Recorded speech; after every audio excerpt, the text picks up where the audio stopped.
Hello and welcome to a separate stream, second stream I'm doing today, with Arknights Endfield. Right, so I have been very transparent throughout my experience with Arknights. I have never had any exposure or any clue or idea besides the rudimentary stuff that we know from the materials. And that was a very long time ago as well. The my knowledge of the game itself is as far as back probably 2023-ish where the alpha came out. I have no idea how the state of the game is right now.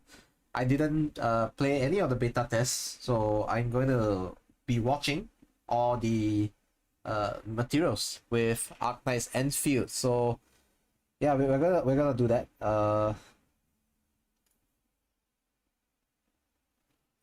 So I'm gonna once again tell everyone, please go pre-download everything if you can. It will save you so much time and you can actually experience the game as it releases in about, let's see, I think it's 17 hours from now. So please prepare for a long ass stream tomorrow, probably.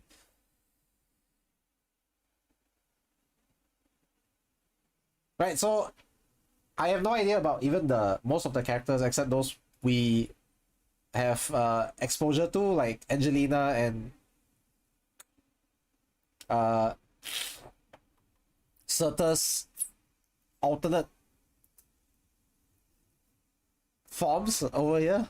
You can call them an alternate form essentially because they are completely different, but this is like alternate. So I also pick the characters that I think I like and those that I will save for, because for me, I've never been a meta player. I don't really care about meta. If the character happens to be meta and I like them, double, okay? Absolutely double the bonus. But apart from that, I don't think so.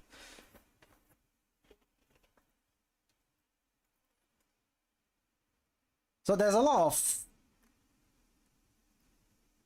drip materials. There are a lot of those coming out. I'm gonna transit from day one player to day one player, so we'll see. You can call the people who played all the stuff as day zero, I suppose. The beta players and all that. I'm not day zero. I'm day one. So yes, hi Iceway, welcome back again. I'm still going. Yeah, I am doing a different one. This time it's Enfield and Enfield only. That's why I started a different one. I did take a break. It's not a very long break, 15 minutes, but it is what it is. Right, my nose is still screwed, by the way. So we're going to go one by one.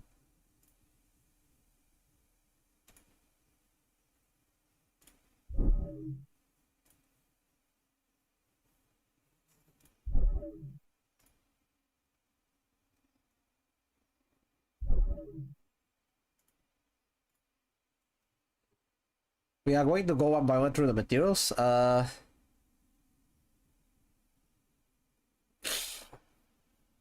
which one should I watch first? What do you guys think?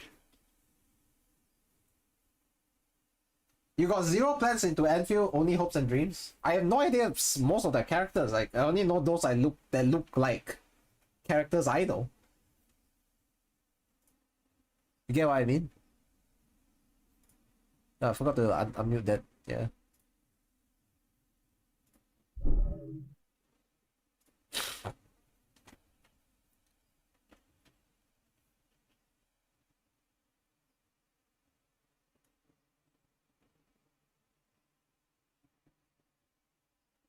Uh,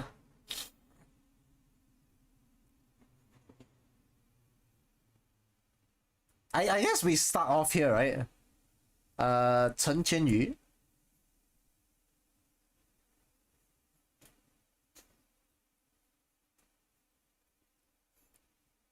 Now, like Chen, she has a very Chinese built name, right? So, hey, hang on. Where's my sound, bro? The sword, sovereign of all arms.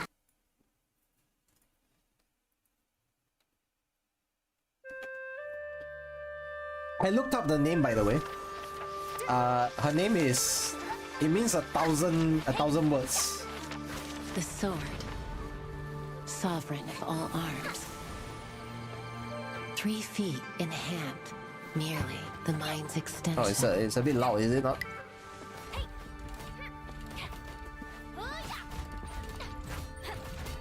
I love her sword style because it's a callback, you know, it's a callback to OG Chen. Ease follows mastery. You only want the AI look-alike and or the Angelina look-alike. Oh, the AI look-alike is known as Ardelia, and she's free, I think. I think she's free, if I'm not wrong. I could be wrong, of course, but that's what I heard. What the heck is this? Why are there so many of her?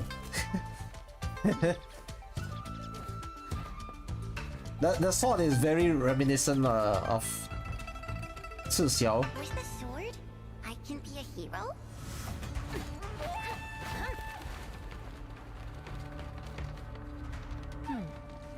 A hero. It feels like every game these days needs a Blade Master somewhere. Like in Zenless Zone Zero, we have a lot of sword using characters as well. You know? OG Arknights, I mean the first sword master we saw was Chen. Carries weight.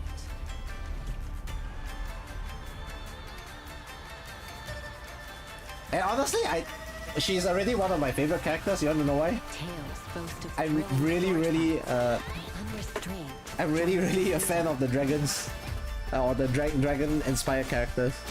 Yet real peace seems Dragon like men, dragon firecrackle women. I want both. I'm also big on the Sui siblings as well, so it is what it is.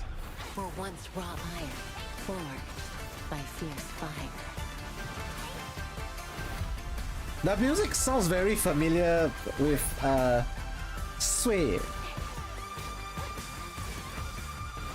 You will hear this in a Sui sibling trailer, and it will be soon, by the way. Sui is having another sibling appear this year probably for the Chinese New Year stream. In common ways. Can the steel learn to I'm not surprised if they reuse music for that into this. It's hypergriff anyways.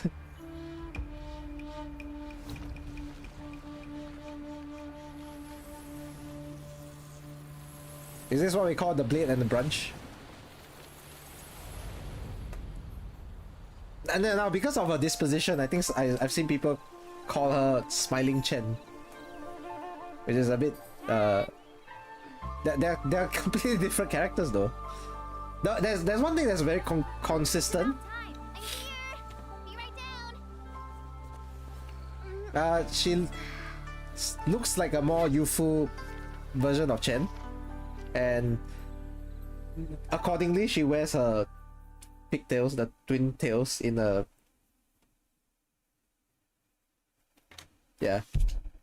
accordingly she wears the pigtails in a very more youthful fashion, I suppose. Yeah, just going with familiar characters, I'm not surprised. So her name is Chen Qianyu. So if you pronounce it that way, the characters used for her name is the word for 1,000, Tian, and the word for Yu, which is well, words or languages, whichever it is. And of course, with Hypergriff being primarily a company of Chinese origin, we always have a shout out somewhere, right, with the Chinese character. So she's the one with the Chinese heritage, and we will get more in the future. Apparently, I saw that beans, like the soybeans are actually a part of the world? What's going on with that? I mean, to be fair, they are Farron nuts, and Farron nuts are very long-lived, right? So we'll see, we'll see. Because I think realistically, the Sui are going to be alive, actually, by the time of Endfield, even if it's like a 200, 300 years down the road. So, absolutely looking forward to it. Okay, I'll skip the My Republic. Sorry, One Republic one. My Republic is my ISP, by the way. Yeah. I got it mixed up. All of a sudden, my words lost me. So I'm not gonna watch that one. But I have yet to hear the song, by the way. So you get who you get. You ain't a reroller. Hey, I'm like that as well. No rerolls. It's just me going to feel around. Except this time there's a little bit less to learn about. And I'm just gonna feel my way around. I'm not gonna pull for meta or anything like that. I'm gonna pull for whoever I like to play or whoever interests me. And if I have to save for them, I save for them. You know, that's whatever. Alright, so this is the combat demo for the Administrator. Oh, whoa. Enfield won't stop progressing. Sorry, my sorry for that sudden sound. My my microphone dropped. Watch this! Descend now! I'm playing with Japanese voices, by the way, so I'm more looking forward to the Japanese voices, if anything. Good work, everyone. I know some people are gonna play with English voices. I'm going to play with Japanese voices. I always do that. I've done it in the original Arknights. I've done it in Xena Zone Zero. I'm gonna do it here as well. I don't care. Originium will carve a path for us. They're showing both the administrators for this, okay? So they wear this mask, which gives you a callback to Yato, who has a similar mask as well, to be fair. As we know, Yato is not visually impaired because Yato is her altar has her unmasked, so we know that she's not visually impaired. She just chooses to wear it to conceal some level of identity or something. So it's a 2B idea. I don't know if it turns out the admins are organic androids, then maybe. I don't know, man. Alright, of course the mascot of the game is finally gonna be here as well. Hang on, I need to sort my mouse out.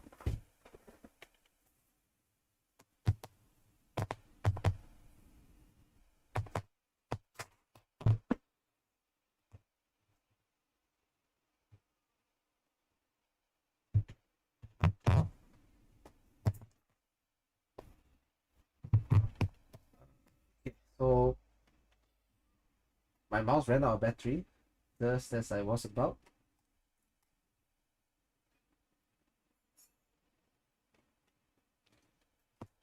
To go to the next one.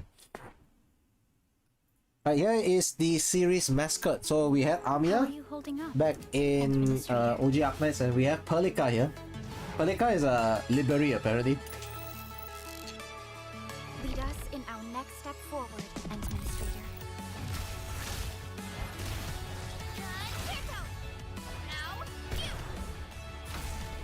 Oh, she's a caster.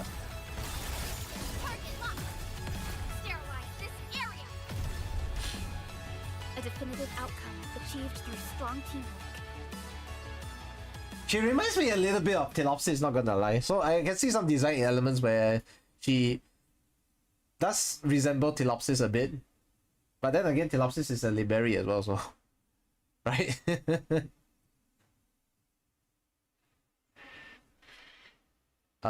Who's next? Oh, the gameplay demo for Chen Qianyu. How you doing, Enman? Interested in sparring with me? Can I just say I really dig energetic, peppy looking Chen. she's just like she could be like Chen if she wasn't so jaded. This was Aya may not be our Aya, but she looks the same, so Aya came out okay. Maybe she's without the deafness and the blindness either. So they basically reused the guard icon for Enfield. So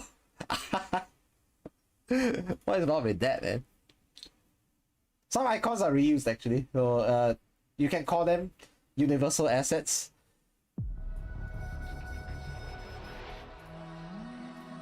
I will watch the trailer later on, the official release trailer. I'm still going through the characters, man. I'm learning more about the characters. Okay, we got this Lupo guy, Wolfguard. Just make sure the rest keep up. Why are these canine base characters always full of claw marks and scars? We had that in Zenless as well, you know. So Komano Manato is a canine tyrant. He has scars all over his body as well, and he's like big muscular. This guy is not really big muscular, he's like normal, like quite muscular, but normal type muscular. And holy shit, he has scars as well. What the heck is going on here? Got my eyes peeled for an opening. Can't believe Chen cheated on Hoshi with Pepe.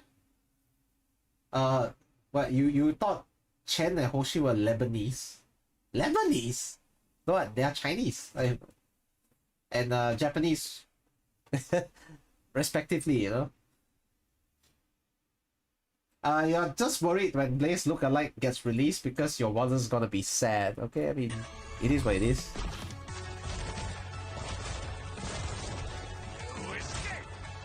Oh, he's a gun character, okay. You're going there. None shall live. Lesbian. Just doing what I must. No, I don't think so. they show like close enough friendship like outside of work, but I don't think so. They're close enough to mouth off to each other without, you know. It's like Hoshigoma was like jabbing her, and then she was like, shut the fuck up or something. That will never get old, by the way. Alright, next one. We're gonna... I feel much safer when Professor's here with me. Professor? Oh my god, she's really going it all the way, huh? She's really... So, originally, original Aya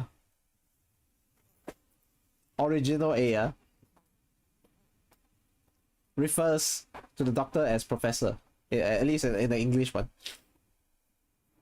In Japanese, they keep it as like senpai, you know, like because she considers them the their senior in a way for research work, so she calls them senpai. But in this case, she calls professor, right? In the, if I'm not wrong, is in English version. So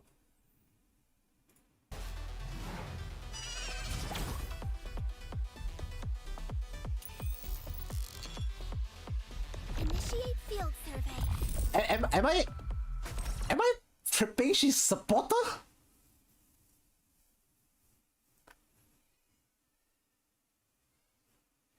So Aya turned into a medic from a caster, and then she ends up as supporter? What?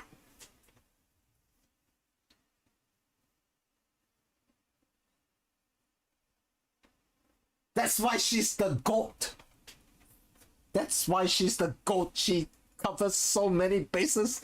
Okay, anyways, completely different character, completely different archetype, different type of game, so we will see, we'll see. Yes, hi JJ the Ice Dragon, hello, welcome, first time seeing you here. For background prefacing anything, you know, for people who just came in to see, I will be playing Arknights Endfield tomorrow. I am a day one Arknights player. I will also be a day one Endfield player. So everyone, please hold on for the ride. You'll see me jump into the game tomorrow. I hope everyone has already done all the pre-installation, you know, load all the data. Make sure after you pre-install the launcher, install and load the data inside the game as well. Don't do oh, I install and then download the data tomorrow. You're gonna have a horrible time downloading tomorrow because I think some people are going to download at the last minute and you're gonna fight with them for that. Yes, hi, Milo Chichi. I cannot speak Russian, but hello. How do you greet in Russian again? Привет.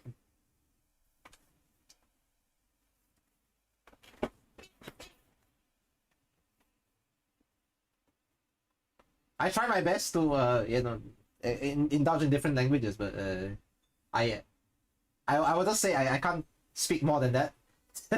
The best I can say to a Russian is Das Vidanya. That's it. That's it. And that's good night, by the way. And it's nowhere near night in Russia right now. I can tell you that for sure. Don't care, didn't ask. AI is the GOAT. Yes, hi. Huposletny Prince. I cannot speak Russian, please, thank you. English only. I'm so sorry.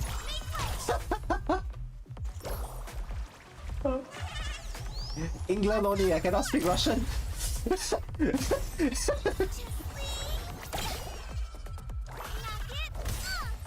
They understand me, okay. They understand me, that's all I need. That's all I need, I can't speak Russian.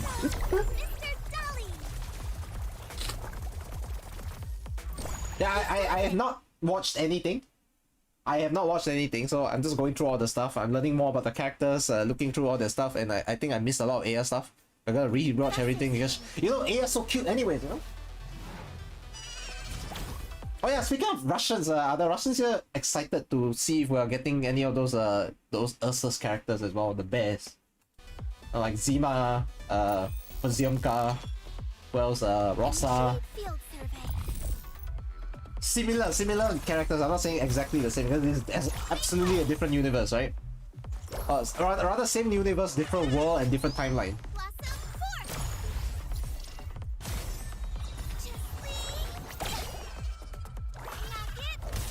Dolly Rush! They're not even hiding it here, are they?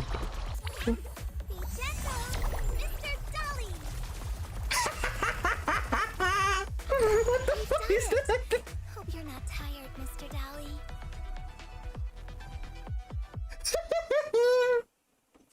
She did the volcano, what the fuck? Oh my god! I didn't expect that. That threw me off completely. What the heck is going on, guys? Holy shit!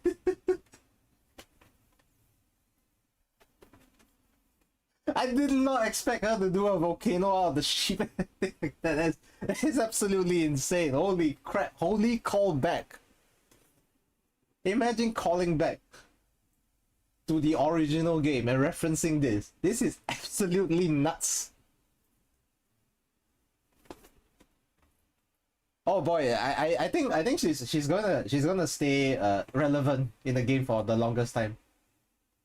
Yes, hi Equinox, Central America, 15 hours, right? 15 hours. Hello YouTube as well. Alright, I'm streaming on YouTube as well, so absolutely crazy. I didn't expect that. I totally cracked. I folded. I want her. I want her in my team. So are we stuck with a team of 3 for Endfield? That's one thing I have no idea actually about. Okay, Ardelia done. Release trailer I'm not watching yet. I'm gonna watch all the operator stuff and the missions first, then we watch the trailer. They are the sparks scattered upon towers. Of course, she's our lovable Aya. She would never disappoint us, and even if she did, we would still use her. Beneath. That's absolutely right. I will use Aya. I always use Aya anyways. Whenever I can. But more her medic form though. And she's only called Aya Berry because the other it's kind of a reference to the other wandering medics being Mulberry, Honeyberry, you know, stuff like that. They keep watch over the promise made to you. Okay, who's that? When the fated day comes, Oh, last right. Right. descends once more. I remember seeing her.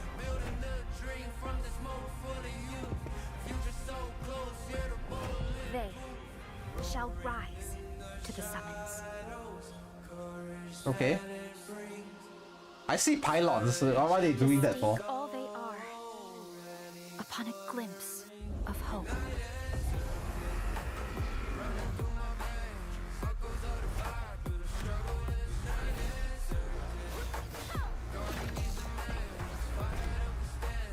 Ooh, that's oh, that's a spear.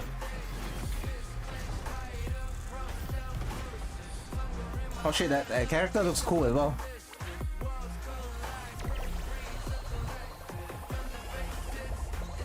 Not gonna lie, I feel like Aya turned into a magical girl at some point. Oh, this is the guy who looks like Helga. Like a younger Helga, actually. Holy shit. Okay, just an open question to the floor. What the type of characters do you tend to enjoy? Do you like staff users, spear users, or sword users? At Or last, axe users? sparks burst into Or flame. shield users? There are a lot of bunch of weapons that you can use. The dawn. Oh, that looks pretty cool. You'll be out here, Daughter Maxine. Chainsaw Cat Girls. I can't lie, at some point, right? The sword archetype seems overused. But unfortunately, you will see at least one sword user in every game these days. I'm not too big of a fan of the guns, because I think guns are... In portrayal, you need the right portrayal for the guns, so I'm not very excited about gun users for most, but I'm only excited for gun users because they are a little bit more dynamic, because they provide a ranged option. You don't have to go up close all the time for combat. So that's what I mean. Right, so next is the New Horizons trailer. I think we'll skip all the trailers first. Now we'll look for the characters. Administrator. Okay, this is Progranic Nick. Born to fight. Is that how you pronounce it? I think I fucked up. The Russians are gonna slaughter me for this. Going to smear. Progranic Nick. Bias aside, you like meaty hammer or chain or club users? I feel like those are just bludgeons. You like bludgeons? Mind decides who lives and who dies Progranic in Nick. battle. It's not too different from what I pronounce. Just one syllable off, I think. Progranic Nick.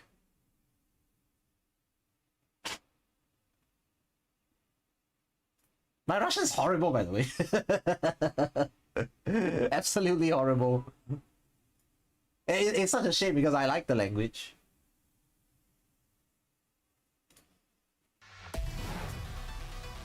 Lifang and Wu Ling, ready to fight.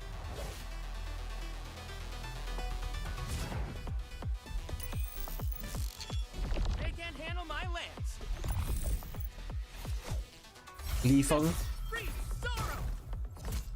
Okay, he's a... Watch this.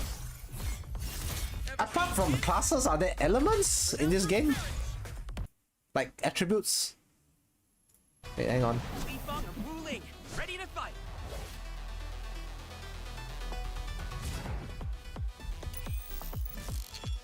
They can't handle my lance. There's no elements in this? Free sorrow.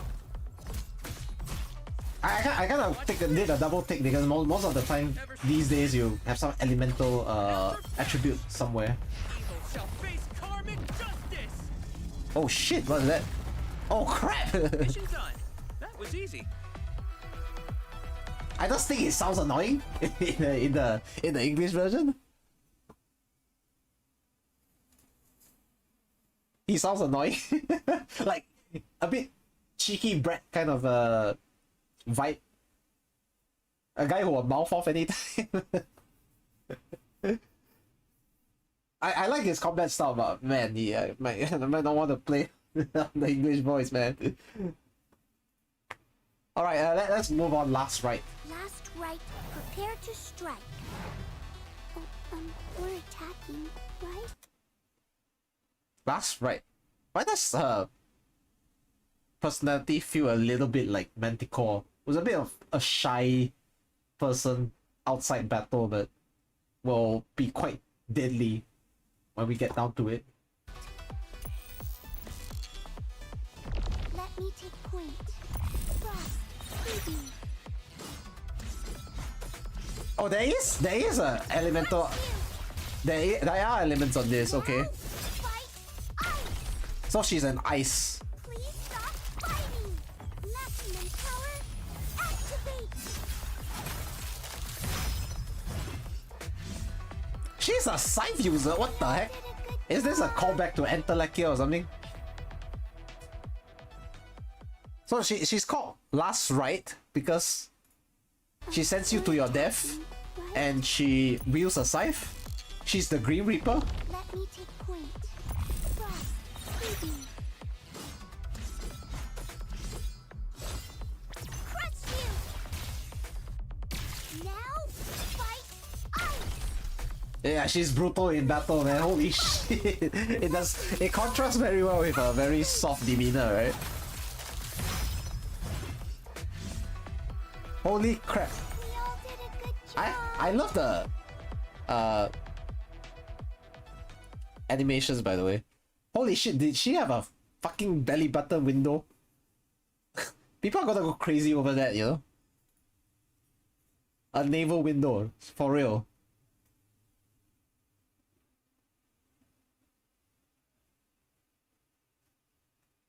She gives you SDEV vibes from Kill La Kill. SDEV is not from Kill La Kill, right? Is she?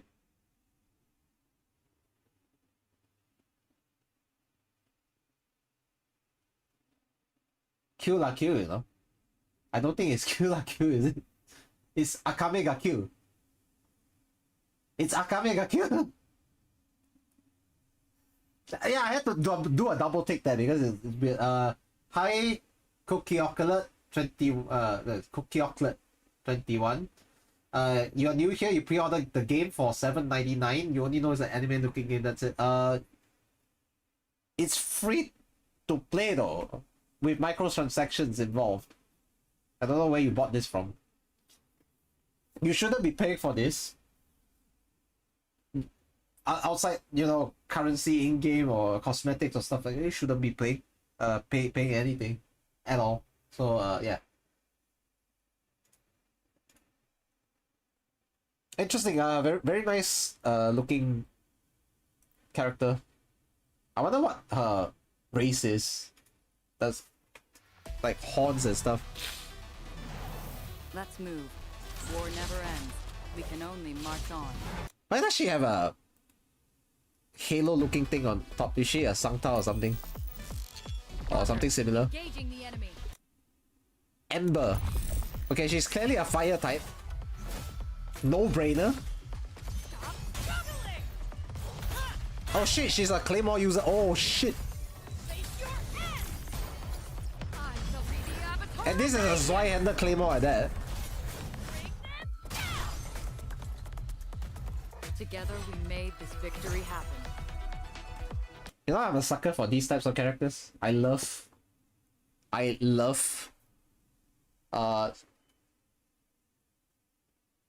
female characters who use a Zweihander. I think it's so cool. Roger. Engaging the enemy. Let's look at this again. Her, Juggling! you can really feel the weight of her attacks because she's slow. Face your end! Her swings are a lot less. Avatar of radiance! She's a lot less Together we made this victory happen. nippy with her attacks. I would say. Very very slow and hard hitting. She's basically what you call a juggernaut. Like she's She's supposed to be a tank, right? Given that they are using the defender, I think it's a tank, yeah. Here you are. Oh, that look! Oh, that is Surtur. That is Surtur. Holy shit! That look of disdain at the start. Holy shit! That is such a callback. Oh my god. Our queen!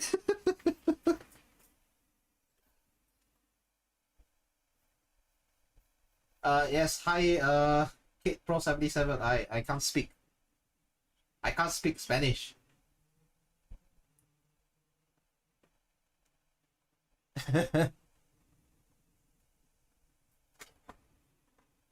I can't speak Spanish. I only know a few words, that's it. No comprende, no comprende. What time can you enter the game?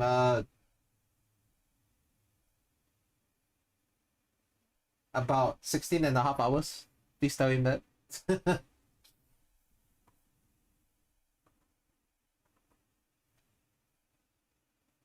¿A qué hora se puede entrar al juego? I can only mimic what I see. I cannot understand what I'm talking about.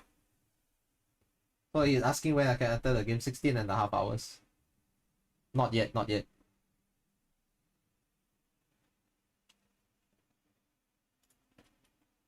Can we just type in 16.5?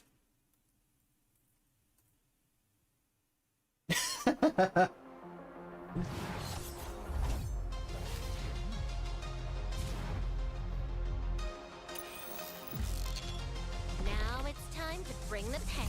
Kira Buckland. Yeah, this is definitely Surtur. Holy shit. There's no escape. It's a sword model after Turn to ash. Let that the twilight original. burn. Oh, there's even that ring at the back. Holy shit. Victory goes without saying. I wonder if she has the same spicy personality. Whoa. I keep getting my headphones caught or something. Frankie. Level 120. I'm your fan. Here you are.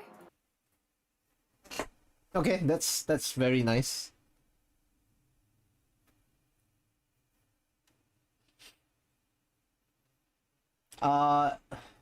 Give me S-Def or give me Def. She's the same type as last, right? To be fair. I think if I'm not wrong, there's like 6 classes, right? Or in this game. Usually they stick with 5, but this one looks like 6. I don't know.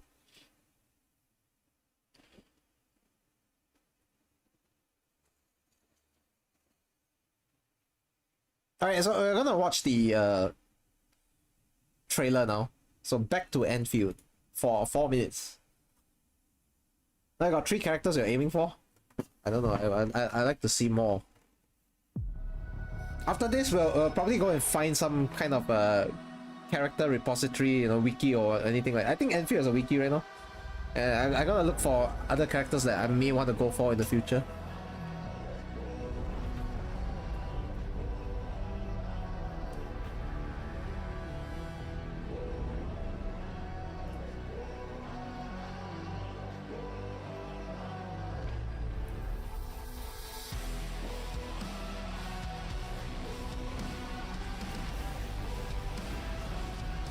Damn.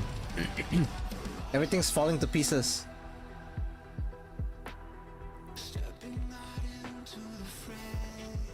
Who's that? Who's this horn girl? I like her design already. Because she looks like a weaver. This pink-haired girl.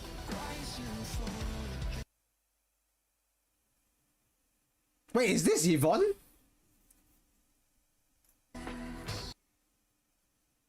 Holy shit, I like her design already. I like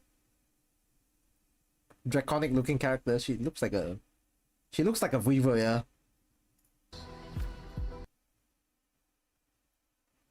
She thick though, look at those hips, what the heck?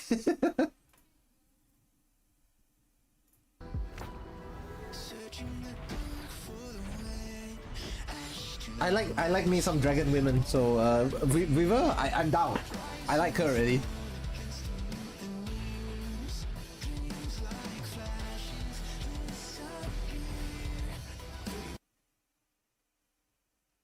Hello, Mister. Why am I getting interrupted? I just. 哦，那你要说这个， Hello, we're watching the live stream later on anyways. What the heck?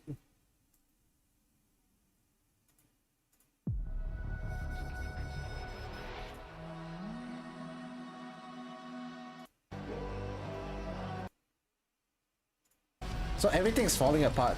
They're migrating somewhere, right? That looks like a fucking space station.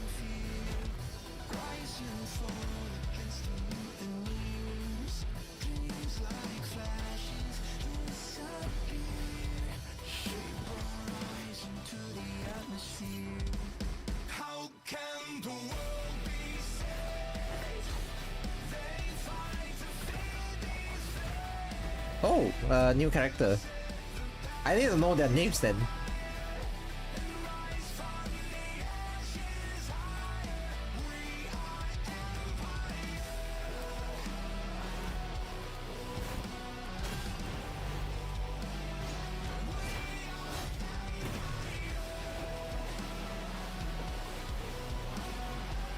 Honestly, I think graphics-wise, this gotta be one of the best in the last 2 or 3 years of gacha game. The cinematics are incredible.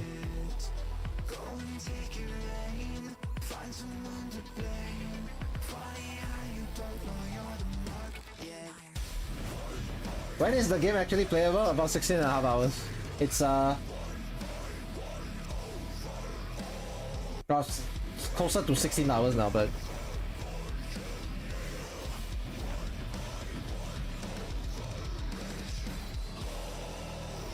Dr. Maxing, okay.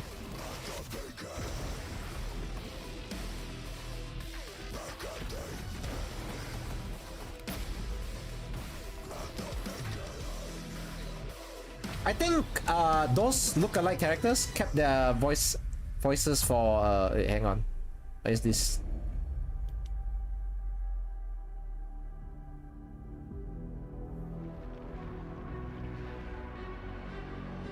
Yeah, my mouse is cracking up, man. What the heck?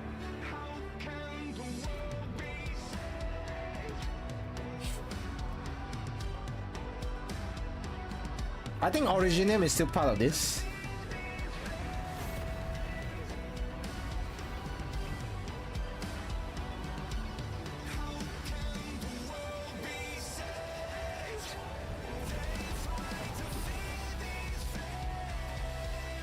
Is that a callback to Amiya? What the heck? Amiya had that pose as well.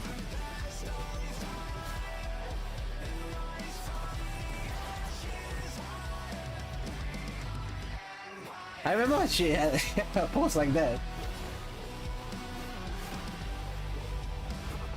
Yeah, Endfield is roughly about 16 hours from here. So please take note of that. You can download everything, but you can't enter the game until then.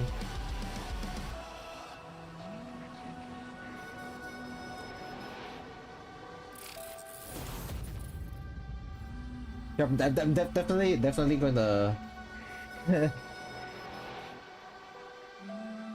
Yeah, of course, it's a Star Set song, of course, always. I'm probably gonna get clapped on my stream, but who cares? I'm just watching trailers, anyways. It's just trailers, man. So that was the Back to Endfield trailer. Now we have the New Horizons trailer, and then what's the last one we're gonna watch? We're gonna watch the Endfield Operator story. Preach of no work tomorrow. That was never yours. A path already proven to end in utter defeat. We crossed the vast cosmos Okay, and arrived at this foreign. this is the new one. However, all our dreams 4 minutes and long. plans fell into ruin with that same game. So they have portal gates as well. Someone very important commissioned us with the Zeroth Directive. Who's that Your floating? awakening as well as the mission and plan I mentioned, are a part of it. So, who commissioned it? You did. You might not remember this. Oh, I'm just gonna ask people right now. Which admin are you gonna pick? Are you gonna pick the female one or the male one? But you've always been the leader of Endfield Industries. You are the paragon and most important companion of every Endfielder. They left the Doctor ambiguous, hooded for a reason, because they didn't want to have like two different arts. I suppose character arts for the Doctor back in Arknights itself. So they decided to go with this male female thing because I guess because it's more open world. So they don't want to lock people to a certain character, right? They want people to have this roleplay element. So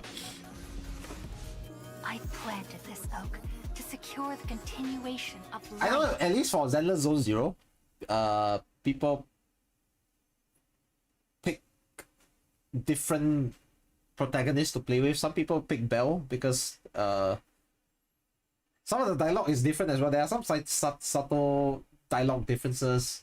I personally picked the male characters, so because in Genshin I picked Lumine, so whatever, man. Just change it up a bit, time to time. Of justice and benevolence yielded nothing. And I thought the Administrator, guardian of the Civilization Band, would be someone with ironclad resolution. Is that the enemy To revive faction? our civilization, you led Endfield and developed the proto-rig technology, as well as its ultimate evolution, the Protocol Automation Core.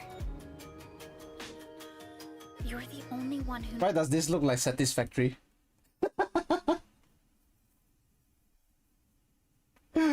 Or Factorial? knows But I think it's less entirely Factorial directed. though. Less. You would lead us as a true hero. There's a callback to Rhodes Island production lines as well. The way they're doing it. But most people fail to realize why you would always return to hibernation. You carry the future of Terra and Talos too, yet no one cares about your sacrifice. But I witnessed your disappointment and despair. Were they put in stasis or So many something? years, so many awakenings. Barely a few stayed true to you till the end. The Endman is no longer the hero who saved us. Perhaps it is wrong to expect the Savior to appear twice. Endman. Endman. Administrator. This time, you are What's with the cracks on the face? alone.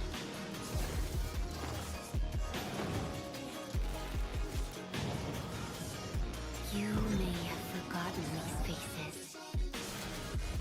They like this memory reset thing, you know? Wait, is that a bean? What the heck? Smiles are proof. Wait, hang on. This looks like a one of those cities in Yen that you can find. They will remember your. I see Angelina there. What is this? Who is this Sui looking? I must have this character. What the fuck is this? I must have this character. Holy shit. Holy shit, I will save so hard. I will save so hard for a dragon character. Holy shit. Is that a bean? Oh my god, it's a bean. Oh my god, it's a bean. They will remember yours. It's a bean. Bean. Guys, it's a bean. I'm holding one now as well. I'm holding an yam bean. You can't see it, but I'm holding one. Oh my goodness, beans exist in this world as well. Holy shit. Their smiles are This shows that there is a possibility for the Sui to turn up in some capacity. All of them. Or most of them, I don't know. proof of your existence. We Are those different, like the burden beasts and stuff? you.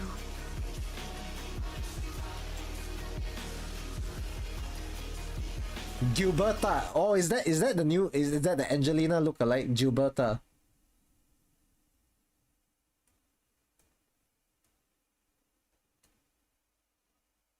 it funny she has this diamond iris like looking thing? Diamond irises. So some are going by their actual names. Is that? And some are going by code names. But it's such a callback though, because Chen went by her own name back in Arknights. Right, and then her descendant does the same thing as well. Wait, what the fuck? Oi! I didn't do that. Come on! I want to watch. You are trapped by... Okay, here's the end. So there are more characters that I haven't seen. Rossi. What's this Pepe look alike? What the heck? Rossi. Dapan. Can I just say it's not even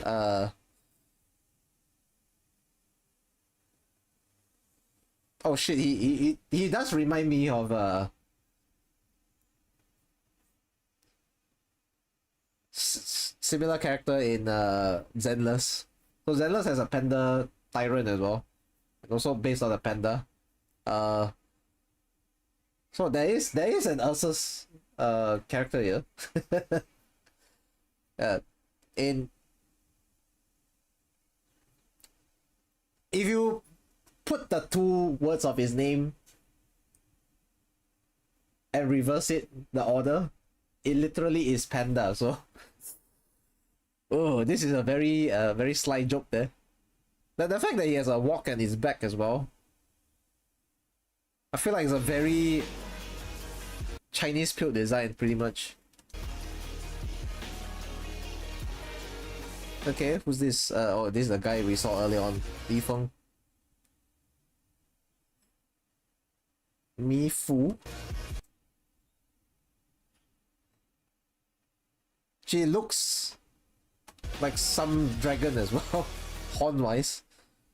Tang Tang.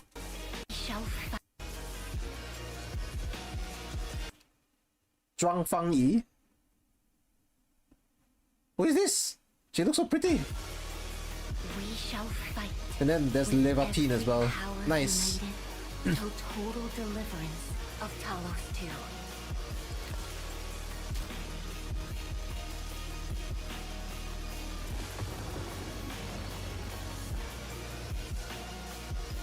To end that unstoppable calamity, we must unite the past, present, and future of Talos 2.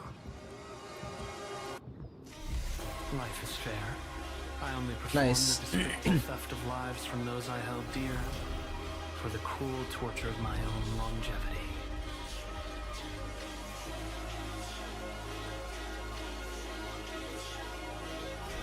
Oh, the final lord I served. Come back to us.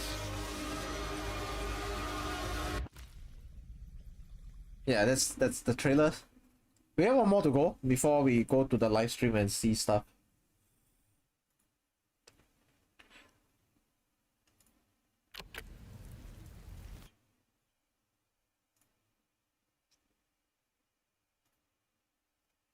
After that, we can actually talk things about Enfield.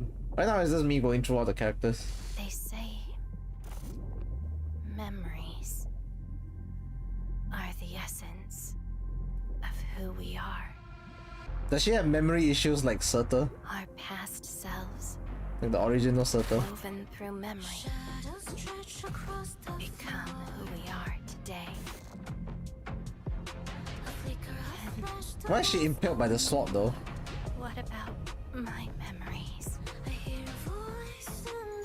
From what I remember, I have no childhood. From what I remember, I am the curse, the ruin, the nightmare.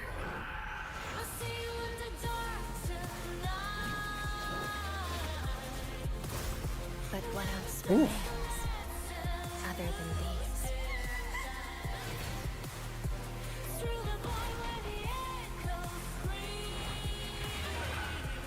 She's different from the original Surtur though. There are some similarities in the origins, I suppose. Like the memory loss and everything. Who am I? Truly. Yeah, I think she has. Yeah, she has the OG sword as well. So, have you found cancer? Who is she fighting?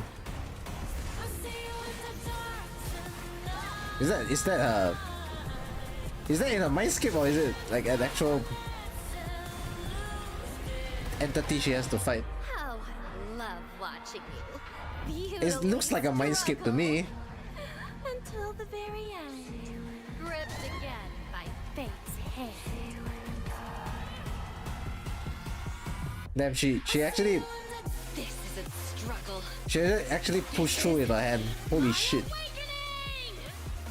If fate dares Oh to damn! test me, then I shall sever its hand. If these memories become my prison, then I'll burn them all to ash.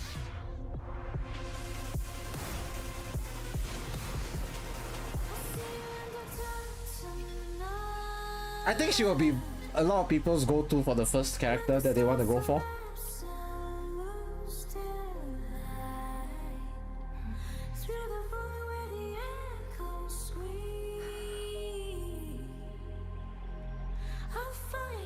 I am Lavatane.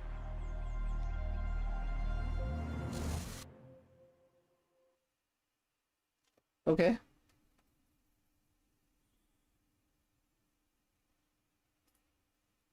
That's cool. Right, I think we've gone through all this stuff. Let's see if we can go through another one.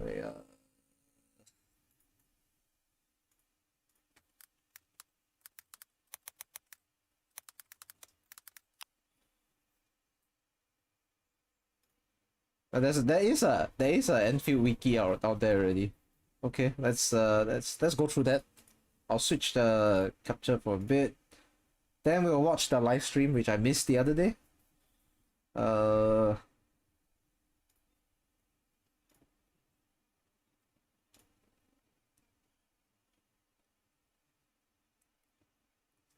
let's go in for a bit.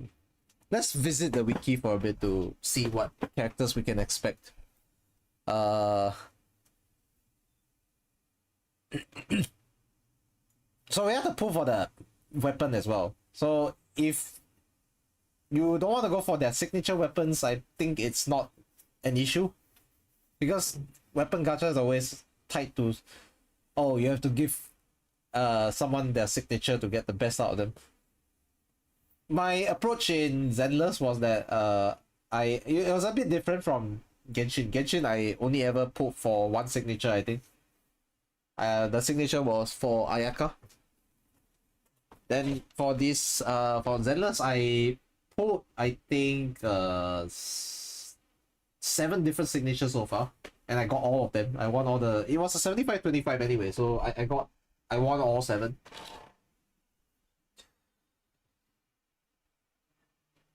So I think the approach for me is that I do want to pull for my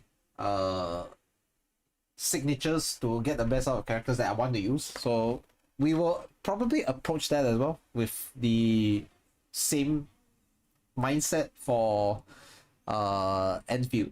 So new Hohaya free single pull. Wow, okay, congratulations. And you know what? I think I forgot to pull for my free pull yesterday. I missed one free pull. It's fine.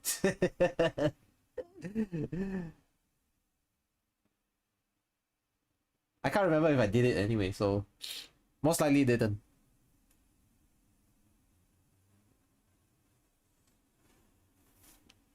Maybe I did. I think I got a 3-star today actually, so never mind. Never mind about that. I didn't miss a free pull. I psyched you guys.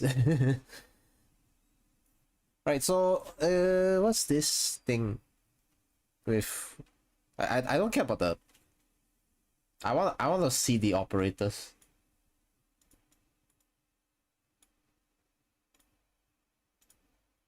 So they are updated as of beta test 2, is it? Administrator is also a guard sword user. I mean, I'm not surprised. So we get a free snow shine from the pre-registration rewards, apparently. So snow shine is supposed to be the present day Aurora. Aurora is the polar bear operator we had in Arknights.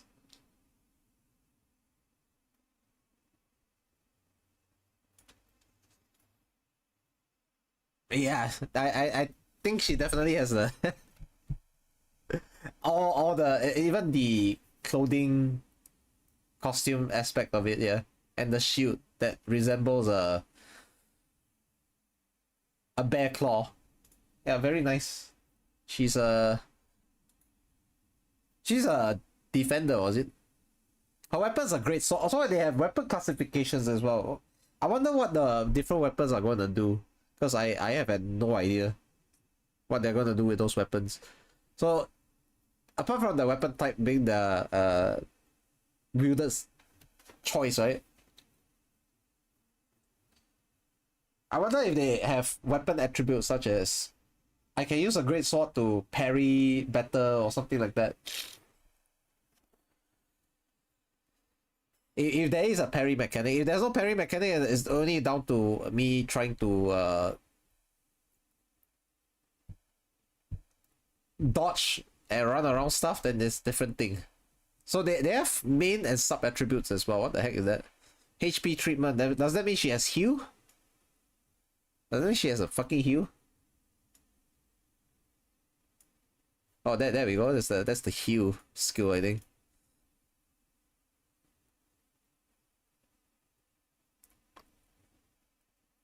So instead of HP recovery, they call it HP treatment. Okay. Interesting. I always love this bit of lore here with the heights and, you know, physical exams, how they did.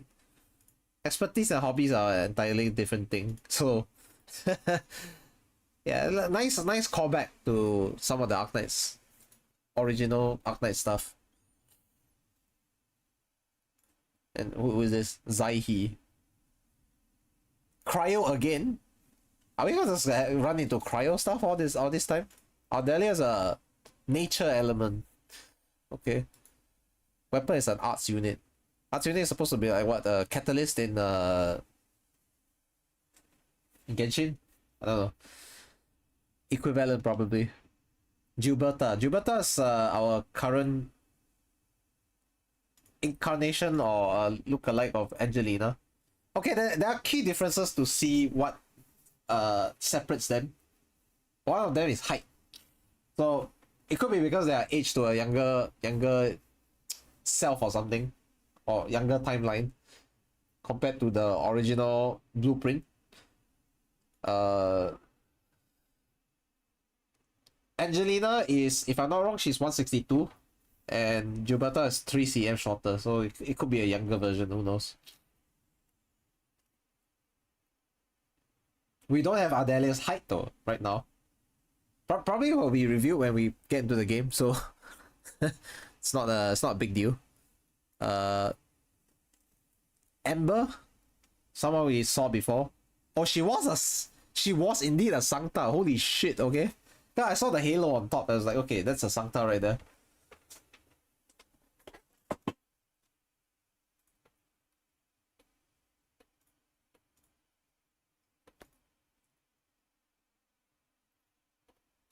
Oh yes, I forgot to catch up on the YouTube side as well, because my chat box is completely different. Yes, hello, Schismatis. I think that's how I'm supposed to pronounce it. I butchered it. Please correct me. Alright, yes. Thanks for hanging around. Yeah, YouTube side is a lot more empty. My my primary streaming platform is Twitch. Yeah. Yeah, HP treatment is just another way of saying HP recovery. I don't even know why they need to make this distinction. Holy shit.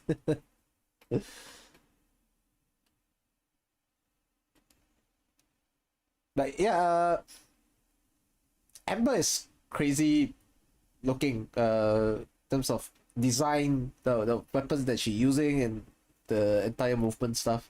So she's apparently an infected.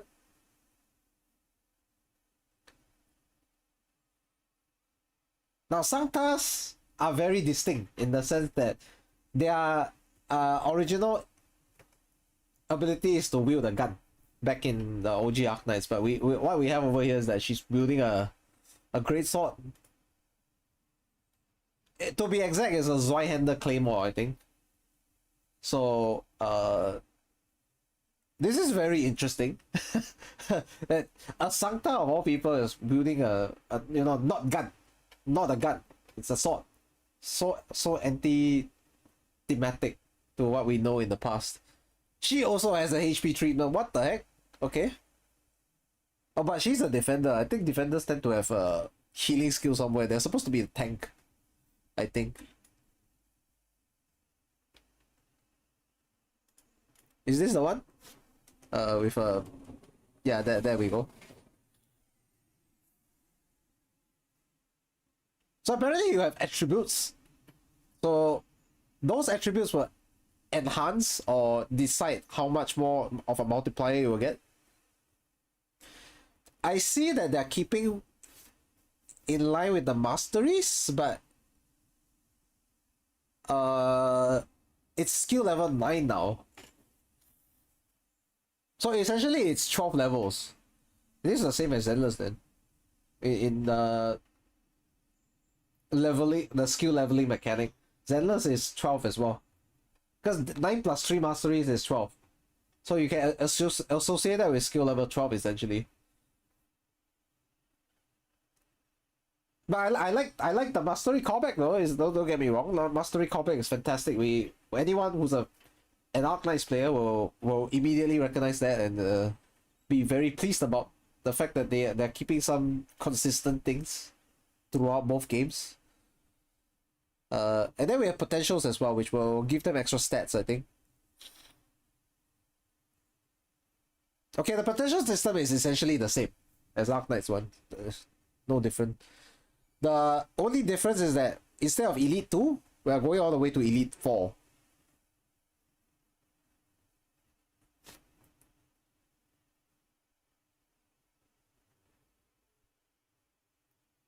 Interesting, so we have 4 promotion levels. Base, 5 total of course. Base, Elite 1, 2, and 3, and 4. Okay. What's the max level cap in this? Is it 90? I wonder. Or is it 100? I think 100 will be nice because we haven't seen 100 in any game for a very long time. Yeah, she's tall though. What the heck? 5'9" there. 175. That puts her, I think, safely at the top of the tallest operator list. Alright, so Chen Qianyu, this is our successor to the original Chen back in Arknights. She's a long as well. August 18 is her birthday. Height is 166. Okay, the original Chen was birthday was on Tanabata itself, 7th of July, and her height is 168. So, I mean, she definitely feels younger than Chen herself. I mean they're both Chen, but Chen Yu is is a lot shorter. Not a lot shorter, slightly shorter, sorry. Is this a heritage thing or what? Because Chen only had a standard original arts assimilation as well. And then her descendant has this standard as well. But combat skill obviously is a little bit different. And Long tend to have excellent physical strength in general. Physically they are a lot stronger.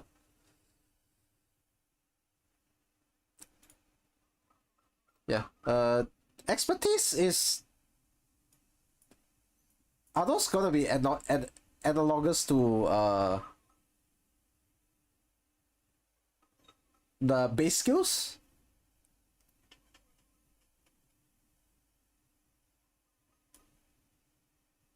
If there's like a present gifting system, right, where you give stuff to the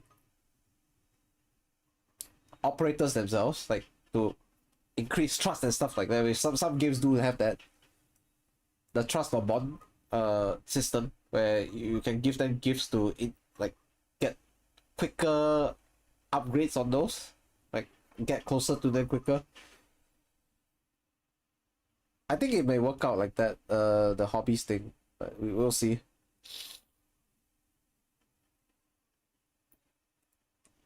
And then there's the reference to Great Yen. That's so long ago. So she has a stagger and lifter. I would like to see what the tags do eventually. Can't say I know too much about it right now.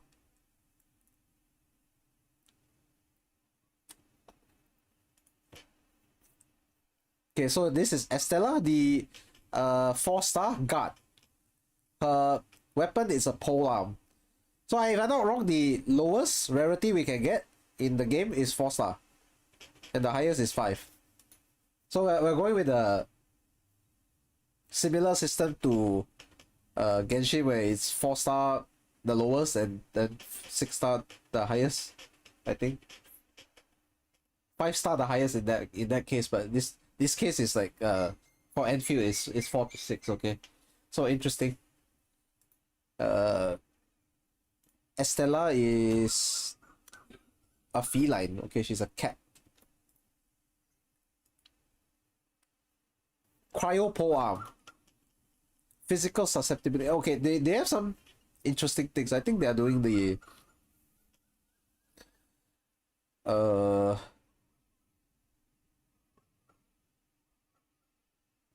what's the thing called again?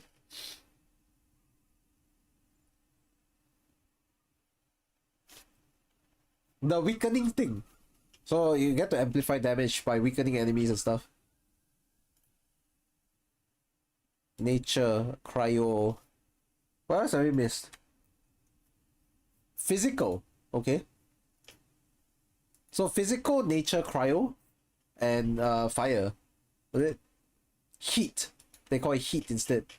Okay. What else?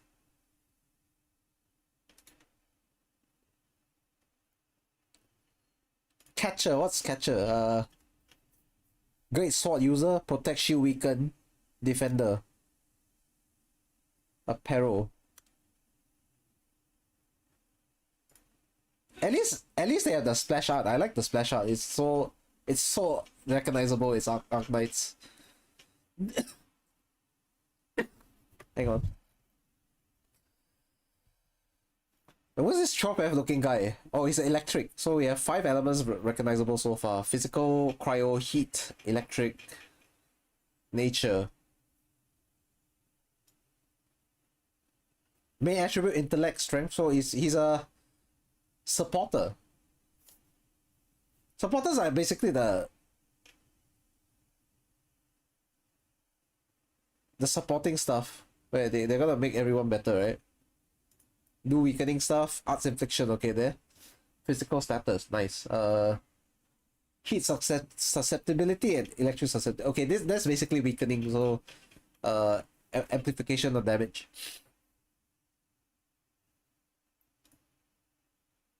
Will the game be free? Yes. Hi Kazusim.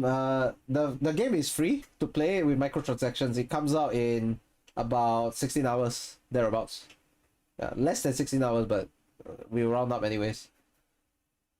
Yeah, first time seeing you here, and I hope to see that you stay around for Enfield for a while. Hopefully you like the game, you stay for a longer time. Okay, what else are we gonna go with? I'm gonna watch the live stream later after we go through all the operators for a bit. It's a 5-star, right? You got the 6-star so far. Okay, that caster. Okay, we have casters. Very good. We love casters. I love casters rather. So is she going to be? I saw her messing with some technological stuff and electric shit. So is she going to be our engineer? If that's the case, right, is she going to be something similar to what Closure was for Rhodes Island?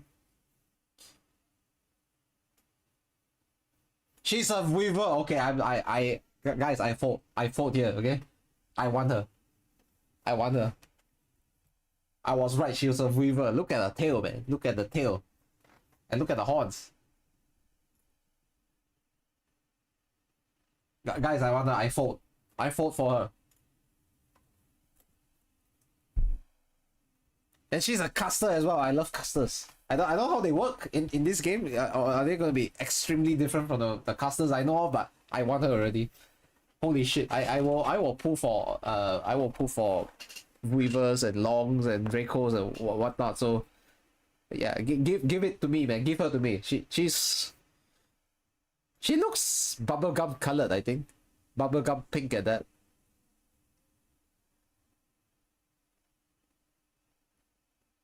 The soles of her shoes are very interesting as well. And she thick, bro. She thick. Look at those yoga pants. Accentuating the shape of her legs.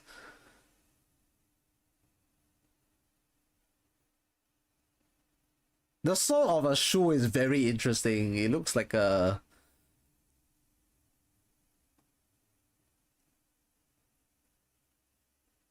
It looks like a clawed foot. Yeah, probably a shout out to a race or something. Yeah, I want her already.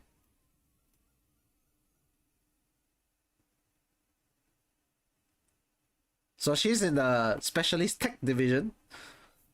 Okay, so she's an engineer essentially. So I want that.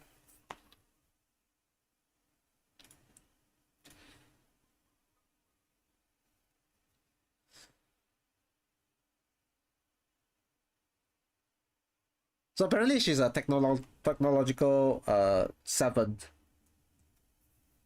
She's a genius.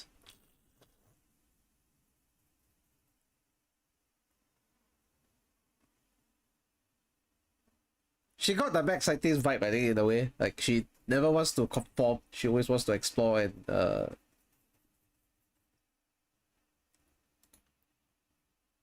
find different things.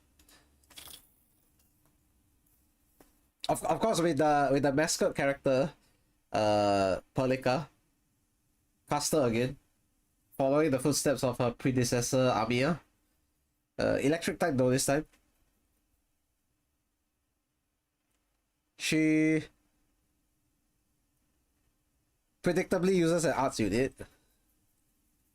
Oh yeah, we have the faction as well. Oh, faction is going to be interesting.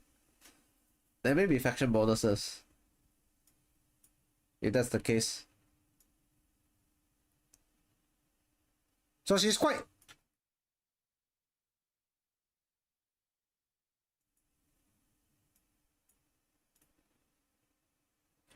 So she's quite standard looking for the kit and all that. And she's 5-star, like Amiya was. So she's supposed to be your beginner character, I think. And the fact that she's a mascot, they have to give her out to you as the player, a new player. New at some as much as they can. Give out her like Perlica as a beginner unit. So yeah, her talent is very, very, very straightforward though. What the heck is this?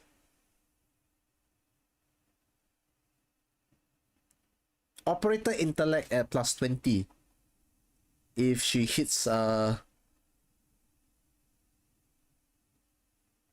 Elite 4.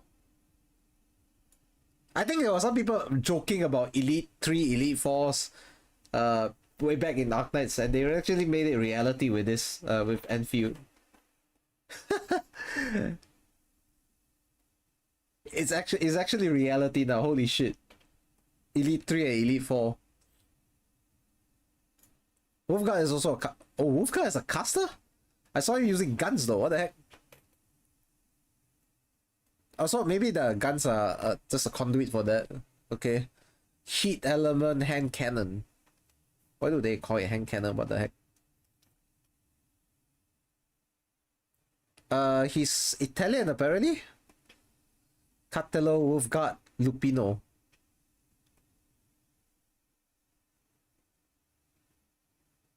Yeah. I mean, it's not surprising. Lupos are associated with the Italian names. Because Siracusa, right?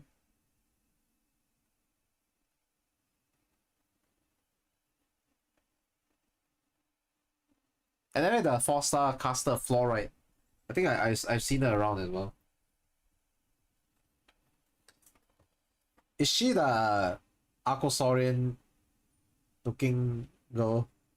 She's not Arcos. Oh, she's a snake. Okay, so she's a Pithier. They've never been fully consistent with the naming for snake people. I've seen Pithier, Phidia, yeah, some variation of it at some point in the game itself, like Arknights. It's been used 3 different times.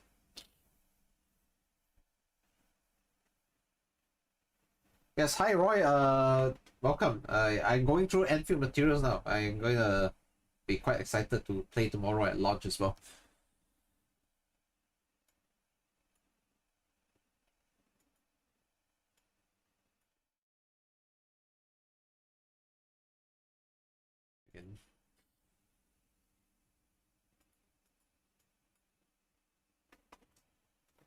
Yeah, so for anyone still asking, we are at 15.5 hours to Arknights Endfield. I believe so.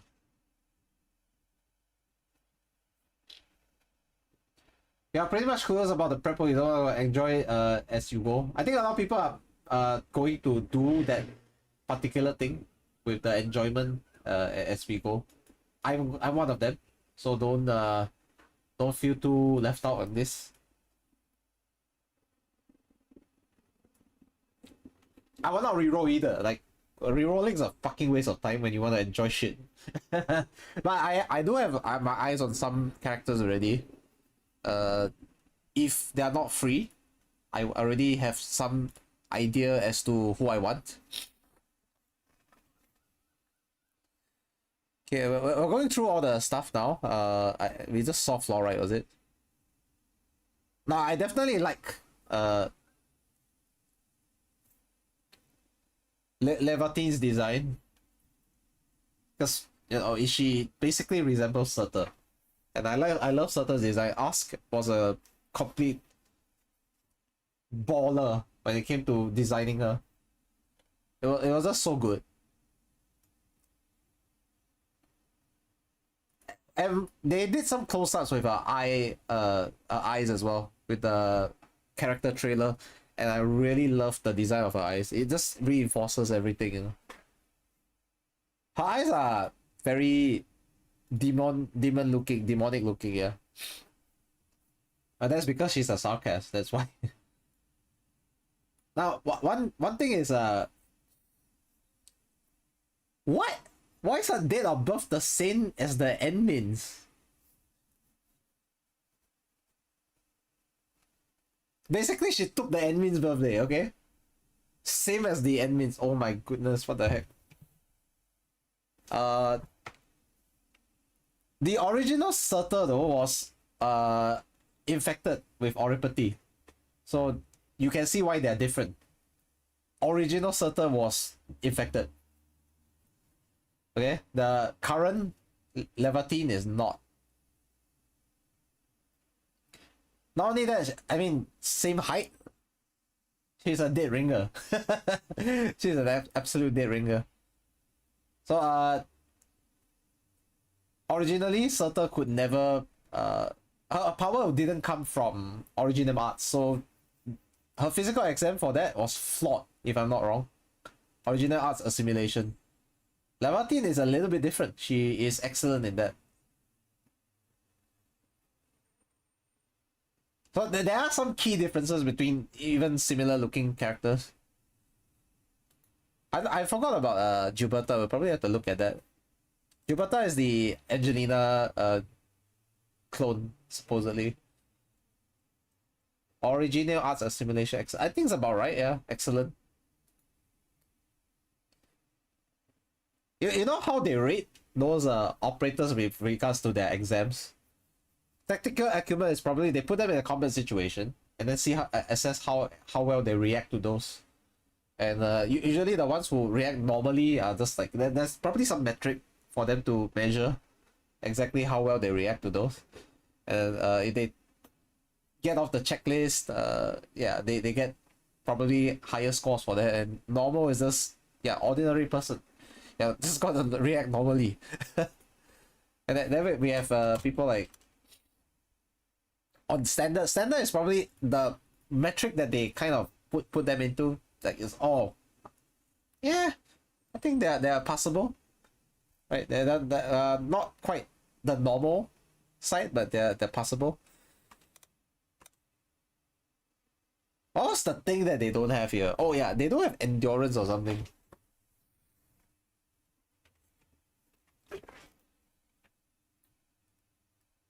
Endurance is essentially the stamina side, so yeah, they hit that one compared to this. They took that one out, I think. So fitness is not a thing. Just put them in and yeah. I know who I want already. I want Chen.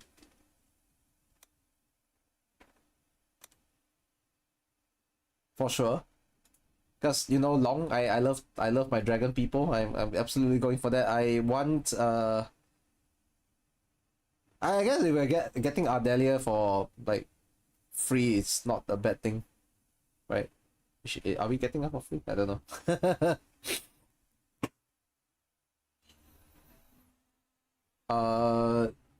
I like Levantine as well.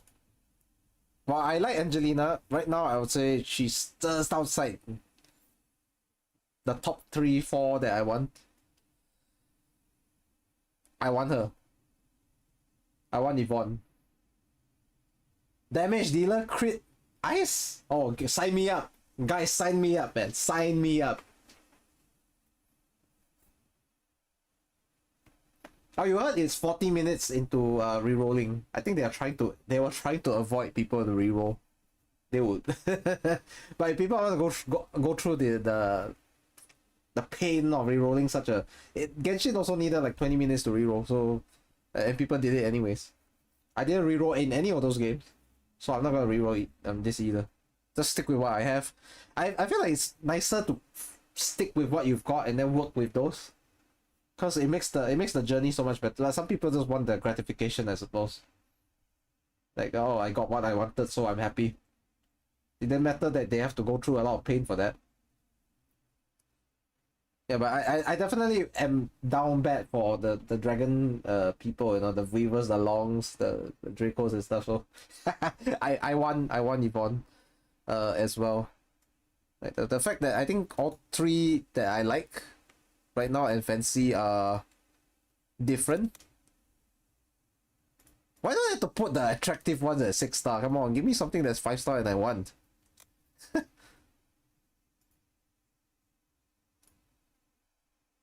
Oh, okay. Chen in this case, Chen is 5-star. Okay, that's fine. I'm down for that.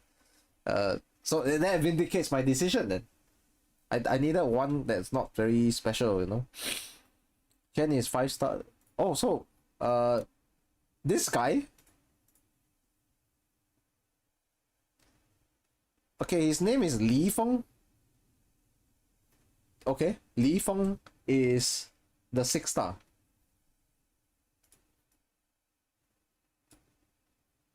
That is very interesting because usually you don't have 6-star or, you know, the highest rarity male character at the start in a lot of games, but Endfield happens to be one of them, I suppose. Standard banner. Was Deluxe standard banner in Genshin? I can't remember. There's another 6-star, I guess, yeah, Vanguard. Pork running Nick.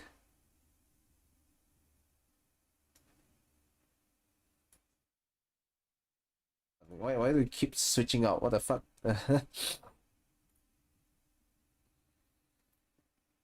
So he's the dead ringer for Helliger, like very similar looking. Liberi as well. So he's a great tactician. He's outstanding tactical acumen.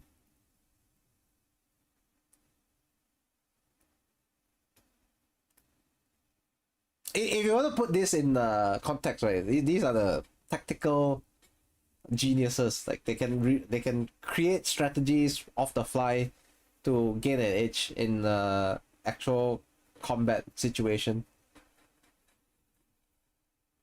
Excellent combat skill. I haven't seen one with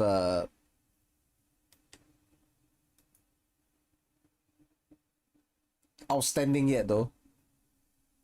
Okay, we'll go to last right, I suppose. For last right is a sarcasm as well. Okay. Great.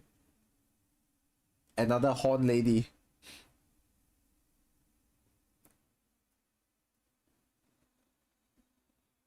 Oh, she's a Naxura. Okay, Naxuras are sarcasm.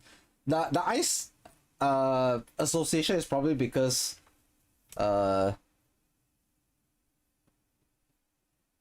cold and death connection, I think. That's what they want to do.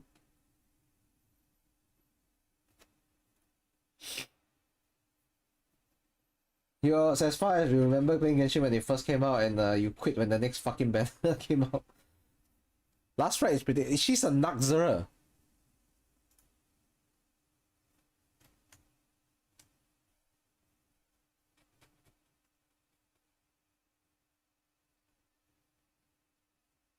She's a Naxura. They're essentially leeches.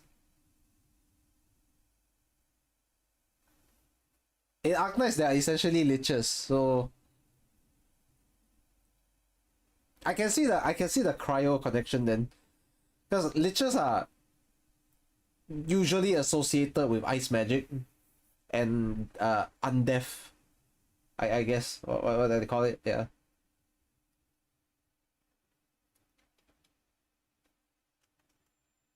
She's a scythe user as well. But the scythe is considered under a great sword, so yeah. How do we even classify this then? Oh shit, her original arts assimilation is unmeasurable. Oh sorry, not unmeasurable, immeasurable. Okay. So she just gets by on raw power because her strength is on the excellent side. Combat skills, nothing special. She gets by for arts and like raw strength. She's a striker class, by the way.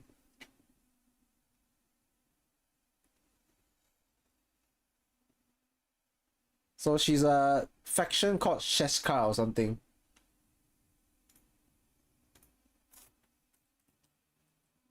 She's a 5-star, yeah. Oh no, she's a 6-star. Holy shit.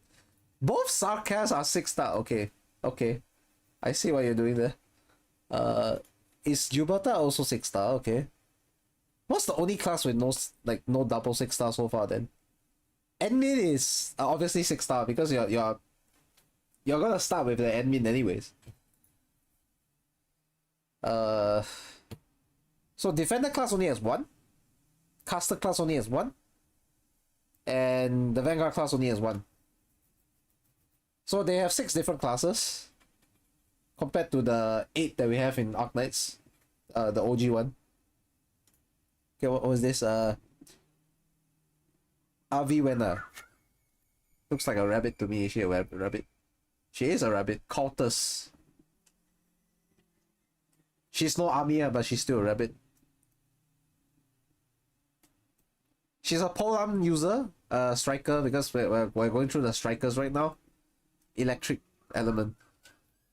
I wonder what the elements are gonna be for. I don't know what they're gonna do with it because I've never played. Right, tomorrow's will be my first time playing, so I would like to see what they're gonna do with the element side. Like, are those elements gonna have a resonance attribute where if I have two or more, let's say they allow a, I don't know how many are they allowing again? Was it three characters or something? If it's three characters, like at least 2 out of 3 are the same element, and then you get some resonance effect. I don't know, because I think that sounds right? And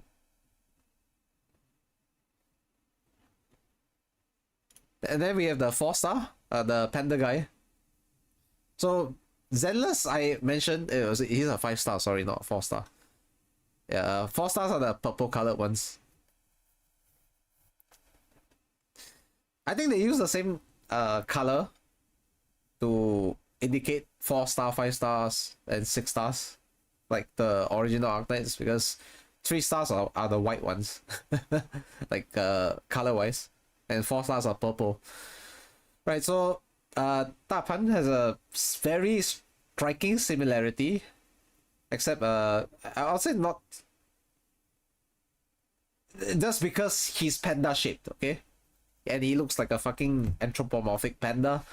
He has a similar look to Pan Yinghu of Zenless Zone Zero fame. Right down to the is he wearing pants though? Because at the very least, the bears in Zenless, they do wear proper clothes. So is his pants like proper? Or is he just like naked underneath? I can't tell because the belt does nothing. The belt does fucking nothing. And then the fighting style seems very similar as well. They're going to do the, what we call it, some kind of style with the fist.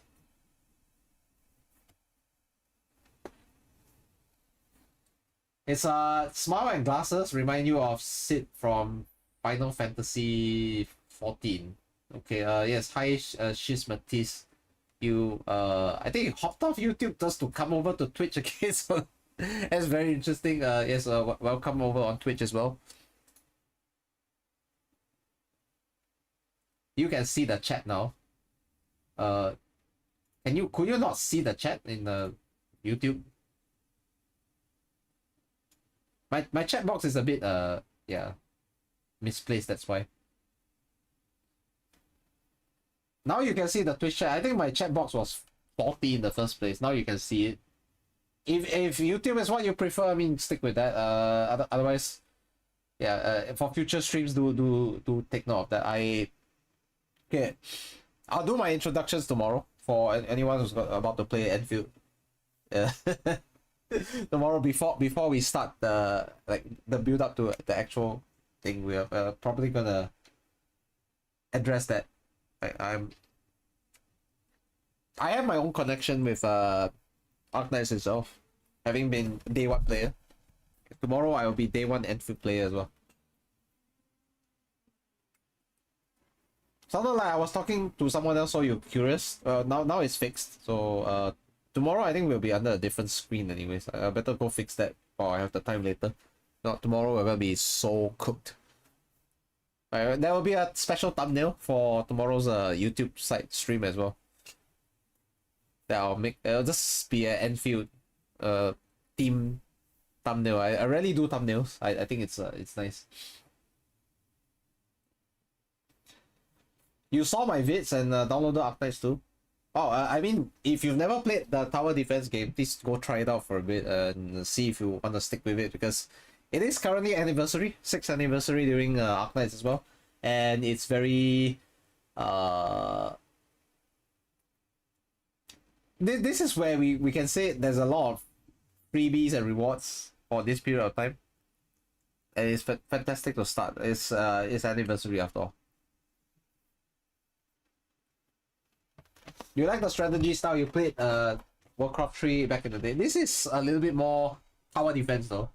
So and using tiles as the Sorry, gonna go off for a couple minutes. All right. See you back later, I suppose. Roy. Yeah. So this the original tower defense game uses tiles to judge distances and ranges. So do take note of that. I think that's the most important thing. Right. 大盘. Now there's a bit of a. Okay, 大盘 essentially means or 大盘 we have to see what is.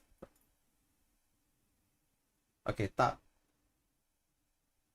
盘, I think that's the right intonation. Right, 大盘 is very funny because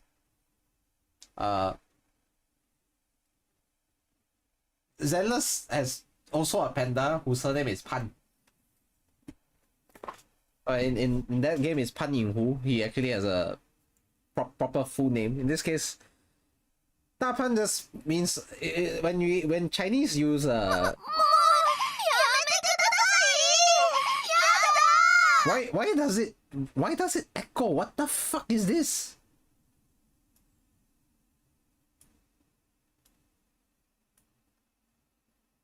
Why the fuck does it echo? What the fuck?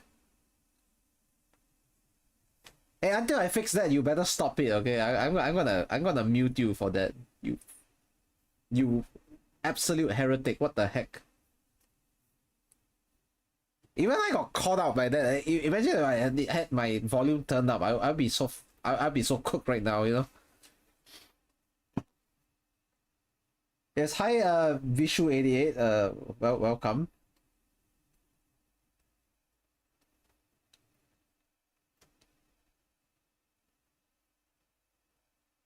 Tree hard. Well, that was hard on my ears. Anything you should watch or read before launch? Check out the characters, I guess. So, as I was talking about it earlier on, when Chinese use certain types of nicknames to refer to someone, right? Or sometimes it's the person themselves who want to go by a nickname. So usually large or big imposing characters, they like to affix ta, which means big. So essentially you just call him Big Pan. It's just what it means. And then conversely on the other end, usually it's used for girls or kids in this case. So there's a xiao, which is small. So xiao, let's say we have a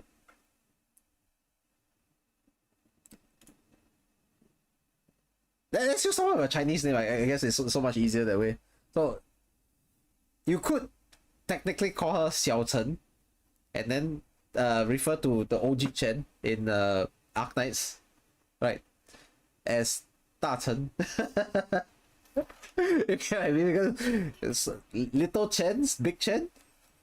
In a way, it's not exactly incorrect either, because Chen Qianyu is slightly shorter than OG Chen by 2 cm. They're both sword users though, so it feels like family tradition that they kind of pass down sword play. Like for Chen's name, Chen, or in Chinese we call more accurately Chen. Chen Qianyu is I think I described it at the start of the stream, but I mean a lot of people weren't here in the first place, so let's just re-explain the name. Her name is Chen Qianyu. Qianyu meaning 1,000 languages or 1,000 words. It really does depend on the context of you in this case, but usually it's something to do with words. Yeah, because it has the radical for when people write anything that's associated with words, it will have the radical at the beginning. So Chen Qianyu is because it looks like a yapping mouth, I think, in the traditional Chinese.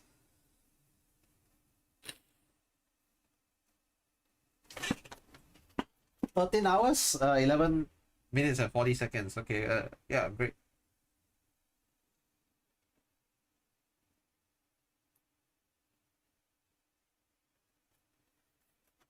The mobile game as an anime, we have 3 seasons of Arknights out, anime wise. We cover essentially all of the 3 seasons cover the first story arc, yeah. The main story arc. If you want to watch it to get a little bit more background as to what are the similar stuff that may appear in Arknights, Endfield is another thing altogether, because not everything is going to give you the complete understanding. There is a level of understanding, but it's not it's probably not required. You can probably treat Endfield as a separate thing, but it'll be helpful to know everything beforehand. Like what is Originium, or what are arts, what are people doing with the skills and talents that they have.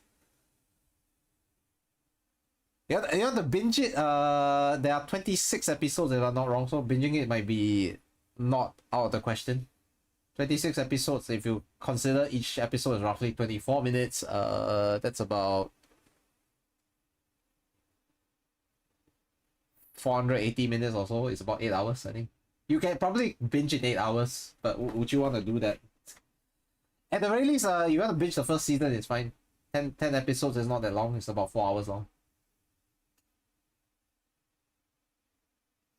10 episodes is about 4 hours, is fine. But 26 though, 26 is nothing altogether. 26 is closer to 10 hours, I think. You would binge 10 hours of the Arknights anime. I mean, kudos to you. If you don't watch the opening and ending, you save like 3 minutes per episode, I suppose. Thereabouts. It's about 1:30 each. So have fun with that, I suppose. Okay, what's the other thing that we need to do with? I like Chen in Enfield in the sense that she reminds me a little bit of having the optimism of Amiya with the valor and the sword skill of Chen, if I were to describe it. So she's a little bit like a amalgamation of both characters, which is kind of interesting, because I do think throughout the course of Arknights, right? If you are aware of the sorry, this is not really spoilers or anything, but it's just a relation between two characters. But Chen and Amiya, right? They have like a sisterly type of relationship. Amiya does look up to her a little bit as an elder sister kind of figure, you know. So it's nice. You can just imagine Chen Yu essentially is a combined Amiya and Chen in terms of personality. So yeah, we have to go through like just a couple more, and then we'll watch the live stream already, which I did not watch the other day. Okay, we have Anati. Anati, oh nice. Thank you so much for the follow, Squiggy. But what the heck is going on with my...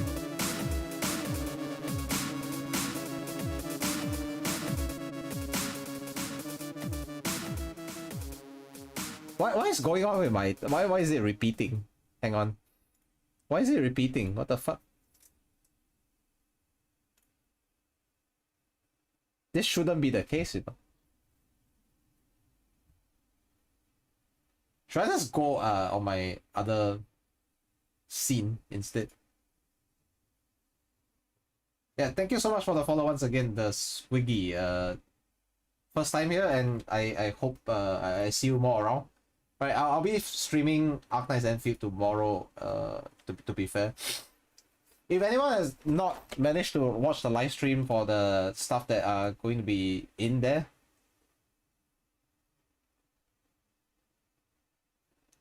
please watch it with me, I guess. Like, if you are too lazy to watch it on your own, I'll be watching it now.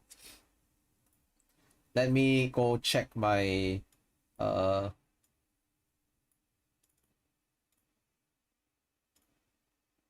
Okay, can you guys see? I suppose.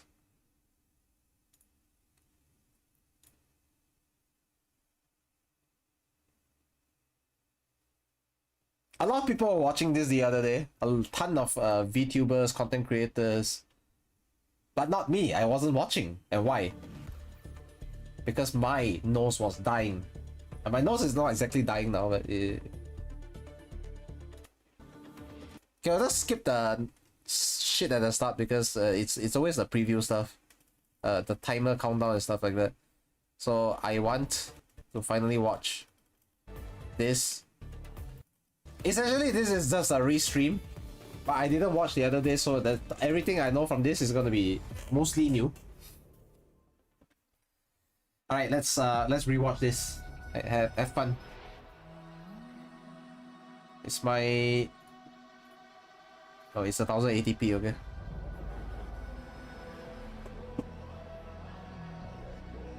My reactions are gonna be fresh. I never watched it the other day. Is this a spaceship or something? Also, the admin actually has eyes. I thought they were blind.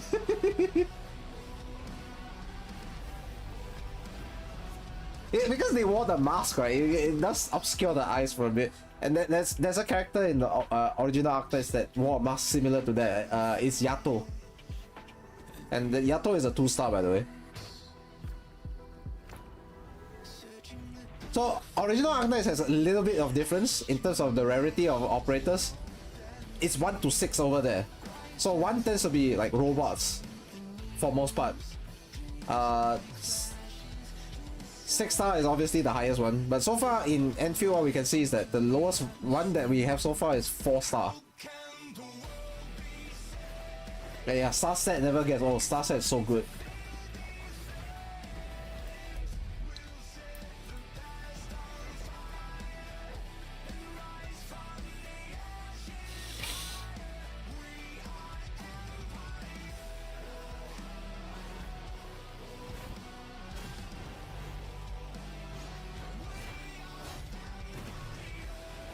Oh, by the way, I must confess that seeing all the Sancta so far, right, this Sancta is the tallest female Sancta that we know of, who is playable in either game.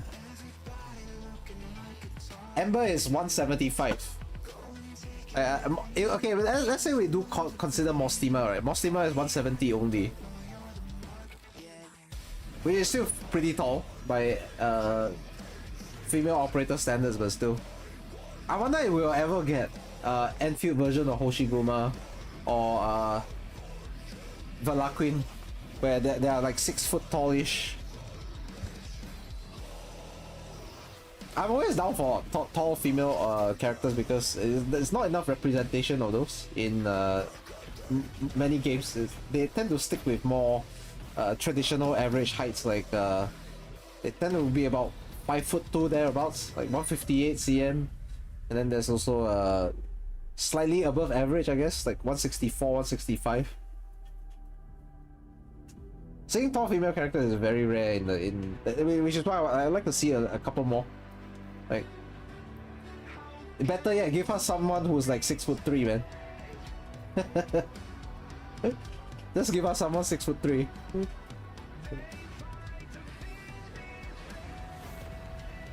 This is the same as the trailer that we got, what we watched earlier on. Essentially, we're just watching it again, so. Whip swords. Whip swords! Isn't that Whip Slash?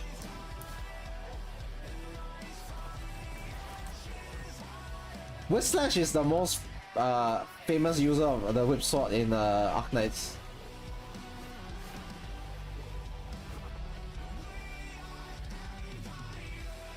Just wake up, how is the game chat? Why not much people stream it? It's not released yet. Yes, hi Boss Nerd 24, it's not released yet. We still have 12 hours to release. No, not 12 hours. More than that, actually. More than 12 hours to release. You want the actual release? It's about 15 hours, I think, from now. 嗨，大家晚上好。Hello。喂， Oh, that's our Lord and Savior 海猫。前瞻特别节目，我是海猫肉和物，也非常感谢刚才由 Starset 带来的全新曲目，为今晚揭开序幕。那今天这个节目啊，对我们来说意义也非常特别。在正式公测到来之前，我们想借由这个机会和各位管理员。Hello there, streamer. Are you Singapore? I am Singaporean. It's in my text actually. 经历什么？那我们在全面测试之后呢，又做了哪些调整，以及之后它会走向哪里？希望各位管理员在踏上塔维尔之前，先对这场旅程有一个清晰的认识。那也正因为如此啊。I'm streaming on YouTube side as well, so yeah. Hopefully we get more of an audience tomorrow. Hello， 各位晚上好。 Oh yeah, you didn't realize he loves English accent? I think my accent is quite strong for most part. 大家好，我是 ZC。I believe my accent is quite strong. At least. 也很期待接下来能看到的。Relative to other Singaporeans, I'm probably one of the worst ones out there. 欢迎来到塔维尔，这个美丽。It's probably one of the worst out there. But if you guys find it intriguing, let's just stick with that. Why the heck is the subtitle in French? I am not French. What does she want not French? What the heck? 你就会发现更多的土地依然是荒野和未知。塔维尔被灾难一次次改写， I mean just for the people who need. 他们在危机里继续前行，用战斗守住当下，用建设和生产把文明一点点往前推。中摩地的故事就发生在这样的世界里。 当故事真正开始时，你会在一个 YouTube thinks my accent is very sexy. Sexy what? 我记得是和中末地工业的监督佩里卡的。Did I play original Arknights? Who do I plan to get on reroll? 也是管理员之后的指挥中枢。I play original Arknights. In fact, I'm one of the Arknights players out there who's still playing and was a day one player. I will not only be day one player, not just day one player in Arknights, but I'll be day one player in Arknights Endfield as well. So, yeah, we're going to be day one players on both sides. I'm still one of the few Arknights content creators out there who actually can claim to be a day one player and is still playing in present day. So I do hope I can continue the streak in Endfield, right? So the thing about Arknights is that it's very similar in the beginning, where both in the original Arknights and in Endfield, you will end up having the main character needing to refine their memories again. So it's not like you haven't seen the plot before. So there's some interesting parallels that you can find in both games with the memories. Because they like to do this where they give you a character with a blank slate, so it's easier to experience the story through their eyes, something like that. Respect the grind. I mean, 6 years of playing. I'm definitely one of the OGs out there. I try my best, of course, to do stuff.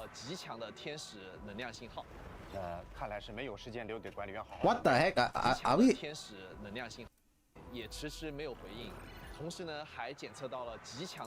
Agalloy. Okay. 看来是没有时间留给管理员好好准备了，必须立刻去现场稳住局面才行。Alright, so this is oh, we have motorbikes here as well. We have motorbikes here as well. Holy shit. 虽然说天使是被制造出来的无机物，但他们的行动似乎方式明确，目标清晰，而且极具威胁性。是的，是的。但很快你就会发现，4号谷地的麻烦远不止。Despite the more fantasy-like setting, right? One thing Arknights does very well is that they do a lot of relatable real-life references to like our current modern-day technology. You see vehicles looking exactly like the ones that we currently have as well. 在基地的边缘，还有另外一股势力正在游走试探，正在蠢蠢欲动。他们就是猎地者。猎地者并不是一个统一阵营，他们是由年谷、狼群、沙道3个氏族组成的武装团体。猎地者中有人把掠夺当成活下去的方式，也有人把混乱。Are they just going to subtitle the whole thing? If that's the case, the captions are 在useless. 4号谷地，你会很早记住一个名字——涅菲斯。他并不是那种单靠蛮力的对手，更像是把暴力组织起来的人。他让原本混乱的年谷氏族像一支军队一样行动，在失序。Oh, that's our first one of our first enemies. 你会意识到，猎地者的这次行动并不是偶然。也就是说，在4号谷地已经不是清个怪啊、救个援这么简单了，是有人在借着这个混乱来下一步更大的棋。对的，没错。所以在是有人在借着这个混乱。 Based on her tail and horns, she might be a weaver actually. What the heck? 你要做的事其实非常清楚，一边战斗，一边把基地重新运转起来，清理侵蚀，恢复供电，建立据点。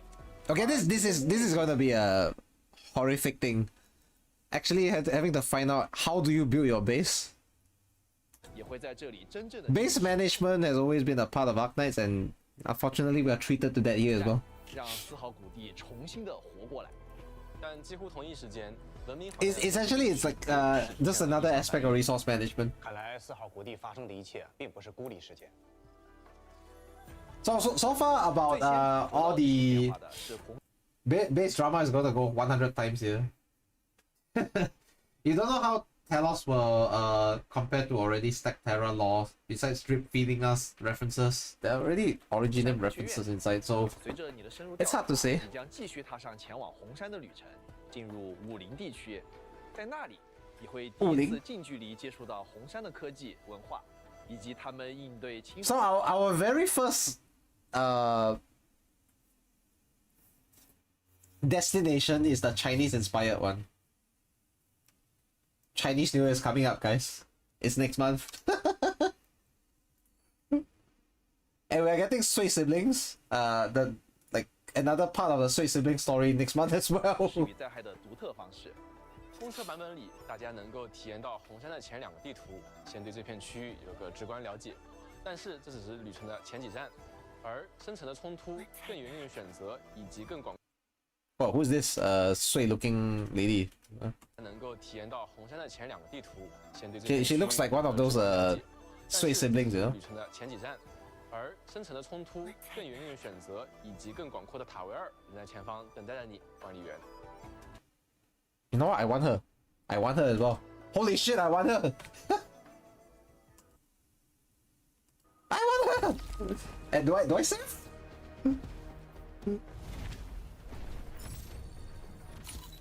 Haven't we met already? I don't think we had a duckhead. Yes, hi Longman department. Yes, I'm back. I'm back, guys. Yes. Hehe. Doesn't matter. You'll remember. How was your trip overseas? Did you enjoy your trip? Sword and flame. There's no escape. Let that twilight burn. Hey, hang on. Wait, hang a minute. 广阔的塔维尔。 I want her. Look at the horns. Look at. Wait. We had a dark head Sui sibling already. Dusk is considered one. 你管理员。 You want to die? Your back is broken. Don't backpack 3 countries, guys. Don't add me. Don't be me. Don't be me. Don't add me. Haven't we met already? Hey, at least it was an experience, you know. It's an experience, and that's all. That's all there is to it. Now, besides the back-breaking stuff that happened in real life, I think we have more back-breaking stuff. We have to play because of Arknights. Yvonne. Oh, sign me up, guys. Sign me up. I'm folding for her. Yes, hi Hamster. It's been a while. Oh, I'm seeing a lot of old names here as well. Holy shit! I'm so happy you guys came back for Endfield as well. Yes, I'm excited for AK Endfield, and so should everyone. Wait. Oh shit! I'm folding already. I'm folding. A Weaver? A Weaver? We fold. We fold. Just call me Yvonne. It's been a very long time since I last went out. Pleasure doing business together. Feel the chill. Let us dance. No, it's got nothing to do with the midriff. It's just got to do with that deliciously thick tail. Hi. You know why? She reminds me of Saria. Saria was is my favorite character in Arknights. And her tail is a huge callback to that. Oh shit, she's cute as well. Holy shit, I'm folding. I'm folding, guys. Okay, this is Angelina's callback. Gilberta. Hi there. You have the rosy scent of beautiful memories, like an incomplete letter. If you are a huge Angelina fan, you should pro for her because everything about her is like just reminiscent. Right, the anti-gravity, floating stuff. I wonder where that might be. The peppy optimism.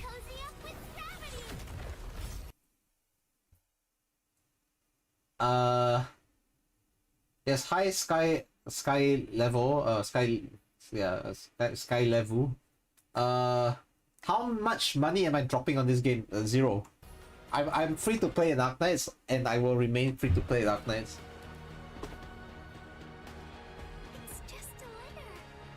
I'm not even gonna buy like, any kind of battle pass or anything like that. Twist your balls. No, you're not doing that. 看到这里，我在想啊，那他塔贝尔想继续往前走，好 The thing about Arknights Endfield is that I feel like if I'm gonna get spend money on this game, right, it's probably merch. I'm more of a merch person if anything. 大家聊一聊我们一起作战的这些干员呢。是的。 Impossible is a gacha game. Okay, before we continue with the stream, right, let me just preface this. I'm free to play in Arknights, and I have like 92% of the operators available inside. Most of my missing ones are 6 stars. I have almost every 5 star in the. I think I might actually have every 5 star in the game. Every 4 star in the game is not too hard to get. Yeah, the only missing ones I have are largely 6 stars. You can call me one of the like filthy luckers of free to play players out there, but there are free to play players who are also luckier than I already am. So I don't know. Make of that what you will. Alright. 而中末地工业最宝贵的，也正是这些一直与你同行。Saria in Endfield make you crack a wallet. I still wouldn't crack for her. No. 比如刚才画面里出现的莱万汀、吉尔佩塔，还有伊冯。那接下来我们就配合一些实战画面。 You see some really familiar faces, right? Because the same leads are part of this. And we are probably getting a Sway Sibling review in about it's either next week or the week after. We're getting a Sway Sibling review soon, so look forward to that. RepP, F2P, someone still calling whale. Someone called me a whale. I was offended because I spent nothing.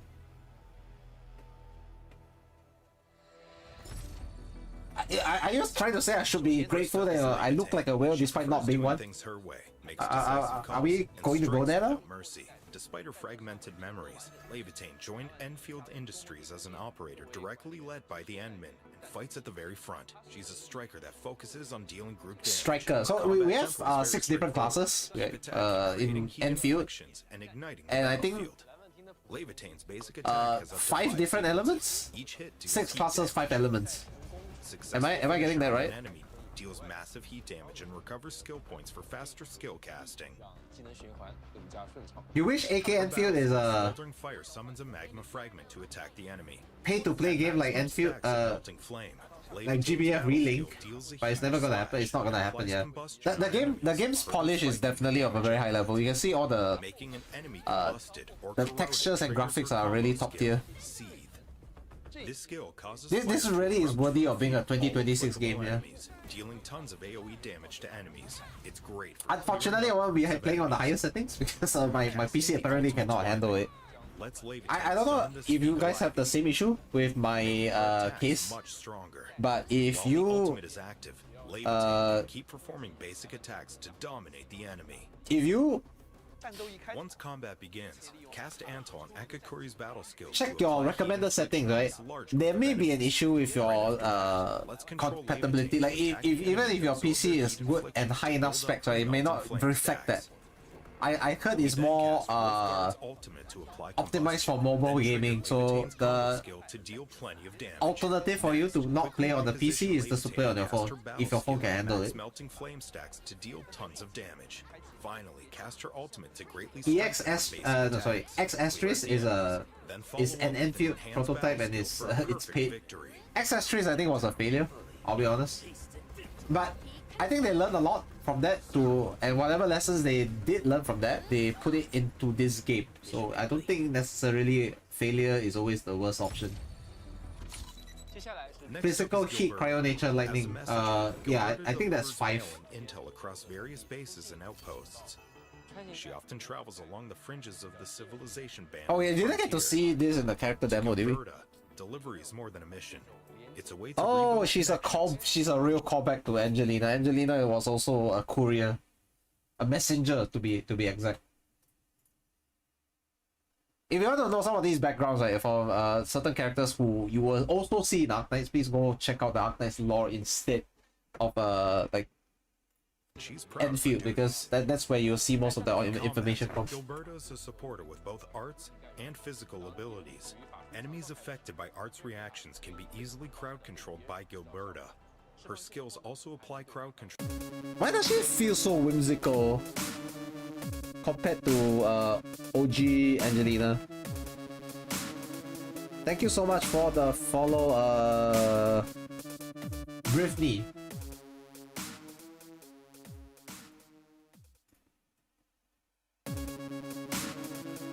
Thank you so much for the follow as well, Timberlake74.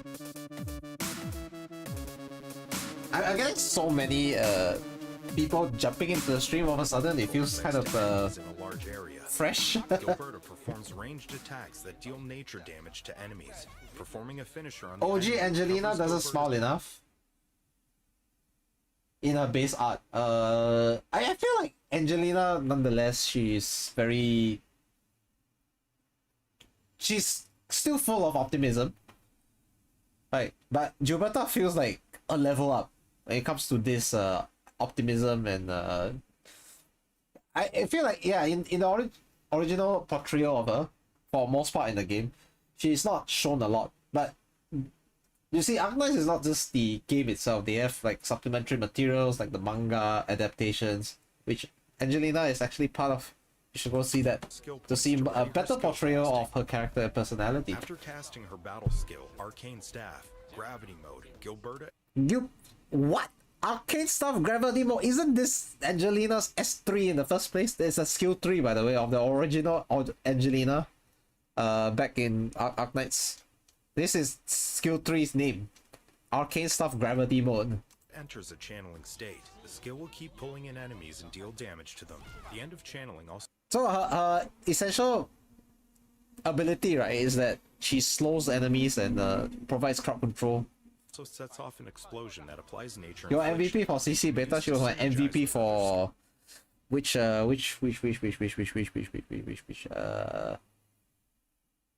think it was CC Blade, actually.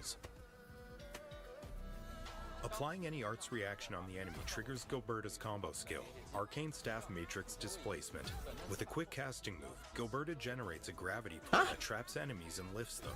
This can is lift the same as levitate in Arknights? They have 4 damage as well, right? Do they get 4 damage? Enemies. Her ultimate, Arcane Staff Gravity Field, creates an anomalous gravity field at the targeted area. Enemies in the area become slowed and take more arts damage. Do they take 4 damage? That's the thing I want to think about, because if they have this, right, 4 damage is a thing. in the tower defense game, it's a bit hard to replicate this because they don't have fall damage. Buffs. When battle begins, have Gilberta perform basic attacks. Just before her final strike, cast Perlica's battle skill to apply electric infliction. Electric Cast Gilberta's infliction. battle skill to pull in nearby enemies. The enemies are now corroded. So basically, she's your crowd control. She's your crowd control. In okay, there is a parallel for this. So in Zenless Zone Zero, right, we have a couple of characters who can suck in enemies towards the center as well. The most accessible one at the start also has a gravity based ability. Right, Nicole Demara, she can create a black hole which sucks people in towards the center. So this feels very similar in that if you have experienced a similar type of ability before, it's not gonna be too different in terms of execution, right? But ultimately, I think the end results may be a little bit similar. The effects overall may be a bit different. Finally, cast her ultimate to create the anomalous gravity field. Affected enemies will move. I think all these ultimate animations are going to provide you the invulnerability frames that you need. You can use that to cheese. More arts damage. Finally, unleash more attacks on them to achieve an easy win. The last operator is Yvonne. This engineer is a bag of surprises and wild theories. She is currently in charge of researching the ether and blight. Oh shit! The bounce. Guys, she's so bouncy. What the heck? Bladed machines. People are often astonished. And she seems like someone who dress outlandishly just because, you know, it's a fashion statement. At her quirky and outright fantastic ideas, Yvonne looks I mean, given the amount of pink in the outfit, can you even say I'm wrong about that? like a laid-back rebel. Look at the amount of pink in her outfit. It's the mark of someone who's very into fashion, you know, and dresses a little bit outlandishly. Pink is such a garish color. It stands out. You know. But nobody would ever doubt her decisions and creativity in her fields of expertise. Yvonne's But for me, the most important thing is that, you know, she's a weaver, and I always like to pull for characters like that. too. She is a striker skilled at solidifying enemies. Her battle and combo skills can quickly apply solidification and give her ultimate energy. Once she casts her ultimate, she becomes the ultimate single target damage dealer. She looks very sassy. I like sassy characters. It's a bit I guess a bit more colorful as a character, to be fair. Yvonne's and her entire design just screams color. She's got such a vibrant palette. basic attacks deal cryo damage to enemies. Her finish. I think I fall for her. I will pull for her. So, yes. Hi, Lunara Van Celeste. Hasn't dropped out yet on console. It's the it's still about 15 hours out. Why are you guys so rushed? It's 15 hours out still. I'm just watching the live stream because the other day I didn't watch. Her battle skill, Berber Bomb Beta, throws a freezing bomb. When hitting the enemy, the bomb consumes. You know why I like Ario characters? I get to freeze the shit out of enemies, and they can't fight back. You know, I love to absolute this. You see, when they're frozen, they can't fight back, and that's exactly how I love it. From the enemy. To be fair, you thought it was already out. I checked the timing before I came to do stuff about Endfield, you know. Stacks consumed. I'm guessing the excitement has been getting to people, and that nobody's really paying attention to the release time. I checked the release time the other day, and it was okay. Essentially, the release time is 10 p.m. UTC -7. Okay. So if you don't use UTC, just treat UTC like GMT. I mean, the time zone was GMT +8, which is the same time zone as China. That puts my time zone 15 hours from UTC -7. So since it's 10 p.m. I just like, okay.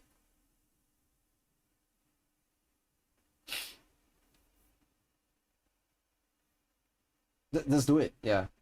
Controlled operator Let's do all the final strike on a calculations. solidified enemy triggers Yvonne's combo skill, Flash Freezer Epsilon 37. The bot Frosty Bitey will deal continuous cryo. Was it? No, it's not UTC -7. 10 p.m. Sorry, it's 8 p.m. I think.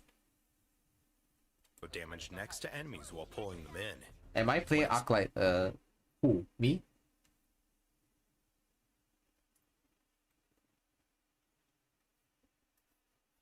The whole featured pool scheme is such a headache. It's nice that you technically could luck out and get all 3 on day 1, but you only want Yvonne. Then you have to wait for the 3rd banner to make sure you get the 120 pity. Guess you'll be rolling with the base characters until then. Just wait, I guess, if you really are set on the character. Yvonne's ultimate cryoblasting pistolier deploys the support. I also like Yvonne, but I like playing with new characters as well, and I give characters a chance for me to like them as well. Not just in playstyle. I mean, it's just how I rolled from the very beginning. I'm not re-rolling. Absolutely not. I think re-rolling is a waste of time, to be fair. But some people do want to re-roll this because, you know, it's a way to guarantee something that they want. Because otherwise, they aren't going to stick around for long. Also becomes a controlled operator. During the ultimate, We have Auto EX stages as well. I don't think we have to actually play Auto EX stages that badly. Because we still have essentially 2 weeks to do it. You can even delay it until the S stages come out and then play that. Now the issue is CC Arknight is coming soon. The contingency contract, yeah, CCB essentially, CCB 3, if I'm not wrong.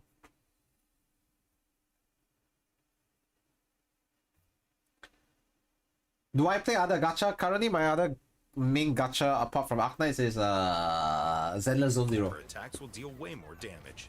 The final attack of the ultimate also Is Endfield a single player game or is there a co-op feature? I have no fucking clue. consumes the enemy's solidification to deal massive damage. I have no fucking clue. That's why I'm watching the fucking live stream. I don't know anything about it. Let's start by attacking the enemy with Yvonne and wait for an opening. This is it. Once the enemy starts using the flamethrower, Looks like most of my chat is from the Twitch side. I don't have much of an audience on the on the YouTube side, but hopefully that changes, like, in the future. Who's this? Is this Aurora? Looks like a polar bear. Perform a final strike to trigger the combo skills of multiple operators.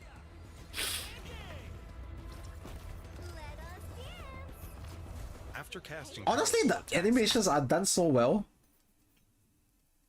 This has the potential, just based on graphics alone. Of course, if you are just basing your graphics alone, this already has the potential for Game of the Year.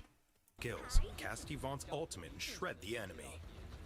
The final attack of the ultimate will consume the enemy's solidification to deal massive damage. Attack again to secure the perfect win. The motion designers in this cook so hard, man. I have to be very, very, very honest. The motion designers cook so hard. We reference player feedback on various operators during beta test 2 and applied a round of improvements and adjustments.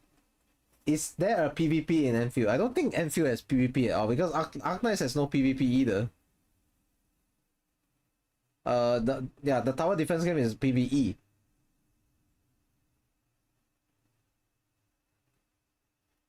You did enjoy Monster Hunter series recently. Your expectation is probably too high. Wait till they start pulling out the fucking hammer. Play from from Monster Hunter. I heard a lot of fans of those.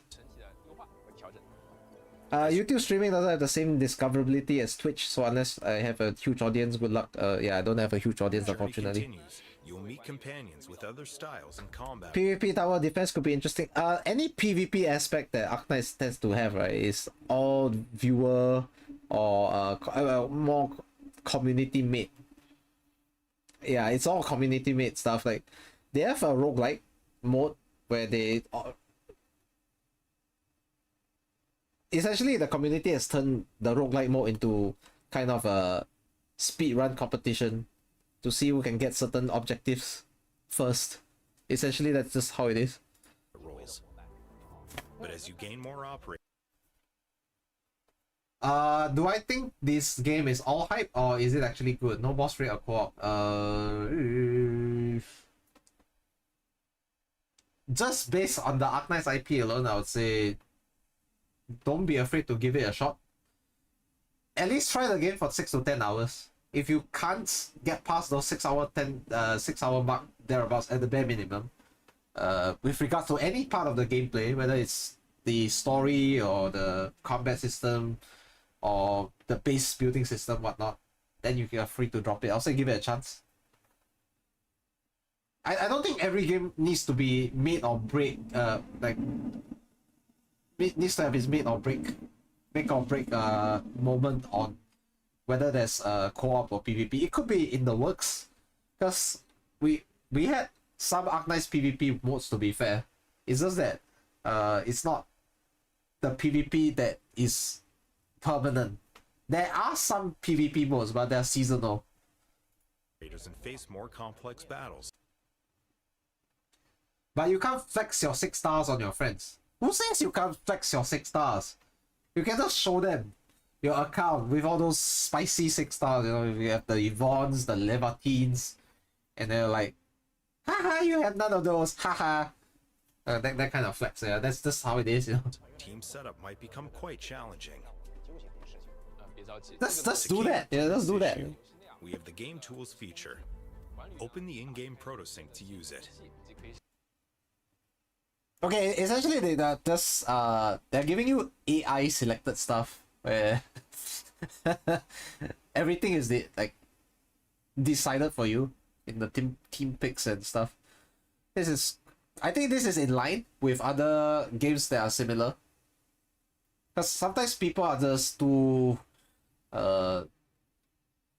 they want the convenience, so that I guess you could just call it as it is, and it's very ugly to do so.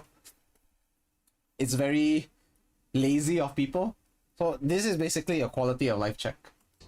And I think some people are already drawn in for this. Because, hey, I just want to go in and hack and slash and kill people and defeat enemies, clear quests. I don't want to think about what team I gotta build the team for me, essentially. Combat theory crafting, shared by other Endmans. Yes, hi, Trick Sex. Welcome to the stream. I see a lot of first time chatters here. I'm surprised actually. Why are there so many first time chatters today? The game's not releasing until 15 hours from now, I think. 14 and a half hours to be exact. But if they had a boss rate or some online interaction, then the game is big W. Yeah, I'm pretty sure those aspects have already been considered when they decided to make Endfield, because Arknights itself was a PvE game with very little PvP interaction, but they have had game modes in the past year or two that have implemented a PvP action to do that. So not horrible development to think about further down the road. I think most importantly they wanted to get a game with extremely high polish out first, instead of rushing a bunch of features that they couldn't even guarantee could work by release. I'm pretty sure they're working on it in the background, probably. Will become more complex. Game tools will give you confidence in testing things out. You're not normally this chatty, you go to bed, so I don't care if you go to bed now or later on. You just go to bed at an appropriate timing, so that you can be ready for actual Arknights Endfield release tomorrow. But right now, I'm just watching this because I missed it the other day. I didn't watch it, so I could do this on stream today. Because my allergies were horrible the other day. My nose was blocked, my head was groggy, everything was just going wrong. Oh wait, you can't sleep, you have to binge the anime. Why? You can't take your time with that. It's not like the beginning of the story is gonna have anything that's too difficult to understand story-wise. Arknights Endfield, you are waiting for the game to download and install. You're currently waiting for the server to be activated so you can start playing. The server will only be activated like 14 and a half hours from now. The day comes, and the darkness descends once more.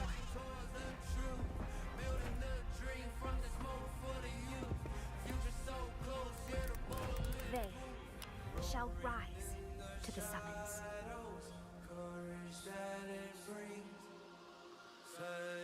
To stake all they are upon a glimpse of hope.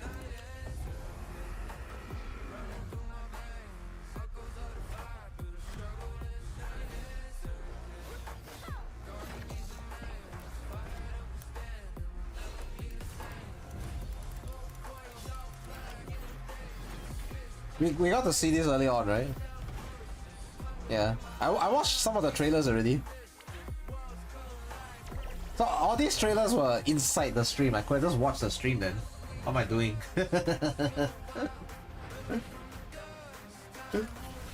What the heck is going on, man?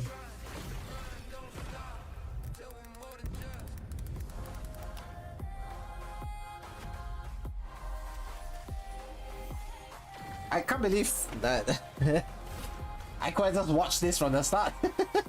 I decided to check all the character demos out first and watch all the trailers before this. So I'm basically had to watch it a second time. For you to set ablaze. Can I just say, Ember has shades of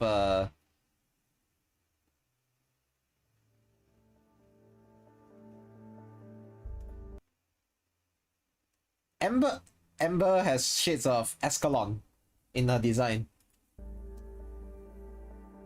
We went through beta test 2 admin feedback, as well as issues we encountered during internal testing. Up next is an introduction to key adjustments. 4 AM in the EU. EU, you are 7 hours behind me then. Because it's 11 AM for me. You've heard you can make love with Enfield characters. What? Not a fan of their music choice in the trailers. Arknights has a very distinct musical representation. Like you've heard some star set inside as well. And what's that called? One Republic was responsible for the main theme as well. You love anime game forever? We've made for the official release. The first part are visual effects and overall performance.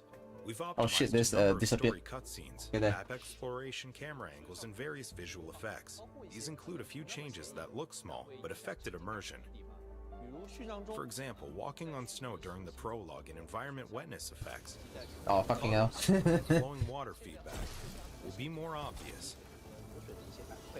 When you look outside Oh shit, what is this? the atmospheric clouds of the planet are also more layered and distinct. Quite a few special effects received their What the fuck is that? sound conveyance and audio effects have been adjusted. That looks like some massive shit. Distinct. Dijiang. The atmospheric clouds of the planet Okay, essentially you can call this planet an Earth-like. layered and distinct. Earth-like? Well, apparently this is not a fictional thing. There are planets out there that visually resemble Earth, and they are like galaxies away. The Hubble Space Telescope has managed to capture some of these planets actually. I think the James Webb Telescope has that as well. I don't know, because the Hubble Space Telescope is a little bit older. The James Webb one is more recent and more modern, I suppose. Sound conveyance and You don't know what Starset is? You mean the song that previously played on the stream? Yeah, I mean, there's a very distinct musical identity with Arknights as a whole. Not just through Enfield itself. Can you get Yvonne on level team banner? I'm pretty sure they're only rate up on their own signature banners. audio effects have been adjusted. Ambient feedback is Arknights has the... Okay, original Arknights gacha has the 6-star banners, right? Where we call them the banner rate ups, and there's only a single 6-star on those. You can pull for other 6-star that are included in the pool itself, but generally, if I'm not wrong, given the switch in game design and genres, right? This is a little bit more towards what you can expect from Hoyoverse. Yeah, it's quite similar. So it's only gonna be the banner rate up. That's it. The sounds of the footsteps can probably. There probably is a pool where they're gonna add like a standard banner where they're just gonna add 6-stars in the future, but I don't think it's now. Let you know who's next to you. Given how high effort this is, right? Fixed as well. What thing got fixed? Textures? Some narrative cutscenes got fixed Narrative as cutscene. well.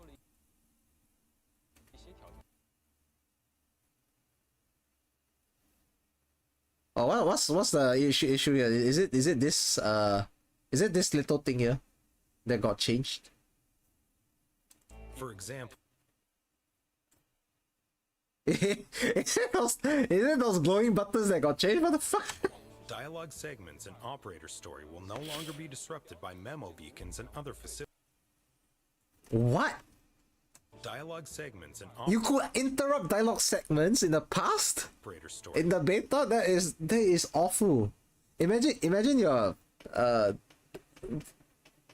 completely immersed in the story, and then that fucking thing just starts interrupting you. will What no the longer be heck is disrupted this? by memo beacons and other facilities. Chat, will I be able to receive rewards for pre-registration if I create an account tomorrow? There is a universal pre-registration release for everyone, because we hit the milestone for 35 million pre-registrations or something like that. Speaking of Amber, you were told she, who was immediately your favorite design character, was the weakest of the release 5 stars, which doesn't matter. You max her like you did Nihilista in Nikkei. I honestly don't pay attention to people say judging characters like, oh, these are the weaker characters or whatnot. They all have their own users, honestly. They wouldn't deliberately make high rarity characters completely like weak or some stuff like that. Even if they're the weakest 6-star, they are still a 6-star and they're still going to be awesome. Okay, that's just keep in mind that it's the same thing with other games as well. In Arknights, the 6-stars, yeah, they are the apex, obviously. Right, the original game has 6 stars, 5 stars, 4 stars, 3 stars, 2 stars, 1 star. Right, we go all the way to 1 star. Over here, the lowest you get is 4 star. And because this is more RPG combat style, you're always gonna get use of them. Even the 4-star is gonna get use of them. Arknights has one very strong design philosophy, is that they're gonna make playable characters playable. Like actually playable in the sense that you can use them and not feel like you got shortchanged. Okay? So take my word on that. I played Arknights for 6 years. I'm very familiar with what they can do with their design philosophy when it comes to designing kits, especially. A few cutscenes in Valley. Her kit is defense focused, so she doesn't fit into genre. I hate when people try to push, oh, DPS meta. Oh, it's always when a character gets designed as more of a defender kind of archetype, and then everyone is like, they're supposed to tank. What are you trying to do with a tank? Like, what, kill everything? That doesn't make sense. Every game is like this, where the moment someone doesn't see DPS tied to a character, they're done for. In their eyes, there's no rescue. They're done for. They're shit. They're poor. They're weak. Everything that's negative you could say about them. It's ridiculous. For me, that's not the way to play. Like, always play your favorite characters when it comes to gacha games, because it's the design that got you in the first place. Anything else is a bonus. Have received improvements too. Another key optimization is camera angle. Camera angle, Now, So show me. Wait, are you actually able to? The bean! Bean! Bean! We have a bean!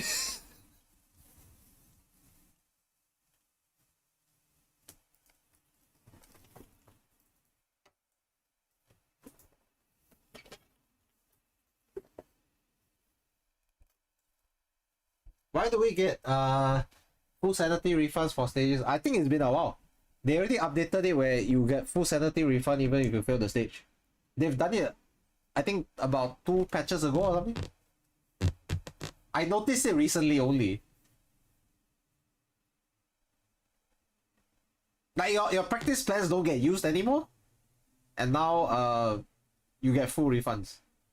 Because I was doing the rerun for Pepe's event the other day, and then I was like, wait, aren't I supposed to lose sanity when I fail the stage? Apparently I didn't.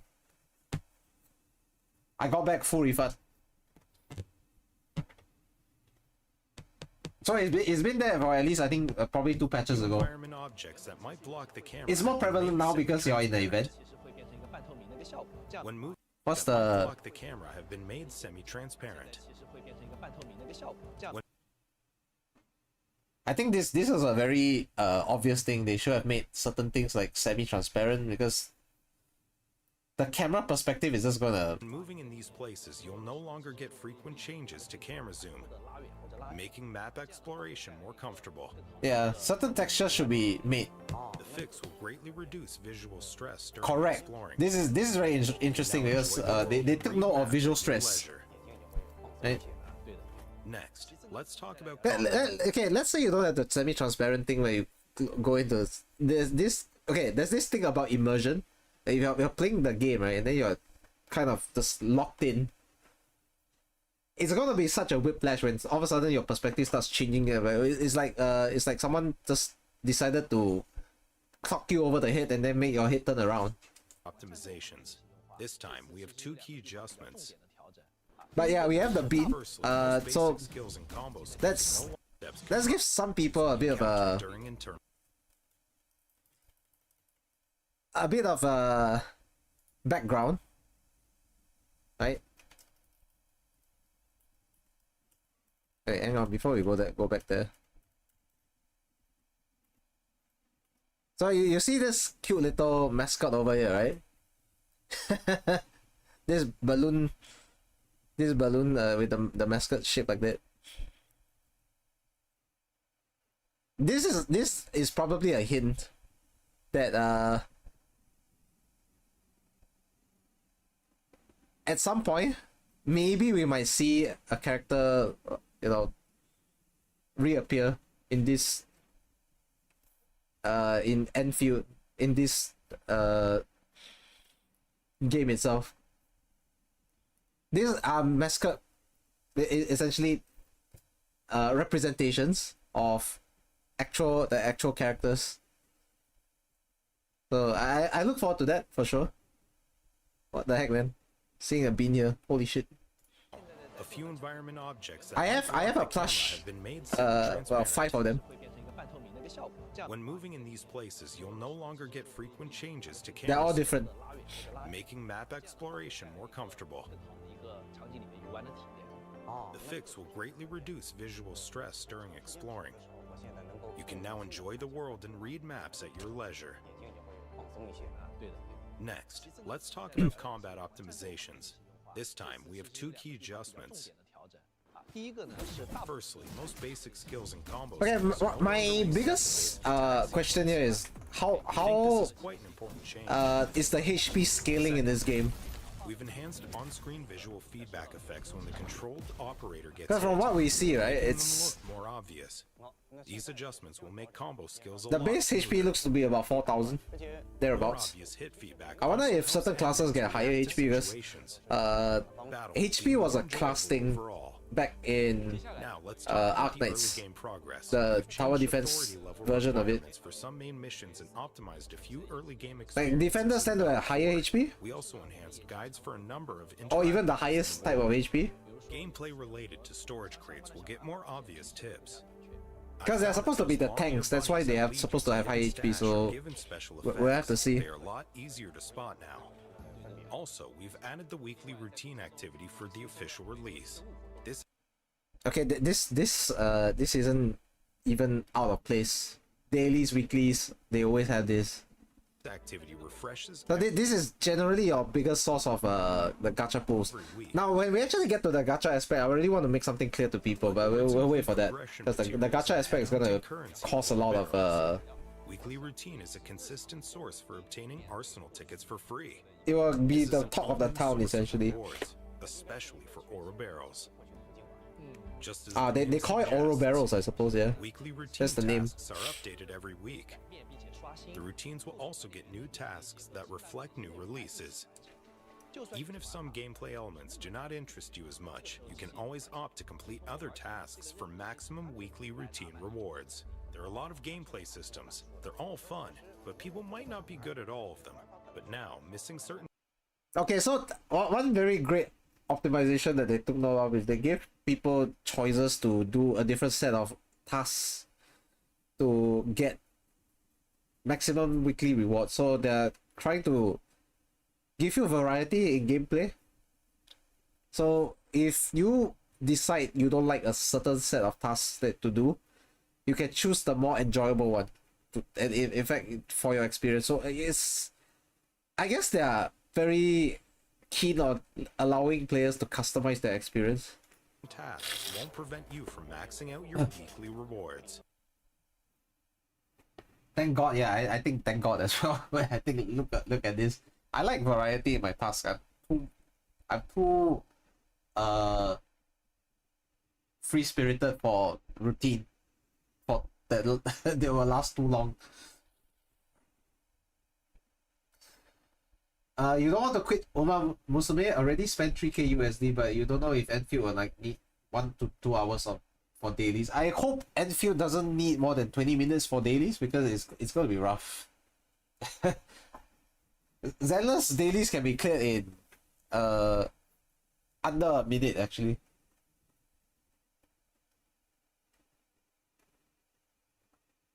You can clear those under a minute, so that could be what people might see as gold standard if they do play games like that. In my opinion, I think if you don't exceed 20 minutes for clearing your dailies to weeklies, I think it's fine. 20 minutes is like my my accepted amount. I can handle more than that, but what about the others? Yeah, you know, what I can handle doesn't mean everyone is okay with it as well. So I'm thinking more about the big picture. 20 minutes should be the max, I think. We also made many optimizations to character. You quit Throne and Liberty over dailies. Some dailies are just too cumbersome to do. I think Genshin dailies are about 20 minutes as well, to be honest. So if that one is tolerable for me, I think it's fine. So they're going to ease the operator progression. Faster clears for progression, material lower material rate difficult. Oh, there are rates. But is it the type of boss rates that I'm thinking about? I don't know.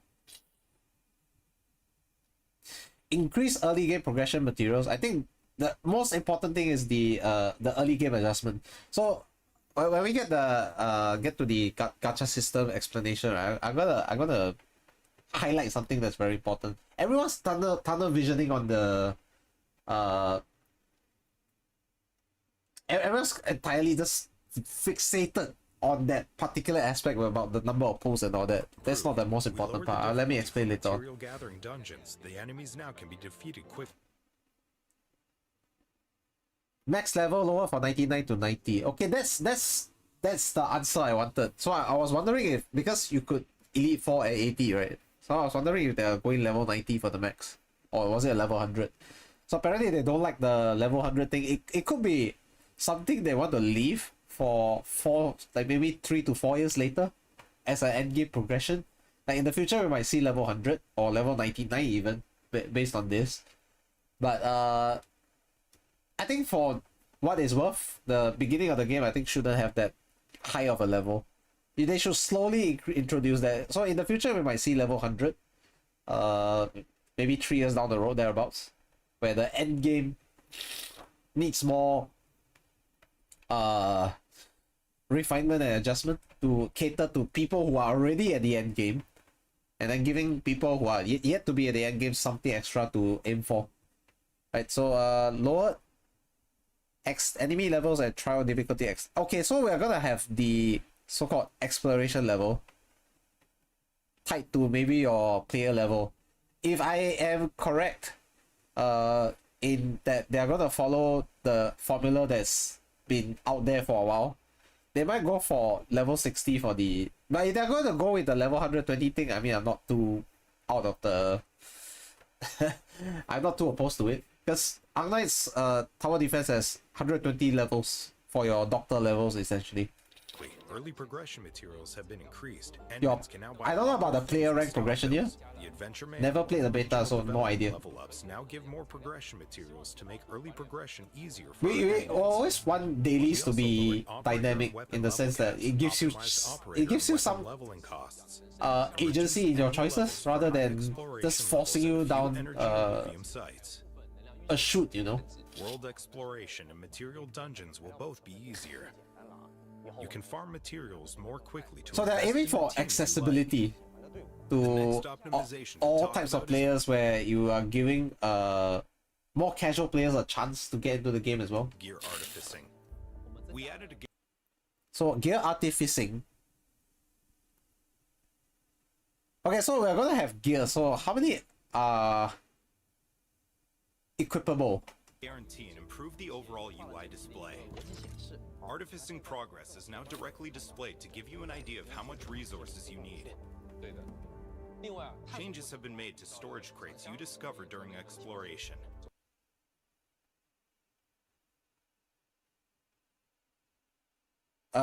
Crates. Why does this look like what was that game again? Apex Legends. You know those suitcases where you could get loot from? It looks very similar, right?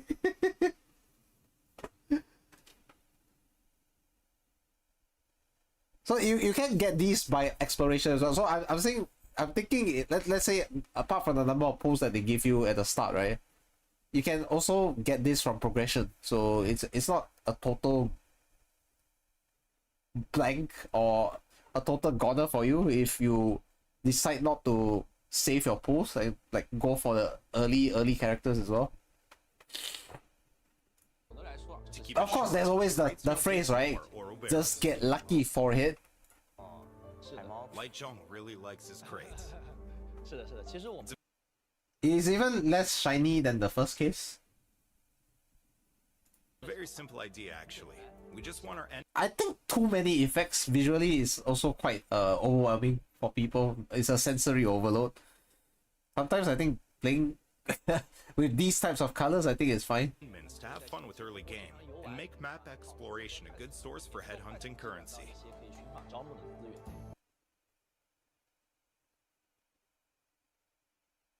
This could be a mistake, you know, because the first three are lit up, and then this one is not lit up, even though it has the light source. It could be a mistake. It could be fair. It feels like a mistake, honestly, because the everything is lit up. Even the last one is lit up, and then this one is not lit up. But bear in mind, this one looks slightly different from the rest as well. Like it's in the middle of opening, and the rest were in closed state. You get what I mean? It could be a mistake. Yeah. We even changed a So few crates into some of the crates you get from exploration can go up to 150 now. Oral barrels when opened. Wait, hold up to 150. What if everyone gets a different amount? Is that the other gacha aspect in the game, where everyone's gonna get different amounts now? That's very motivating for an explorer. No, it's not that they forgot to add the effects. This one is in the middle of opening. Is what I'm thinking about, because the shape is all different. And then this thing has this extra part here where every single other crate doesn't have that. Really likes his crates. So it's just one crate in the middle of opening, and then someone decided to take a fucking picture of it. Exploration, a good source for headhunting currency. We even changed Oh my God. crates into surprise crates. that give you 150 oro barrels when opened. That's very motivating for an explorer. One may just be hiding Another around the gacha corner. aspect, I suppose. We want to encourage Who our is getting the Endmins to 150? explore and find these surprises. For hardware performance, Endmins playing on PC will get the 120 FPS option. NVIDIA DLSS Super Resolution. Okay, so let me just preface this. They said 120 option for the FPS for PC, right? My monitor can support 120. But the game settings say I cannot. So what gives them? Oh my god. Frame generation technology are also supported. Frame generation will give our Endmins even more frames per second for that ultra smooth graphics. I'm gonna play on relatively low settings because I just feel like my PC cannot handle that. Added to a number of scenes in certain iOS devices. Controller mode for mobile devices has been added too, giving another option to Endmins who seek better. Oh, I don't have a gamepad right now, so I cannot play. I will play on keyboard. I don't have an Some Endmins have to use like a PC when they want to play with a proper gamepad right now. Mobile controller support. Overall experience for mobile gameplay is improved. This is especially helpful when you need to reposition your operators or quickly react to combat situations. Actual buttons feel more intuitive than virtual ones. You can now explore Talos 2 whenever, wherever, and however you want. I can't wait for the official release. We just introduced a number of key optimizations for the official release. There are plenty more changes that we can't allow. The graphics side I'm not too super interested in because like if my PC cannot handle the specs anyway, it doesn't matter. Or the These changes will make quality our graphics. gameplay more enjoyable. Feedback from our Endmins on headhunting is also very important to us. The next section will focus on headhunting improvements for the official. Okay, headhunting is essentially our gacha system, so we're gonna talk about it now. Our banners are divided into headhunting for operators and arsenal issue for weapons. These two systems are distinctive by design. Need operators? Go to headhunting. Need more weapons? Go to the arsenal exchange. Yeah, this is quite straightforward. Double gacha. Special permits acquired from progressing through the game. Missions or purchases can be used in 3 types of banners: New Horizons headhunting, basic headhunting, and chartered headhunting. A number of high rarity operators will appear in chartered headhunting. Let's start with New Horizons headhunting. For this banner, the required headhunting. Okay, this is the New Horizons headhunting is essentially a beginner banner. So we're getting a free 6-star operator,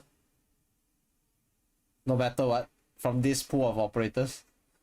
Last right, Li Feng, Porani, I can't pronounce it now because my fucking nose is getting in the way. Pograninik, Last Right, and Ardelia, and Ember as well. Permits are acquired entirely through game. Honestly speaking, I'm not too fussed on who I get. I don't care if some people might, oh, I don't want to get the male characters and stuff. Why bother? It's just a newbie hunting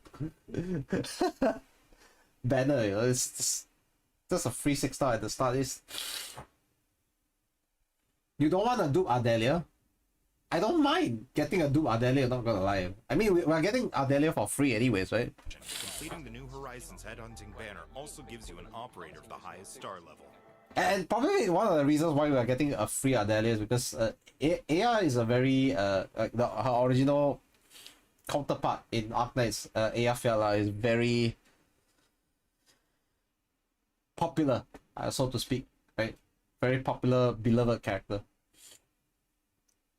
Basic headhunting and chartered headhunting banners. Endmins are guaranteed. And then basic headhunting. I mean, for me, if you leave it up to me, I would like one Ardelia, one Last Right, you know. But it is what it is. So, basic headhunting is basically your standard banner. So we have these 5 in the standard banner.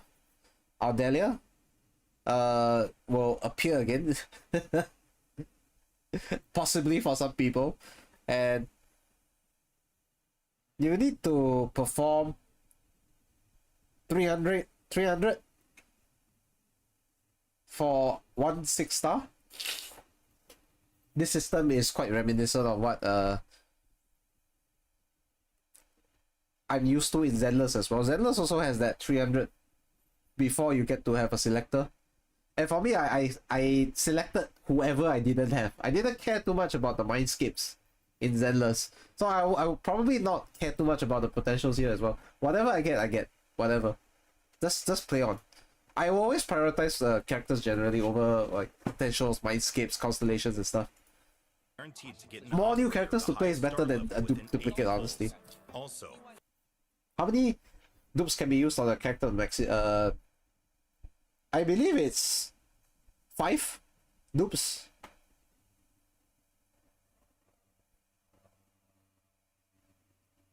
Because in the original Arknights, right?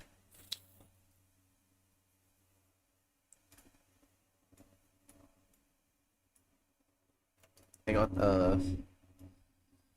original Arknights game, the 6-star is already potential 1 the moment you get them.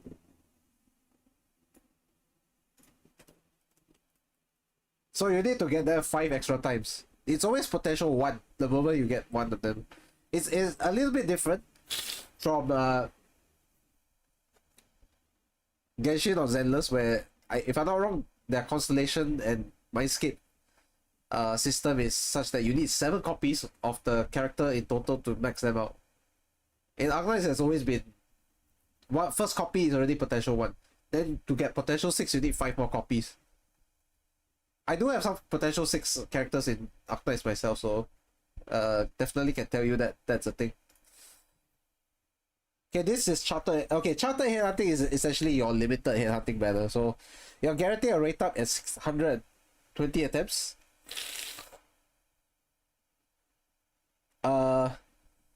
Perform a total of 60 headhunting attempts to receive a bonus headhunting dossier. It will automatically convert into a special 10 times permit for the next chartered headhunting banner when it begins. So every 60 pulls, you reduce your next headhunting banner by 10. So you need 110 on the following banner.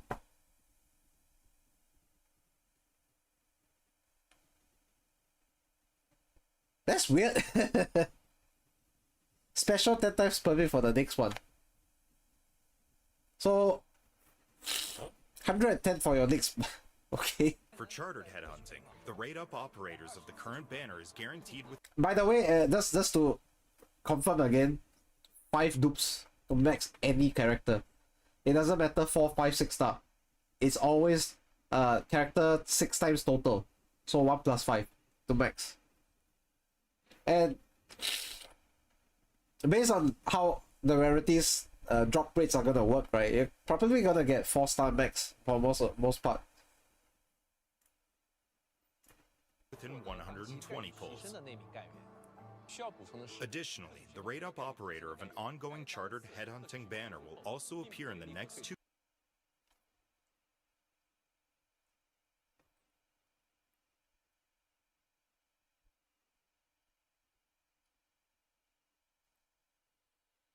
Okay, so they changed the limited system such that at least the first 3.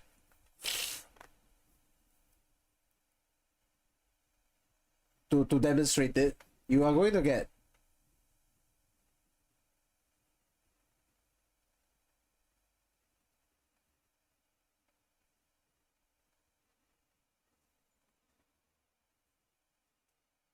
okay, so you essentially have all 3 of the 6 stars available in the pool for 3 banners subsequent. So the rotation is essentially always 3 by 3.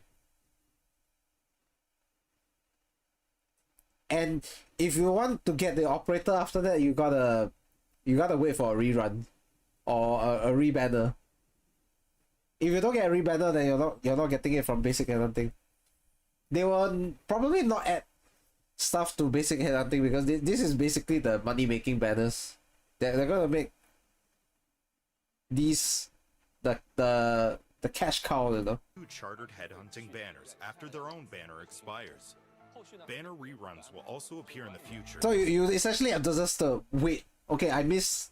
Let's say you miss any of these three and you want all of them.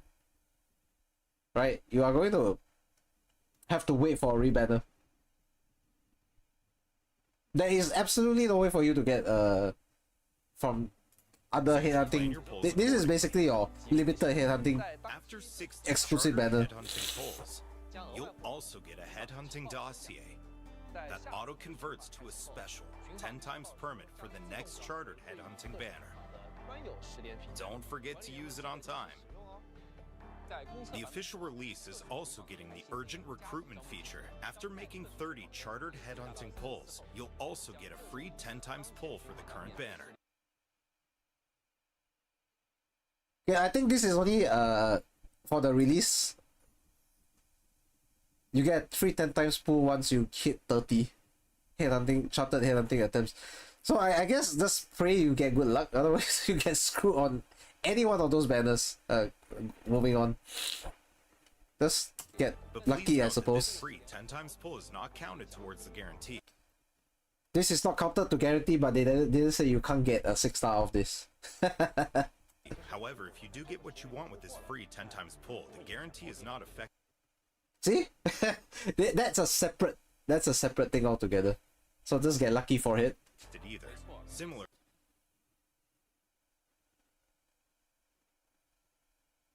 There are no paid weapon banners. I don't know about the weapon banner thing because it's a double gacha. we have to see how this goes. The guarantee, given the special occasion of our release. Because for most games with also like weapons included, right? They have a weapon gacha at that, so it's a double gacha.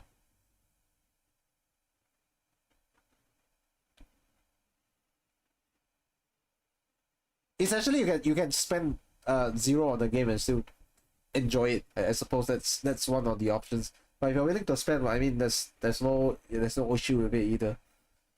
So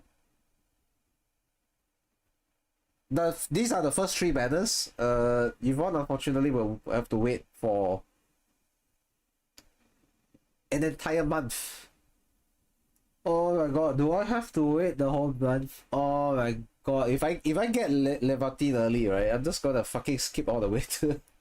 Oh, look, don't get me wrong, I love Angelina, like Jubata's predecessor. I want Yvonne more. I am folding for her.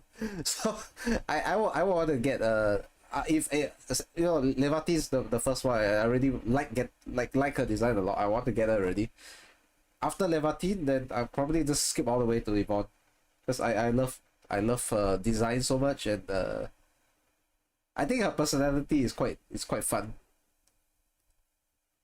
So these are each banner wants that iconic name, right? Like they are gonna be associated with. Like Scars of the Forge for Levantine. Jubata is a little bit more plain, you know, but it's very girl next door-ish. Like the floaty messenger. What the heck? Yvonne's is the hues of passion. Just to because of her very sassy personality, I suppose. Celebration will be opening 3 chartered headhunting banners in this order: Scars of the Forge, the Floaty Messenger, and Hues. I don't care so much about the potential stuff. Just like as much as I can. Probably just pull for Levantine first. Let's see how lucky I get, I suppose. Operators from an upcoming banner might make a surprise appearance in an earlier banner too. For example, you'll have a chance to pull Gilberta and Yvonne during the Scars of the Forge.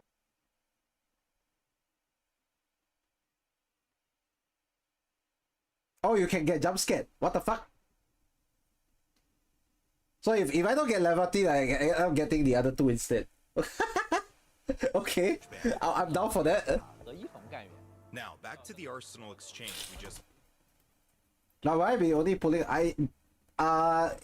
in Arknights, my approach was always to pull for 50-50 then move on.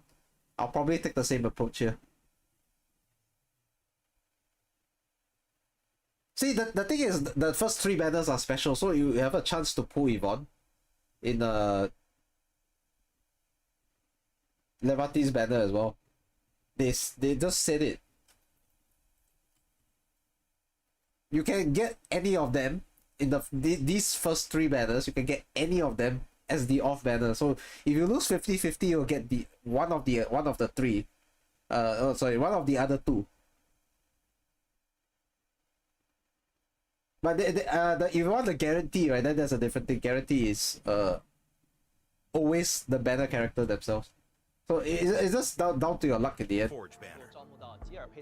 If let's say I don't get Levati and then I get Yvonne instead, right? Let's just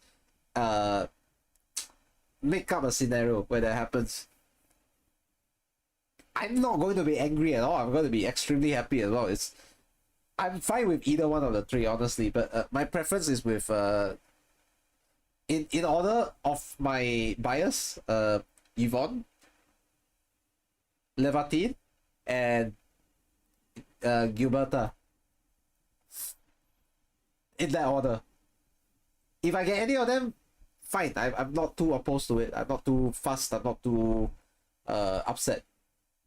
Not even going to be upset. I like all 3 of them, honestly, design wise. But the first 2 are a little bit more callbacks to OG Arknights, which is why I'm a little bit less upset about it. Let's say if I do get any of them. Now, back to the Arsenal exchange we just mentioned. Headhunting not only gives you operators, but Arsenal tickets for getting weapons as well. Arsenal ticket.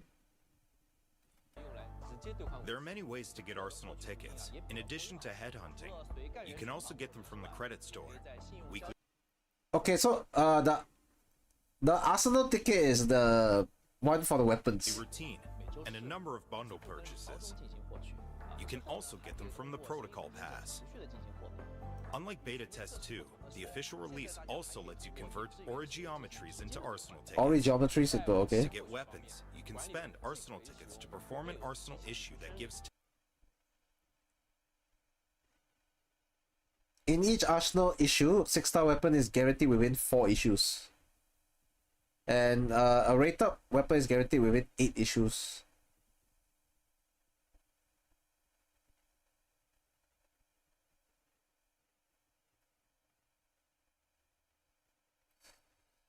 Uh, 10th issue gives an extra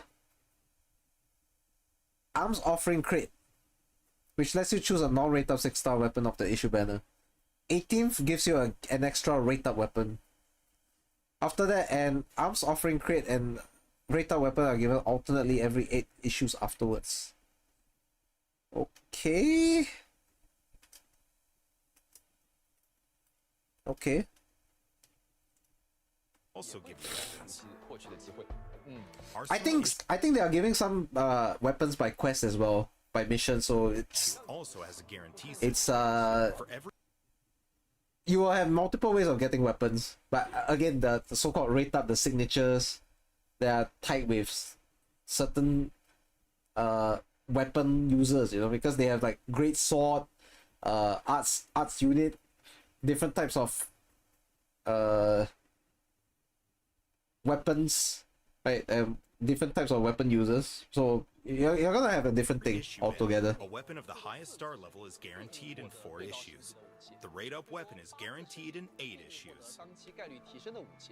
We added something at the 10th issue, which gives an arms offering crate that lets you get a non-rate-up weapon of choice. After that, every 8 issues gives you a rate-up weapon. Okay, so it's 10th issue gives you 1, 18 gives you extra, then 26 gives you crate, and then 34 extra. It's alternate essentially, so it's 10, 18. After that, every 8. Or an arms offering crate in rotation. Every investment will be worth its while. Yeah, after the 10, the next one is 8 plus 8. 8, 26, 34, like it keeps going. We also went over Endman's Beta Test 2 feedback and extended the duration of the Arsenal issue banners. And for the official... Okay, so these are the unique weapons that they are going to release for the first 3 rate up operators. Like smelting forge issue. Okay, that's the one for level 10. 2 is express delivery issue, which is for Gilberta, and the third one is for graffiti issue, which is Yvonne's. Okay, interesting. In the following order: smelting forge issue, express delivery issue, and graffiti issue. Now let's briefly talk about the protocol pass. The protocol pass is a milestone system based on daily gameplay and progression. In addition to the basic supply and the paid protocol customized tiers, you can also spend aura geometries to unlock the Originium supply tier that also rewards you with aura geometry. Okay, this is basically the beginner pack, I think.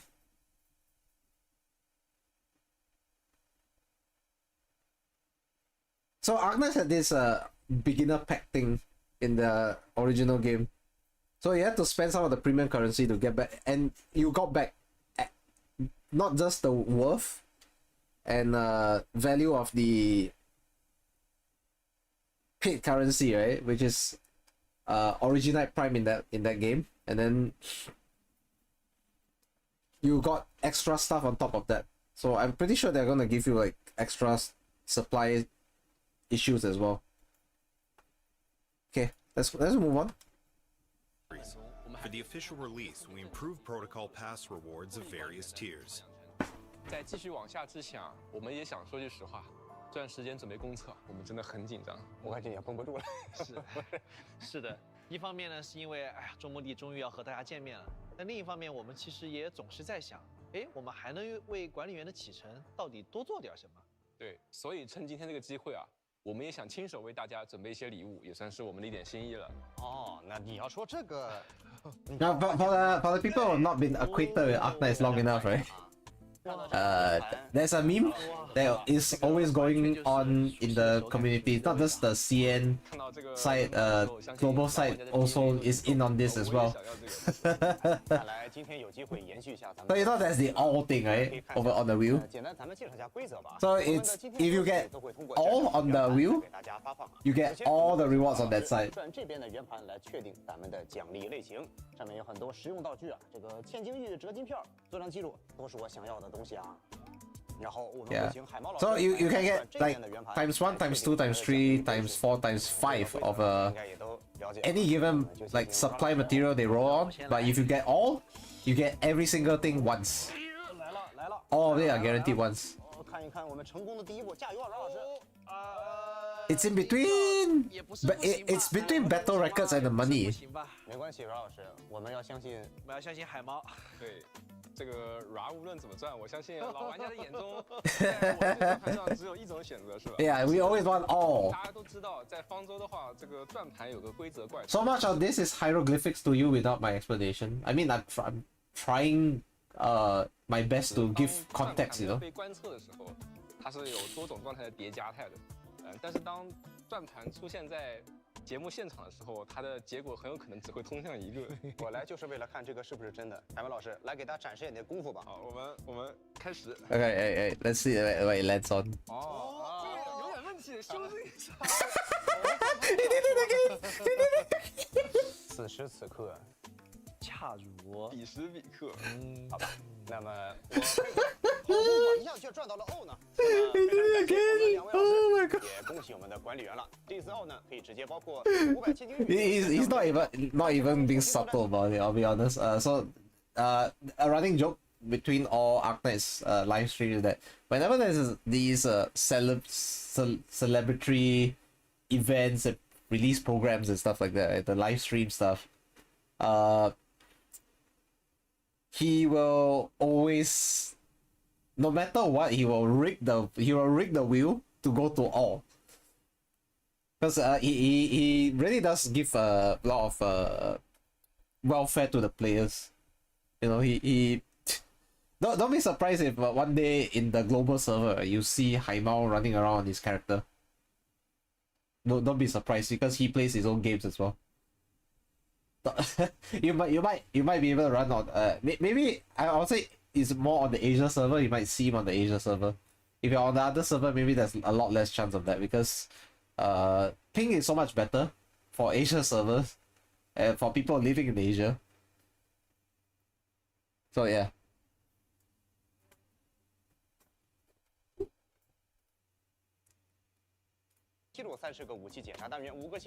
That's crazy, man. So you get all of this. Everyone will have all these. So this is the reward code. All right. So do manage to claim it. Anyone who does manage to claim it, please. Yeah, great. I'll probably try to work some new commands in for Endfield just to make things easier for Endfield players coming in like tomorrow in my Nightbot. So I'm gonna change some commands in, and hopefully I put the reward redemption code for this. If I can remember to do it. Right, return of all. Attention, please. It's a very slight reference, right? Return for all. System check. Endfield is waiting on the icon. A return of all, sorry. The legend. Such a slight reference. And lovelier with unspeakable menace underneath. Dispatch phase now revealed. Supply stage stock renewed, and it gets real. What is the deal? Still kept concealed. Oh, long-eared beast. Oh no, my long-eared beast. Anchor drop from above. Anomaly, homeland is crushed. Crisis changing, crisis waiting. What's this ad for? Arknights always has those in-game spotting, in-game spots for ads and stuff like that. That is very interesting to see.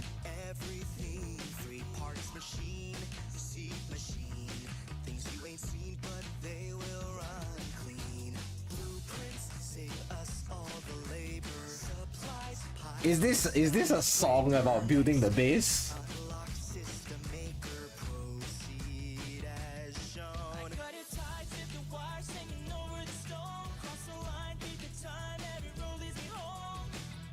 No way, a garbage truck?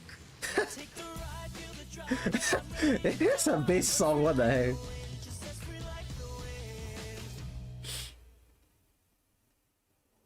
They are playing heavily into that corpo stick. The thing is, the world building of Arknights is very interesting in that you can see all the in-game spots, right, for ads and stuff. For if you're ever part of any of those Arknights live streams, especially on the CN side, they like to do those because it's just it's a little reference, I suppose, to the little things in the story. Because some of those entities actually do get mentioned and do appear with actual products in the inside the game itself. Yeah. Okay, what's this tour of?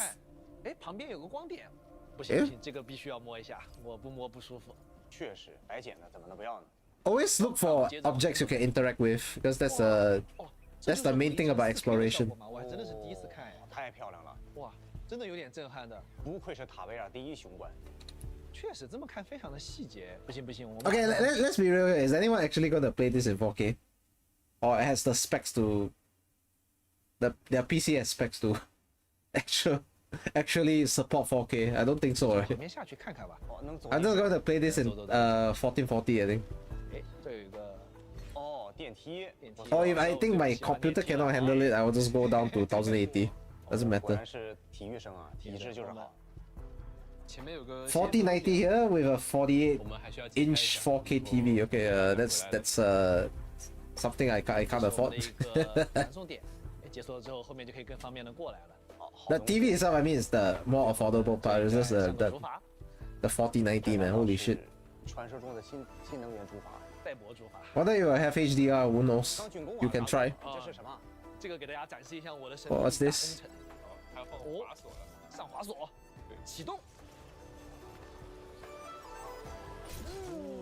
Oh, we got zip lines. Okay, zip lines remind me of Apex Legends. The Apex Legends has some zipline maps as well. 地图之间啊。 I am not surprised if Haimao actually ends up like being one of those players of Apex Legends and then took inspiration from that. 大大提升这个跑图效率，而且这个滑鼠的建造位置是大家可以自定义的。哎，对，而且我。 How many hours till it launches? Okay, we are at 9:30 p.m. right now. 13.5 hours, 13 and a half. 特意把它放在了我特别喜欢的一个东西旁边，就是这个天使装阵列。哇，近看我觉得它真的非常有气势，说实话。啊，既有功能性又有观赏性。那肯定的。 4090 was an early investment. Doesn't look like you'll be upgrading for a long time. You literally went from a 1080 Ti to a 4090, so you can understand you were saving for a long time. Yeah. Oh yeah, sure. See you at launch, I suppose. Anyone who's still waiting. I think I'm on a 1070 right now, GTX. But my laptop's like 8 years old, so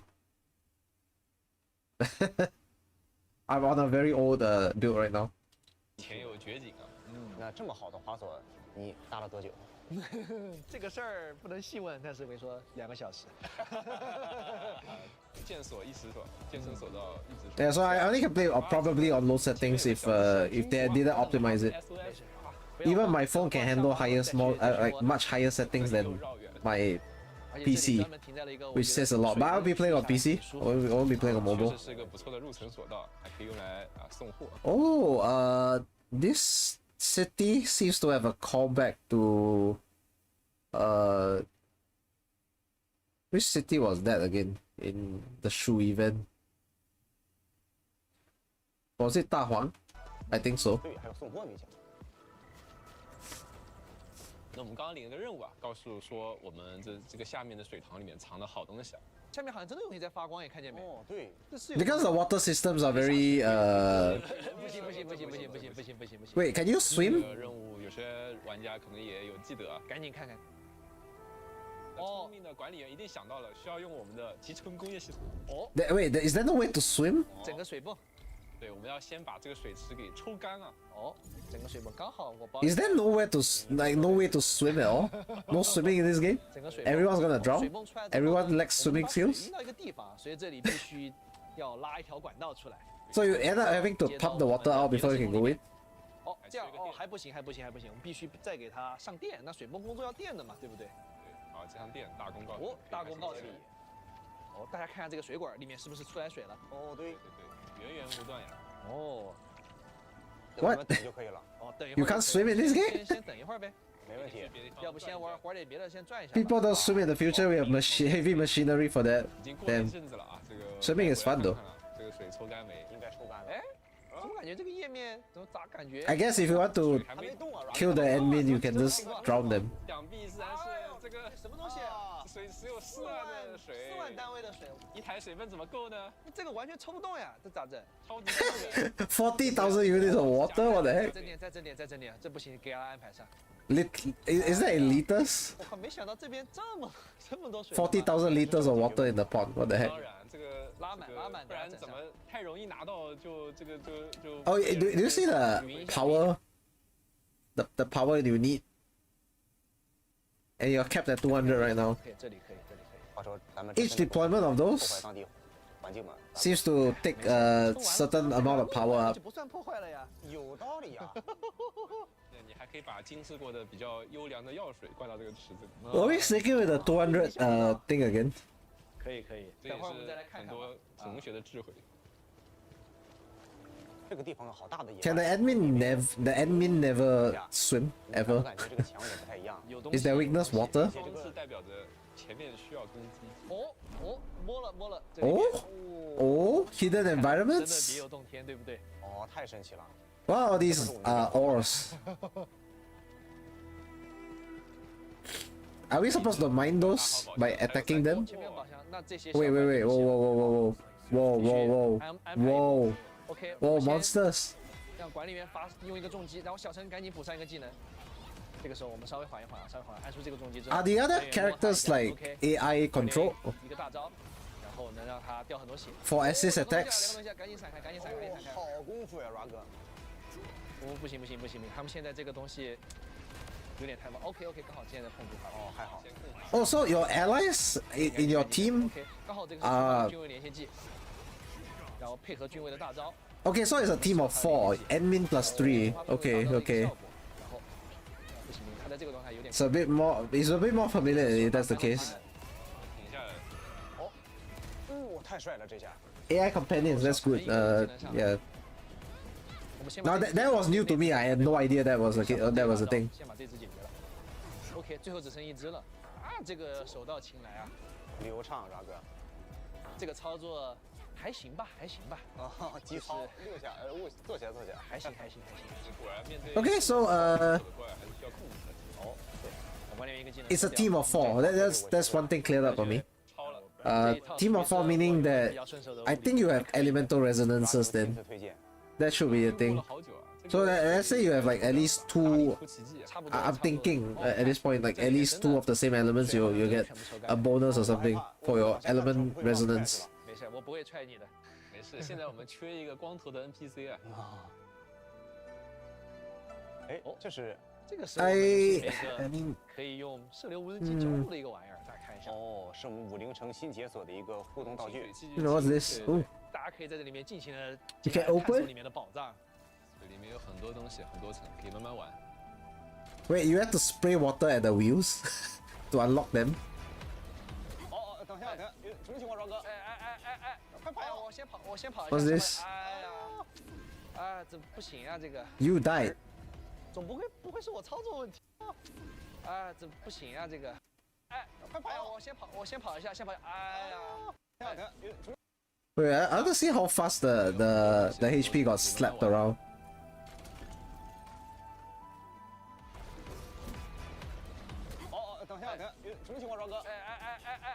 Oh shit, that's a lot of damage. You died. Oh, one thing I'd be interested to see is the death animations. Yeah. 有办法了，我们游戏其实除了提炼斗队，还有一个办法能解决这个问题。哦，看我们的解决方法。You didn't realize you actually watched someone cover this last month? What? 哦，我看到了好多塔呀！哦，天使们，你们可识得此阵？没错，这塔。Yeah, I like the fact that they run behind you when you do exploration because that it's always nice to see your characters do something, you know, rather than have them I have to switch them out. 这个就是我们周末地的百玩挂机攻略。 Make them actually feel like companions. You get what I mean? 管理员真正的实力，还真是。摸两下，惬意的走开。哇，这个战斗机械原来真的有这么强。Ooh, nice. 你有点坏哦，Ra哥。That looks like there's a lot to explore here, for sure. Yeah, what is the crate gonna give? 我们刚刚体验到的。Show me the crate, man. What do you mean you cut at that point? What the heck? Show me the crate, man. I want to see what's inside. 巧妙结合。那集成工业系统到底是什么呢？ Yeah, with you and you can swap. Yeah, that's the thing. I like to see like the fact that they are around you, and then when you swap, you can swap into the other one. 制作了一个小短片，大家一起来看一下吧。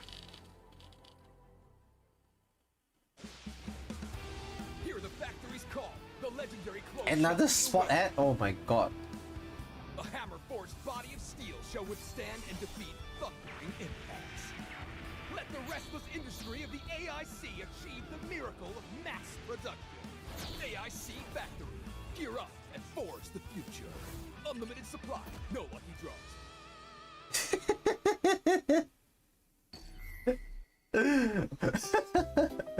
This is such a callback to Arknights, holy shit. All the ads, man, all the ads. From the vine to the dinner table, from the orchard to your eyes. And this is relatable, right? Relatable F. Can't believe I fucking said that. I wanna slap myself, man. With these flavors, we shall satisfy the future. Citron. Administrator authority level verified. AIC factory officially deployed. Outpost basic needs fulfilled. Production efficiency is at 300% of pre-deployment levels.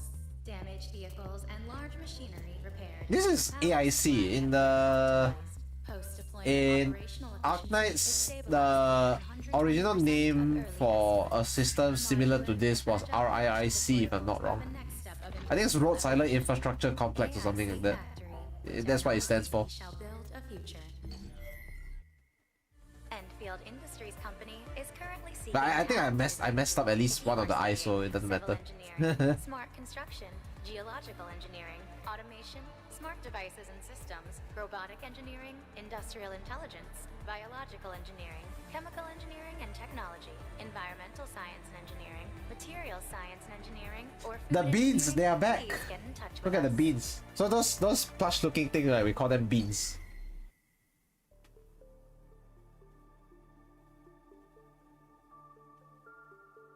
For Endfield, carrying out exploration, development, and production on Talos 2, and leaving behind a useful legacy is very important.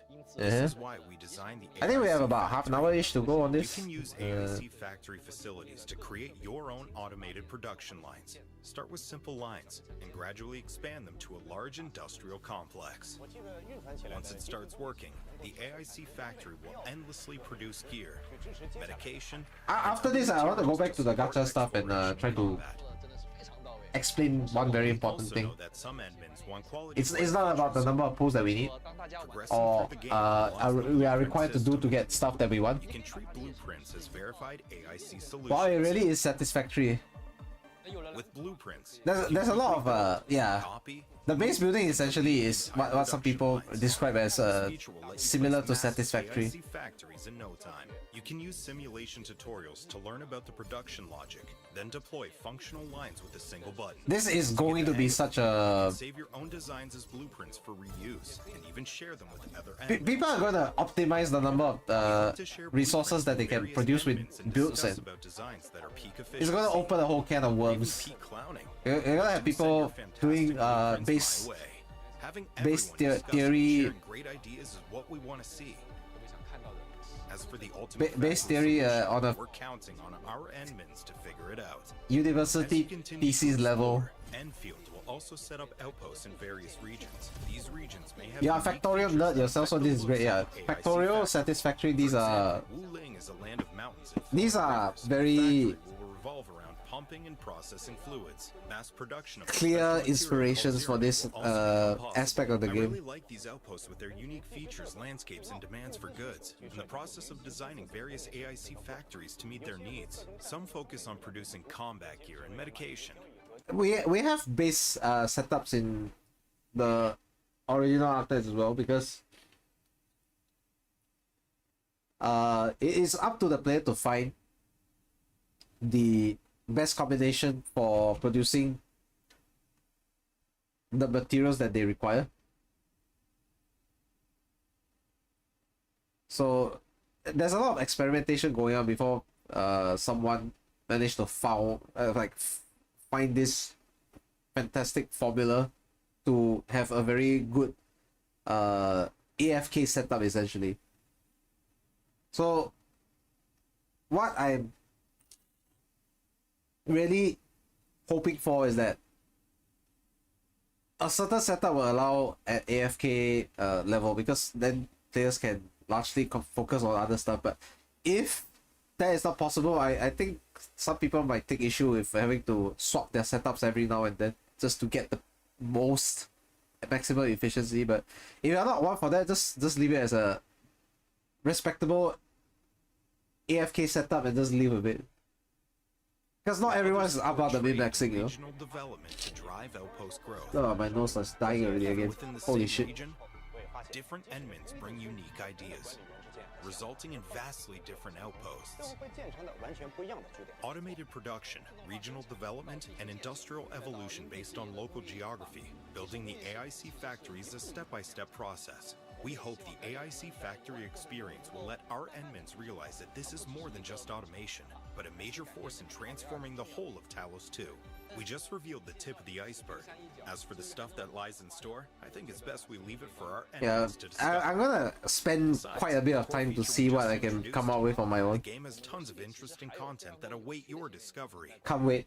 This includes operators' narrative events. I like on the day of to construct stuff. A new narrative event for Levitain, Let Fire Consume the Ashen Past, will also become available.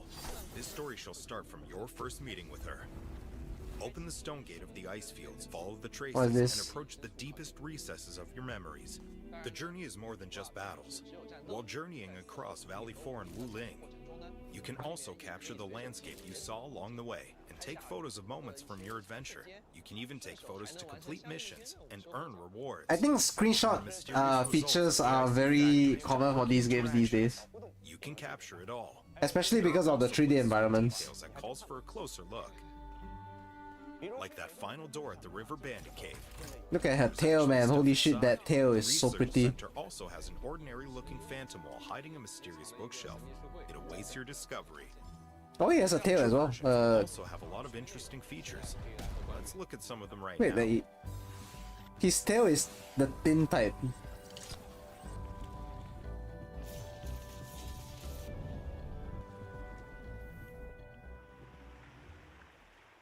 Okay, what's with this? Exploration can be tiring. Our Enmins can return to Dijiang whenever they want a break. While aboard Dijiang, you can interact with operators. The ship also has functional cabins where you can link up with other Enmins, showcase your achievements, trade elastic goods, and even dive into a mysterious realm. Trade what? Showcase your achievements, trade.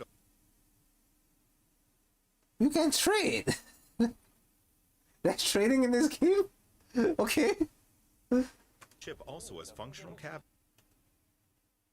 As someone talked about earlier, they want to show off their stuff, right? Their operators and stuff like that. Elastic goods, and even dive into a link. While aboard Dijiang, you can interact with operators. The ship also has function. Yeah, why can't you just show off from this showcase over here? Like the selector operators you wanted to showcase, why not? You have to flex on them, right? That's probably how it is. Collection to the receptive places. What? They're bringing back Clue Collection? Oh no, I don't like Clue Collection. It was one of the most irritating parts of the game. Oh no. No, the thing about Clue Collection is that it's very cumbersome. So you have to collect a set of clues before you can like the whole set. And there were 7 in the original game. And then after that you have to put them up for clue exchange, and then you get extra credits out of that. So every day people can claim up to 200 from just like the dormitory comfort values, and up to 300 from visiting other bases, other like doctors, and the clue exchange, if I'm not wrong, gives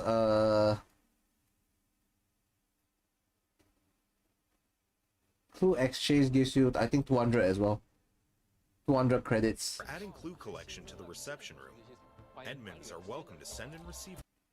Oh no, they're stuck with the same 7 clue. Or so when it comes to clue searching, right, they had operators in the original Arknights who gave rate ups to certain clues. This is the most irritating part, because you may not collect all 7, and although you can trade with other people as well, you cannot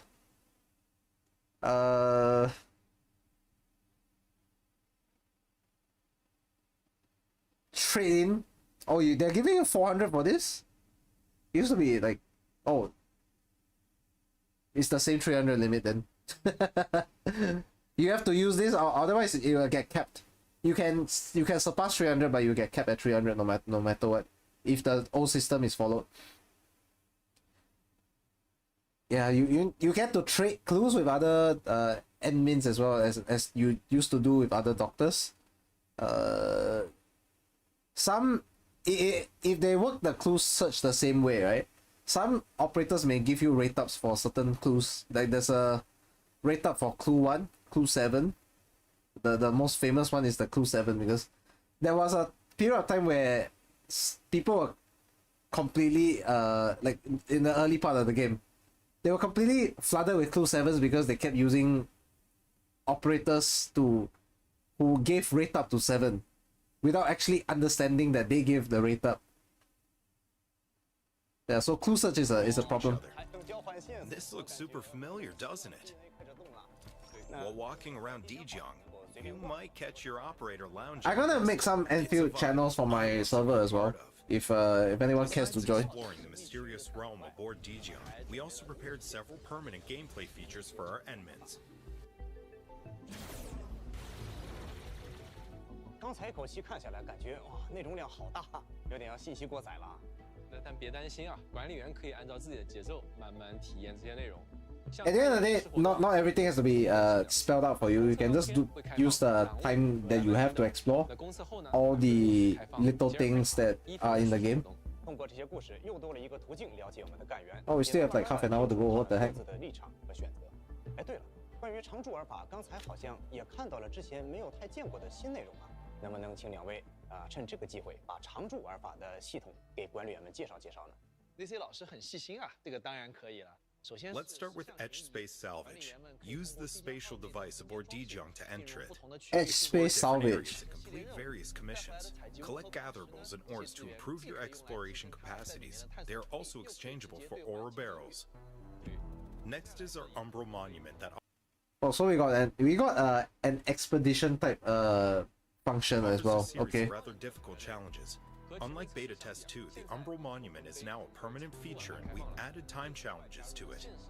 Complete the goals within the countdown to earn. What's this? Are these bosses you have to fight? Looks like it. Even more ore barrels. So you have to defeat these bosses within a time limit to get maximum rewards. Meet the requirements to earn. I'm pretty sure if this is the case, right, they will allow you to like constantly try and fail until you finally succeed. Engraved metals. A trial and error thing. And then trim it. Rules for normal mode have been improved to let you bring tacticals into the challenge. At least I get a pause. Now that it's not the live stream, because I would get clapped if that's the case. With spatial sets of challenges. Each spatial set has a number of protocol spaces. Okay. Delver. Delver of the Critic. What you're supposed to? It doesn't matter if you want to. Meeting certain requirements, ore barrels, and progression material spaces. Complete them to get a one-time reward of ore barrels and progression materials. Okay. So one-time clear only. Meeting certain requirements also gets you an engraved medal. It doesn't matter if you want to explore and engraved medal. Tough battle or solve puzzles. They have a medal system as well. That is gonna be a collector's dream. Are they going to make it such that it's like an achievement system? If there's an achievement system, I'm pretty sure you could get extra currency out of it, given the type of game that it is. Jinsao drink. Our story. Arknights had a medal system, but it didn't give any extra rewards. It was some kind of flex. So maybe they're changing this like achievement system for a possibility to give you extra gacha currency, probably. When the morning sun pours upon Hengshan and stirs the local flora. I could be wrong, but we'll find out eventually. We'll find out. Jinsao is the essential raw material for this beverage. To improve production, the seed picking unit will nurture wholesome seeds raised from wild stock. But my mouse is a bit screwed up. If I had to use the planting units will raise every scroll button, I'm absolutely boned. my mouse scroll button is a little worn out, I think. Through Hengshan's unique technology, it forms an aqueous mixture which undergoes a final refinement to yield a pristine solution. What's this? Precision filling and packaging are subsequently carried out on an automated production line. Aqueous solution. instant and sustainable recovery. Jinsao drink.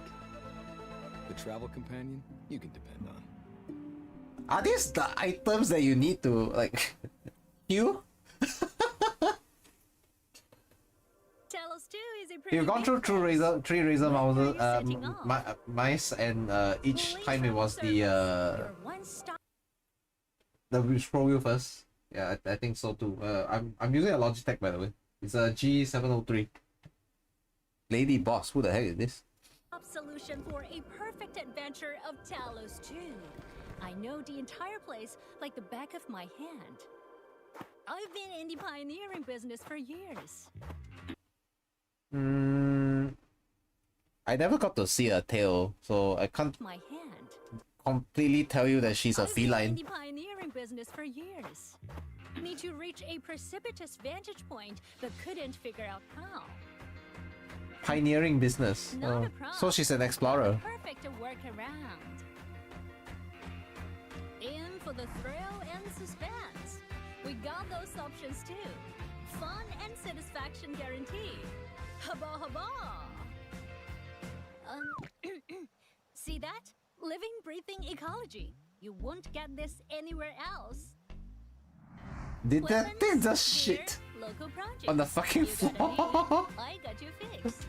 Is this gonna be that thing where it's like shits all over your floor? What the heck, man? Appears in your bed, shits all over your floor. Oh no. Horrific. Alright guys, we're closing in on 13 hours to launch. Is guaranteed on payment. Naturally, good stuff costs a bit of a premium. Food time, and this is where the magic happens. Cooling travel service. Fun plus the bestest the bed and board. Yum yum. Super rich protein spiced up with. What? They used the slug shell as a bowl?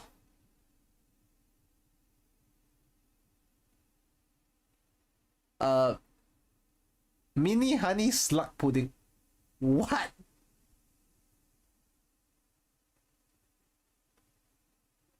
Jakob's Legacy.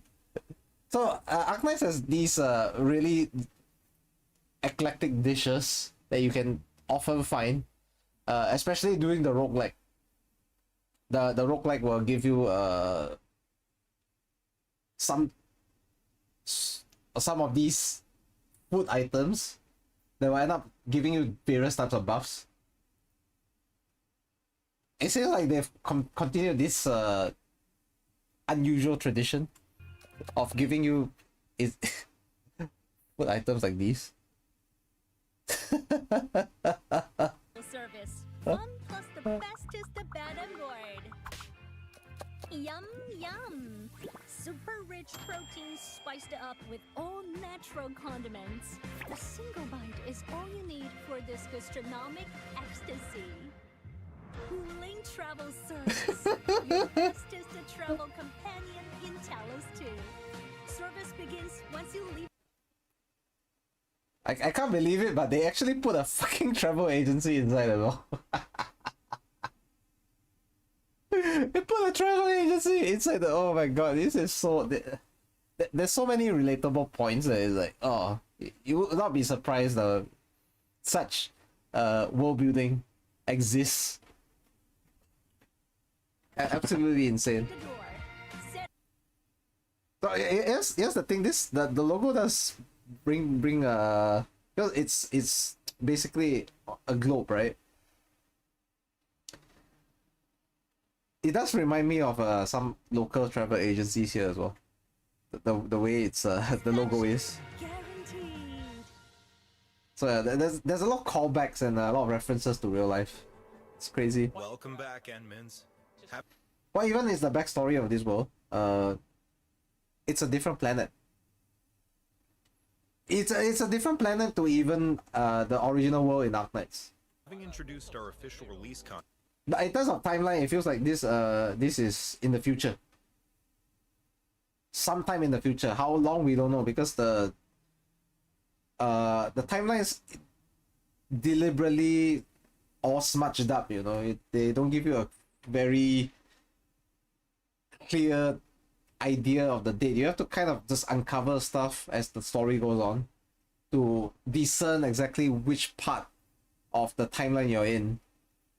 That was true of the original game as well. It's got nothing to do with this game exclusivity to this game in terms of that side of the plot. Reminds us that some factions are already testing the fringes of the civilization band. On the eve of an even larger blight disaster, our Endmans are quickly led to Qingbo Stockade in the outskirts. Blight is an actual thing in the original Arknights world as well. Yeah. City. It's a place. So there's a lot of cross-referencing certain like points of the plot or something that they mention. As the story progresses, you suddenly lose contact with Supreme. Because one of our events, we ended up in a farming town similar to this, a very agricultural town. So you have all these machinery and water wheels, and there's a lot of references to the. Then the blight is supposed to affect crops as well, essentially. Chief Tongtong of Qingbo Stockade that you. She's a chief? Met and befriended earlier on. Meanwhile, you receive news of both.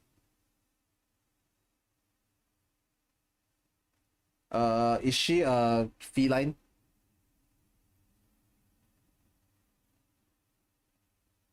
Her tail looks like feline anyway. Suddenly appearing near Qingbo Stockade. With so many things happening at once, you're forced to head to Qingbo Stockade to check on Tong. Perfect pose, looks like a white tiger. Yeah, she looks like a feline anyway. As well as the locals. What's this Tallulah looking woman? The hairstyle looks very familiar. Situation. An old friend who disappears and landbreakers showing up. Doesn't sound like a coincidence. Oh shit, she's tall as fuck. I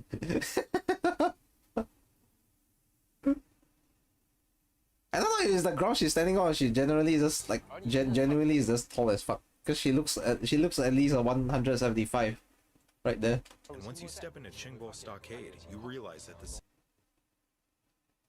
Sorry, mummy? Sorry, mummy? situation is far more complicated and dangerous than you expected. Things that transpired in Qingbo Stockade won't stop there.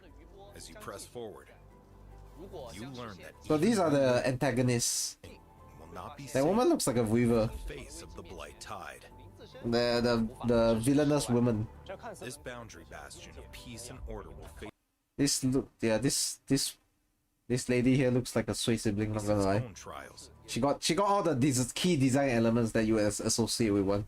The story will continue. Hairstyle reminds you of Keres Fauna. Your choices. Not quite. I think it's. I can see some similarities in terms of the color palette, but I think actual species probably quite far away. The path ahead will open up more regions. You'll also be able to meet more companions. Serpentine-looking women do be looking villainous. Yeah, I mean it do be like that, right? Next two version updates following the official. Meanwhile, it's always the ones with the reptilian women. It's always the one with the thick tails that are the good guys. I don't know, man. Discover. Hence, Tongtong of Qingbo Stockade will be a key character. Yeah, she's a tiger. I get to see her tail proper this time, and she's a tiger. What will be her choices? How would she choose? I needed to see the end of the tail. To fight alongside our Endmans. Her story is really something to. The ears are a little bit harder to see because her ears are kind of just blending into her. Forward to, and do keep following our updates. And the last tiger Kemono Mimi character I saw, it was Jifufu. Jifufu from Zenless Switch. Her ears are a little bit more round rather than these pointy ones. I guess I should have just thought of Swire if that's the case, but 从预约开始到现在，这段旅程一直有许多管理员陪着。hairstyle horns kind of look like fauna sticks, but isn't fauna like was it a deer lady or something? 我们在这里呢，也非常感谢每一位管理员。 Because she's got the antlers and stuff like that, right? 目前已经达成了全球。 Okay, yeah, I think we got okay for the pre-registration milestone. I think some people were asking earlier on. We will get all of these, by the way. So the basic headhunting permit is only for the standard banner, if I'm not wrong. Free snow shines, free 5-star, by the way. 预约里程碑目标。同时呢，全球官方社媒的关注奖励也已经全部解锁。 The extra stuff that you get from the invite, right? That's a separate thing altogether, which I need to go and get done later on. 20张基础巡访凭证、5星武器、终点之声等全部里程碑奖励，我们会在公测开启后。 There's a mini game on the right side for freebies as well. Yeah. 我们也会在近期 Always 正式开启预约。 check for all the freebies. I'm probably gonna check if I missed out anything later on. 等到公测开启后的第一时间内，直接进入塔维尔。在正式踏上塔维尔之前啊，我们还为管理员们准备了一份临行清单。哈，没错。 预抽卡活动 Yeah, so this is the one that I'm talking about. You gotta invite 3 people, I think, to finish this off. 事项已经开启，在物资中心最多进行实时抽取。 This is not mandatory. It's just something optional. Or if you want to get some goodies, you know, why not? 为了给管理员多准备一些后勤支持啊，这次我们的朋友 SK Port 也为大家准备了不少活动与工具支持。 Yeah, this is the other one, the SK Port event. I think if you check in for 3 days, you get 300 Oro barrels, if I'm not 管理员 wrong. 们前往 SK Port 下载明日方舟周末地，就可以 Yes, 解锁 hi 现金 Okai Mari. Are you ready, kids? No. 并且呢还能参与 No, we're not ready yet. Even if we are ready, the game's not ready for you. Okay, we still have 13 hours to go. 13 hours. 另外 SK Port 也即将推出管理员工作记录手册，大家可以用它来记录自己在塔维尔的探索经历与重要瞬间，同时呢也能领取对应的千金玉奖励哦。 Oro barrel. 除了这些福利啊 ，SK Port 还准备了不少实用的游戏工具，希望能帮助管理员们在探索、规划和认识体验上走得更顺一些。 Remember to go and check your SK Port as well. Yeah, if I'm not wrong, you're using the same login credentials with your account, so it's not the worst thing.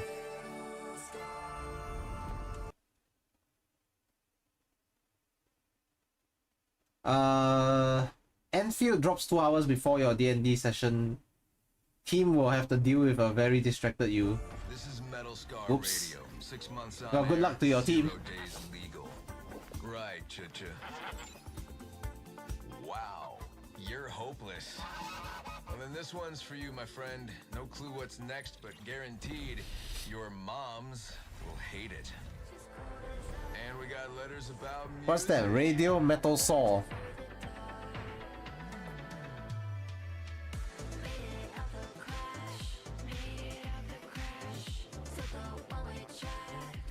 Even when order smothers the sky. Are they releasing EPs for all these characters as well?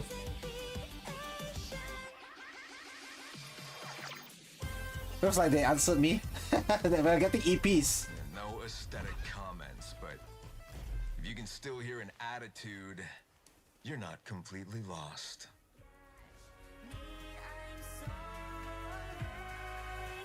Yeah, we're getting definitely getting EPs for all of them, all the limited characters.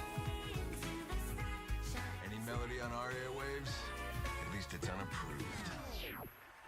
Damn it, they're here. These will be your new bucks while you're out on the out and about out there. Panic if we go silent. We'll annoy you again. We'll just switch channels. I like to see the music videos they cook up for these songs as well. Not gonna lie. 了一段神秘信号，还听到了来历不明的石音。看来是误打误撞啊，接入了铁痕电台的频道。 Why is Levantine so pretty? Because she is like she's redhead.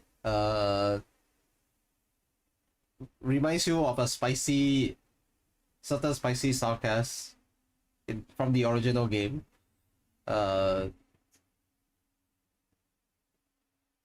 has flaming sword powers, I guess. She'll ruin your life and be happy. But you know what's the thing? So Surta, who is the predecessor to Levatine in this game, she's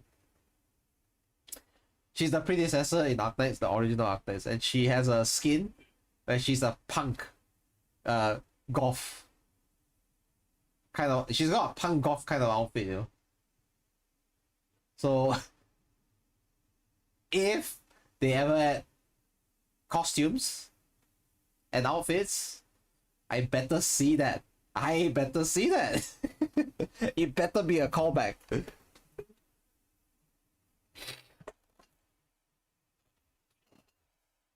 You prefer her a swimsuit still? I mean, the swimsuit is hot and everything, but I love that. I love that casual outfit. For me, when you see the operators in the regular outfits, that's the one you see them in combat the most with. Which is why I kind of more sweet on the more casual looking outfits, because it's like everyday wear. It's something that you will see on the street now and then. So it's a lot more, I guess, immersive in that sense, right? And more relatable as well.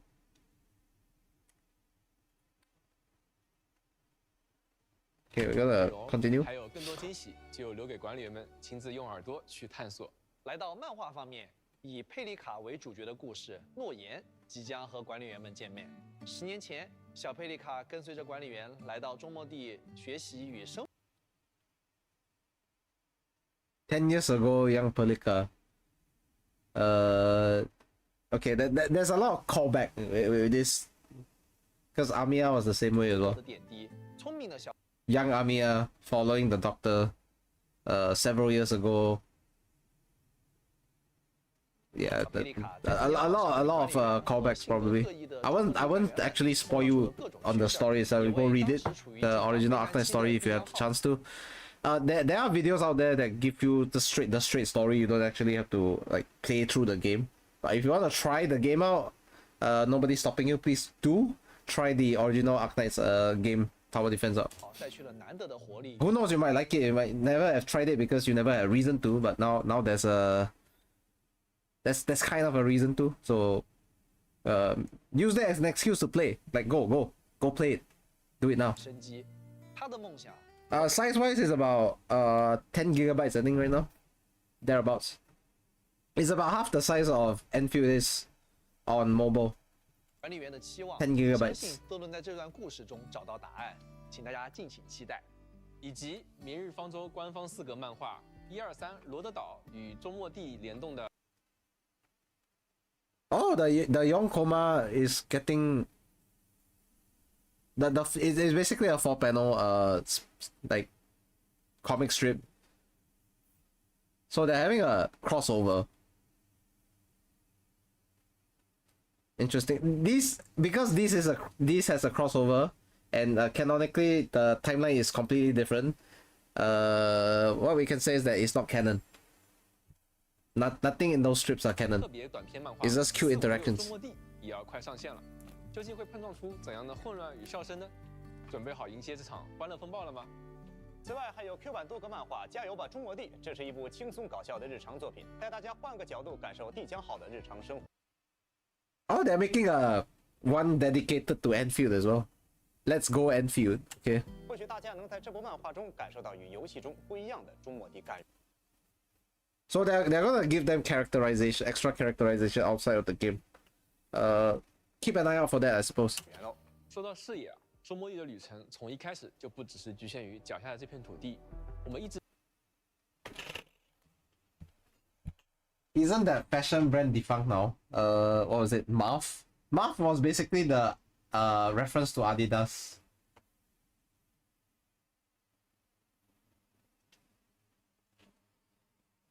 It is the sports fashion brand. What was the? I think it was a collab one. Was it for the Sutter one? It was more of a real. It was a real life collab as well, because they had actual clothing line, if I'm not wrong. The swimsuit is Marv, by the way, if I'm not wrong. The actual outfit, I think I forgot about it. We have to go and find out again exactly what it is in name. 把探索的方向指向了星海。我们将在1月16号开启捐予明星。Eh? What's this about? Etchings of our cosmic dreams. Voyage to the stars. Special event. Why is it 2 months? 共赴星海的特别网页活动。管理员可以通过网页登录的账号确认登记信息。凡是参与登记并在公测后创建角色的管理员，你在 Normandy 中的昵称和 UID 都会被刻录进特制的协议原石模型里。最关键的是，这个承载着大家名字的协议原石将会跟随卫星一起离开地表，被发射至太空。我的名字真能上太空吗？这是在宇宙里留下我们共同的坐标啊！这样的想法真的太浪漫了，绝对会成为我们最独一。Okay, this is a kind of a special thing. 一定会参加。小时候啊，仰望星空，总觉得那片宇宙遥不可及。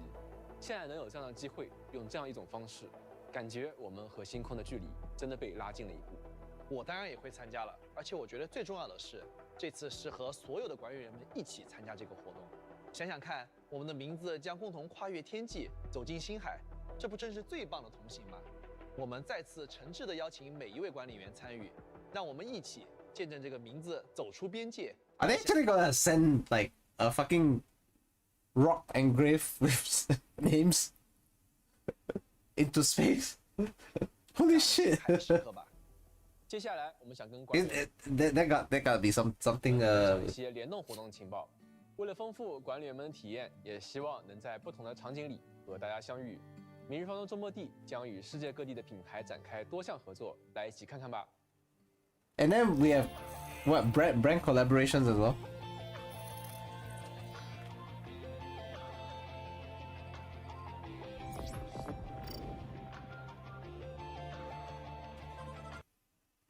Good.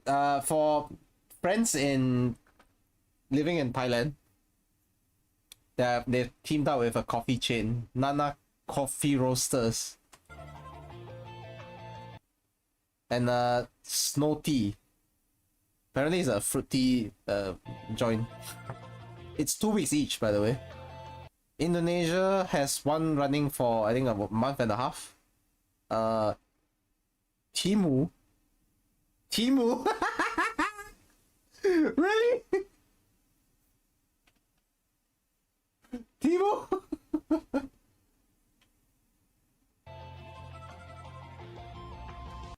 Brazil has one as well. What the heck? It's running for almost a month. Chest of Wonders Maid Cafe. Maid Cafe in Brazil. Wow. They went all the way to Brazil for this thing. Damn.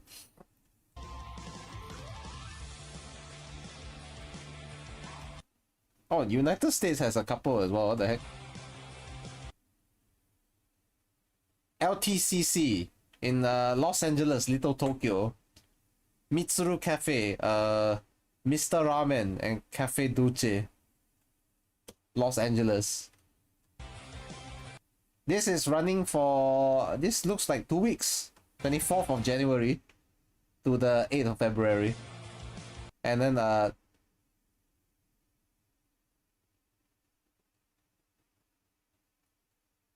coming soon, United States, Beard Papas.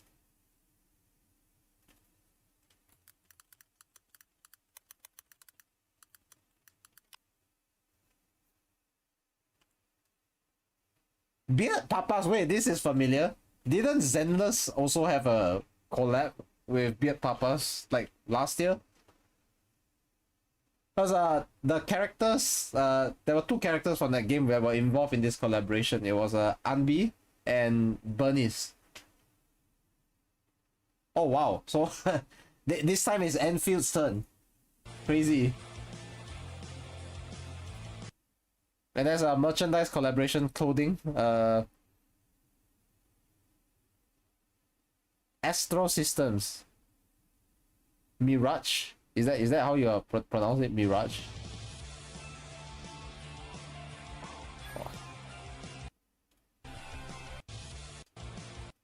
I didn't think we'd get a Hypergriff going for an Endfield collab with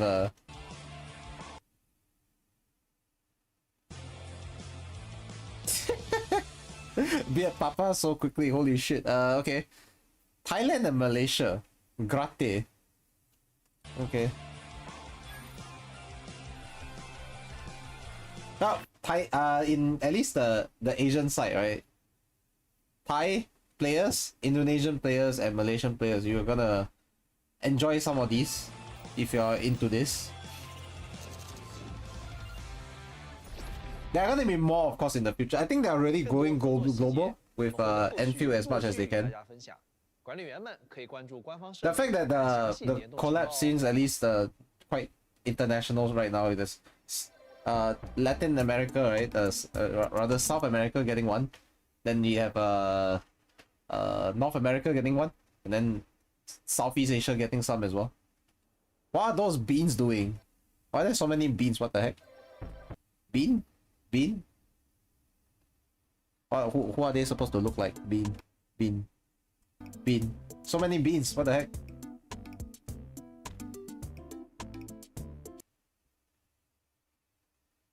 There's a bit of difference. These other ones are four-legged.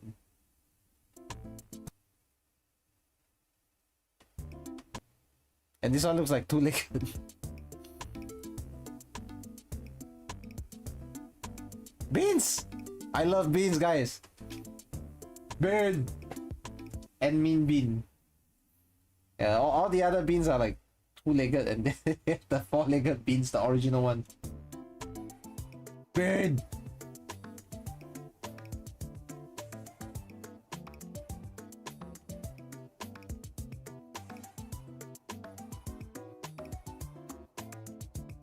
Are they taking pictures?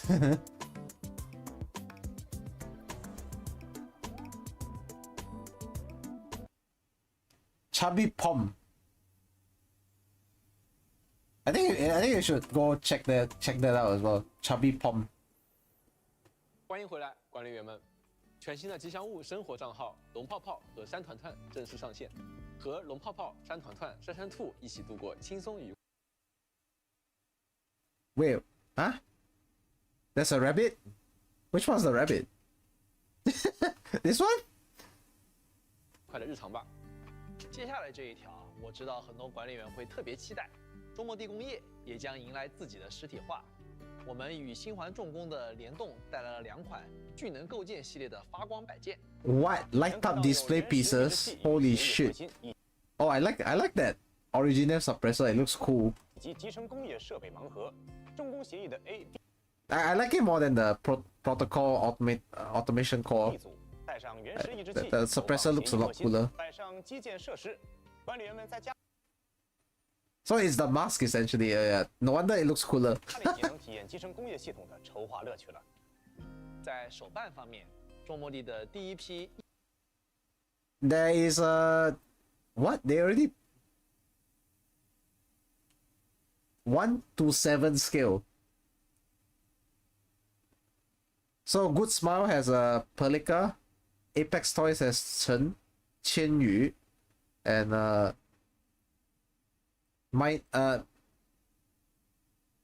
it's pronounced Mythos, right? Is it? If it's not, then it's my whatever. There's a Yvonne one coming from that. Good Smile, Pelika. Damn. 我们会在未来陆续公布各个企划的详情。That silhouette has some cool as fuck up. So yeah. Human beans, animal beans, yeah. With actually the original beans, their likeness is after like more humanoid looking ones, so you can just say all of them are human beings essentially. What? Enfield is going to have pop-up store for 2 weeks in Paris, New York and Los Angeles for the USA, Tokyo, Osaka, and Fukuoka, in the Japan side and Seoul in the South Korean side. I mean, if you happen to go overseas anytime soon, to any of these countries, please please have a good look. Right? Please have a good look. So many collaborations right off. They are really going all out with the marketing. 周末地的周边商品也会陆续上架 Griffline 官方周边线上商店。大家可以关注网。So the original global release for Arknights is by Yosta. It's not by Griffline. Griffline is basically the division for Hypergriff to publish their games in-house essentially. So Endfield is fully released through their own in-house channel. That's pretty much how it is. So they don't have to go through like a subsidiary or an external publisher at this point, because they can afford to. Arknights became successful enough for that, I'm pretty sure. When they started in 2019, I think they didn't have the funds like they do now. So, will this finally be the Genshin killer? Everyone keeps talking about Genshin killer. Genshin's still gonna be very, very popular. Didn't they recently get like a pretty popular release as well? Was it Columbina? Yeah, I've been keeping up a little bit, I think.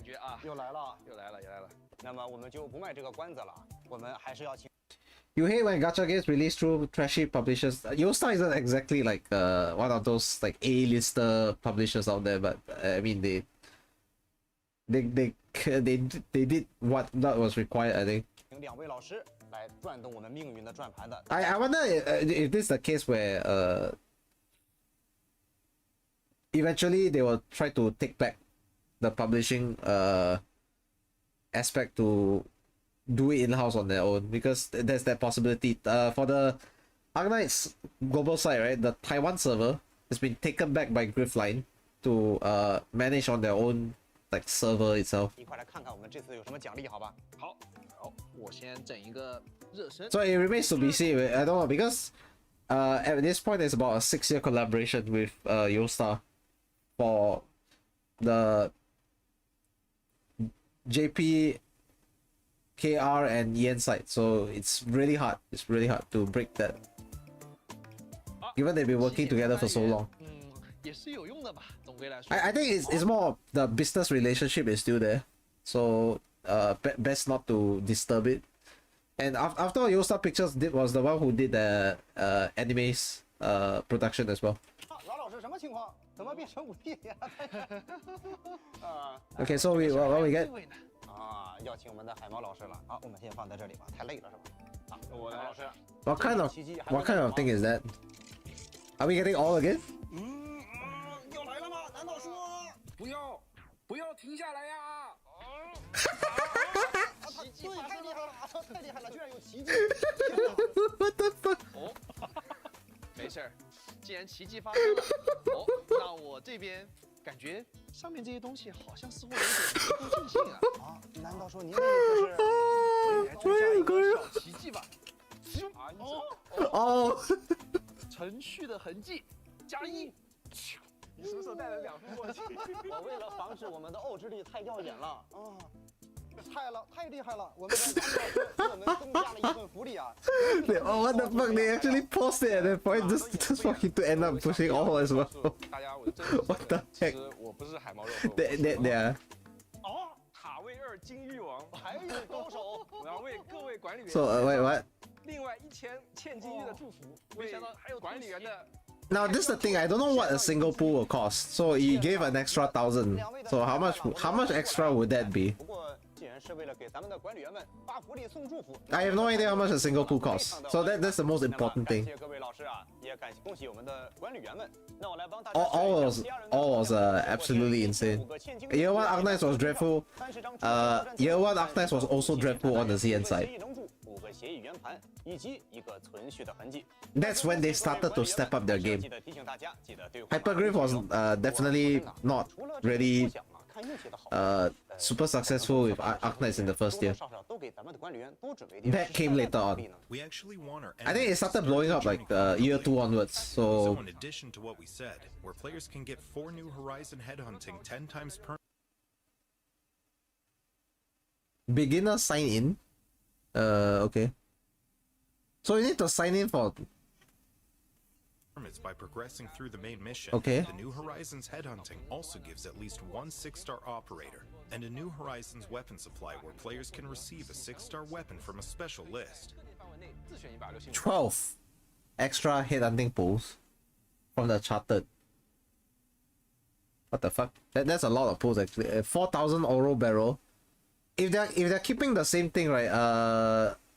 One single pool should be it can't be the same thing though. One single pool will cost 600 normally. We also prepared beginner sign-in bonuses.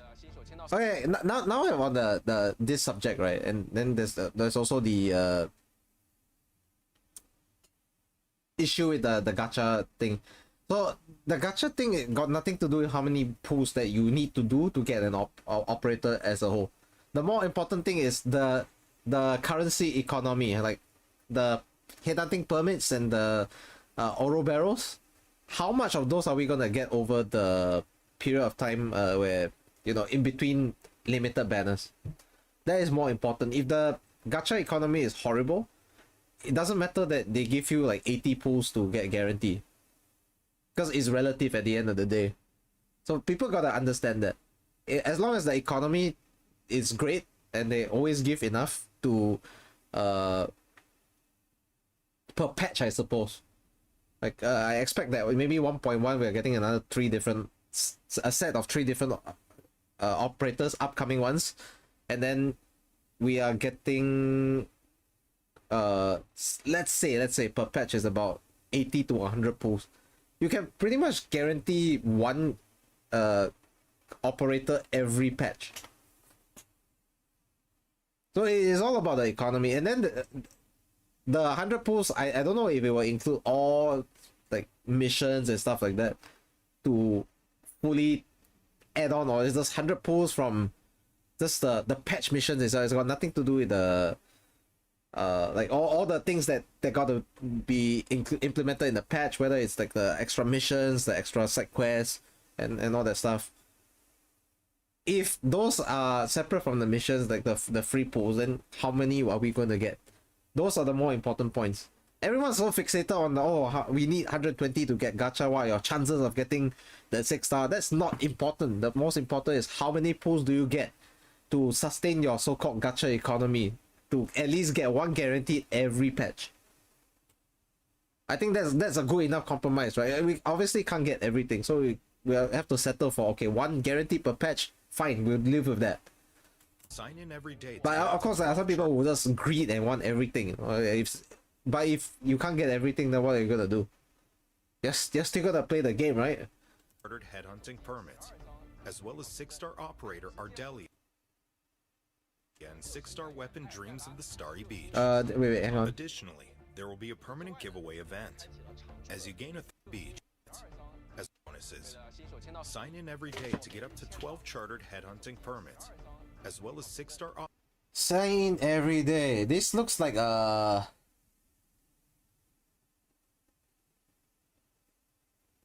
you might need to sign in up to 7 days. If I'm not wrong, these types of sign-in events, right? Let's say you get a free unit because you sign in a couple of days or a set number of days. It's most likely 7 days. It's most likely you have to sign in for like an entire week, then you get free Ardelia. If that's the case, right, Ardelia is free, guaranteed free anyways from sign-in. Then obviously you need to pray that you get someone else that's not Ardelia, otherwise you're stuck with pot 2 Ardelia, which is not the worst thing, but obviously you want extra operator to play with, expand your horizons and all that. Sign in every day to get up to 12 chartered headhunting permits. When will the game release? It's about 12.5 hours to release as of now. Yeah, Ardella day one is after X amount of days. I don't think it's. I don't think you immediately get on the first day itself. I'm pretty sure it's a few days. You heard it was 3 days. I don't know. We'll have to see. As well as 6-star operator Ardelia. Yeah, just pick one favorite and play nothing else. But you need to pick up to 4. What the heck are you talking about? 6-star weapon Dreams of the Starry Beach. And besides, the beginner banner is guaranteed to give you a 6-star either way. Additionally, there will be a permanent giveaway event. As you gain authority levels, this apart from the free Ardelia, I'm already getting a free 6-star. So 4,000 ore barrels, and the curated weapon supply that lets you get a 6-star weapon. those are the main missions. Well, are these time locked? All the Because if these are time locked, you have to do them as soon as you can, you know. Because once they expire, you're never getting this again. Like anyone who starts much after, like 2-3 months after, is not gonna get these. Or barrel. I'm not talking about the Ardelia one. I'm talking about the mission ones. Yeah. And the curated weapon supply that. So apparently for the headhunting sign-in event, right, you're getting 5 of each of the limited banner. So you got 5 for Surtur's banner. In this case, Levantine. I'm just used to referring to her as Surtur because she's that's her original identity in Arknights. Then you get one for Gilberta. And the other one is, I keep saying Gilberta. Is it Gilberta or Gilberta? Okay, we'll take the pronunciation for that. So Gilberta, and the last one is for Yvonne. Wait, basic headhunting permit is 20. Okay, you can definitely get some free 6-star somewhere. You're getting like up to 60 basic headhunting permits. You can definitely get 1 6-star off the beginner banner. That's what is I'm sorry, the basic standard banner, not beginner banner. Beginner banner, I think right off the first tempo you're getting free 6-star. Gives 5 headhunting permits for that banner. Cosmic voice issue, sir. What the heck is that? Headhunting permits this way. This adds up to 135 pulls in addition to 6-star operator Ardell. Main missions also give you 4 times New Horizons HH 10 headhunting permit for 10. Okay. The 6-star weapon Dreams of the Starry Beach plus 2 6-star weapon selections. Just note that all your tickets are spread all over the place, so you're not 135 for a single banner. Okay. They're spread all over the place. Some are basic headhunting tickets. Some are New Horizon tickets. Some are will be really getting a mighty boost for their journey. It's all different. That's just the release celebration bonuses. The game itself will have plenty of other rewards and freebies to claim. We've briefly mentioned some of them earlier on. For example, storage crates you discover during exploration now give more ore barrels. It's pronounced NG. Okay. Some things roll off the tongue better. I'm more used to saying Gilberta because I've always pronounced it that way, I think, for most part. Of limited time banner resources is also optimized. Weekly routine. But Gilberta, I think, works as well when you come to think of it, because the male version will be Gilbert, not Gilbert, right? I said Gilberta because I'm a bit influenced by I would say the Brazilian pronunciation of it. Yeah, that's pretty much why. AIC quota now, making them easier to get. This item is also refreshed with the start of every chartered headhunting banner. Our endmins who keep playing will naturally acquire these resources. I know when I pronounce names, like for example, there are some Brazilian footballers that I know of. Their name is Gilberto. So naturally, I would, based on that line of phonetics, I would be pronouncing such a name as a female version, Gilberta. But then when you think about it, if in English someone's like I just mentioned, male name, in the case if the female name is spelled that way, then the male name is Gilbert, so Gilberta. I guess it makes sense. Is also I just need to wrap my head around it. That's about it. To keep our endmins assured. And since we don't want our endmins to miss anything, we made a special page in the game to highlight these free bonuses. Visit the page anytime. Oh yeah, you can access all these website things from the game itself. Make sure to click on them if you ever We forget. hope these changes will make every endmin's journey on Talos 2, whether it be filled with exploration, combat, or construction, a more comfortable experience. 说到这儿啊，也差不多到了该说再见的时候了。今天真的非常感谢各位 Yeah, I think that's 抽出 closing 宝贵的 soon. 时间来看这场前瞻节目。从最初的构想到即将 By the way, the stream was on a Friday evening as well for most Southeast Asian people, so it was great timing. It was after work for a lot of us. 离不开各位的耐心与等待。也正是因为有管理员，一点点把幻想落到现实里的这个过程才有了意义。作为一路关注过来的人呢，我特别能理解这份重量。每一个决定背后都是希望把最好的体验带给大家。周末地呢还在继续成长，公测并不意味着一切已经完成，嗯意味着我们终于可以把这个世界交到管理员手中，在你们的探索、反馈与陪伴中，让它变得更加完整。我们会继续努力，把更多故事、更多回忆、更多值得停下脚步的瞬间带给大家。 I'm quite interested to see how they're taking the story direction right off the beginning of Endfield, because if they repeat the same mistake with Arknights, right? We're gonna have a very sketchy opening, because the opening chapters were not impressive at all.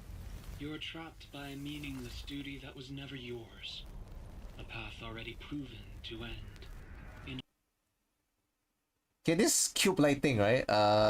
Has very strong shoe vibes. And it's no coincidence it's a farming city as well. An agricultural city. We crossed the vast cosmos and arrived at this foreign home. However, all our dreams and plans fell into ruin with that same game.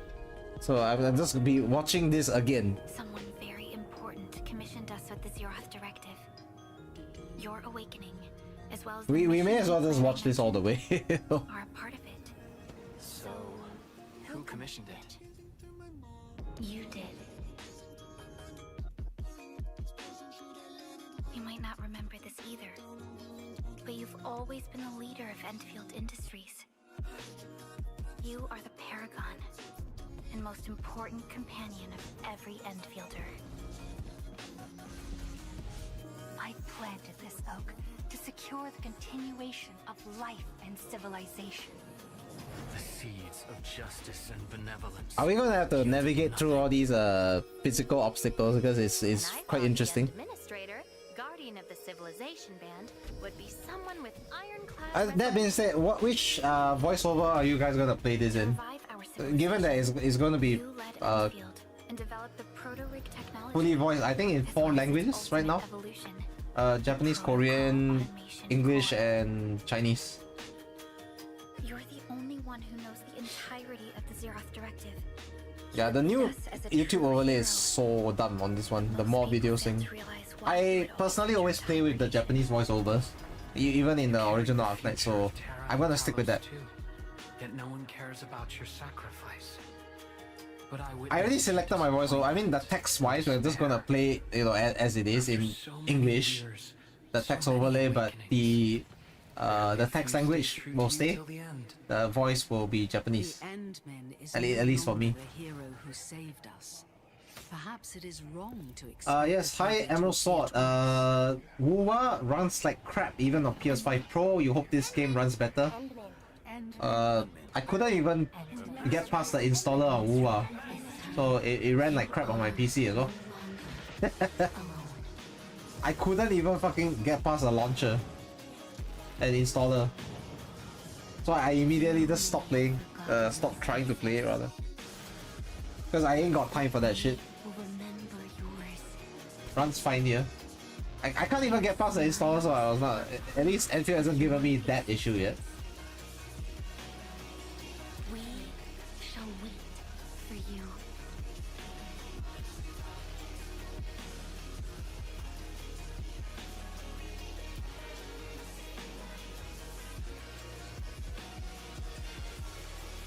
We shall fight with every power united till total What engine is Endfield on? Unity.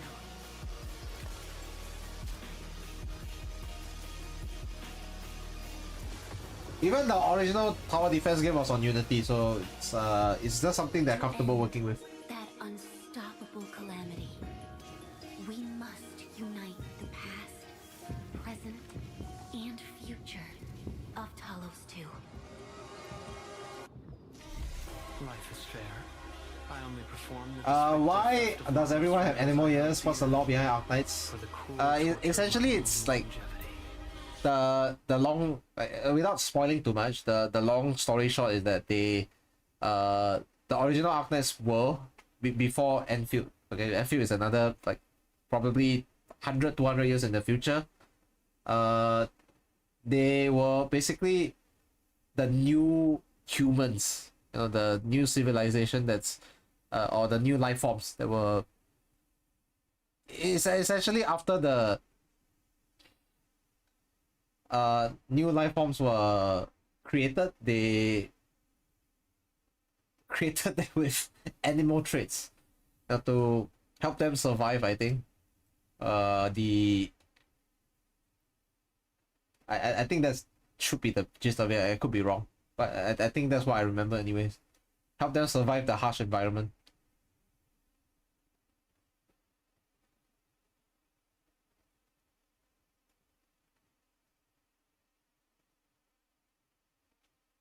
Weird how obvious the difference is becoming between Unity and Unreal. I don't know, man. You could say that for every other engine later on.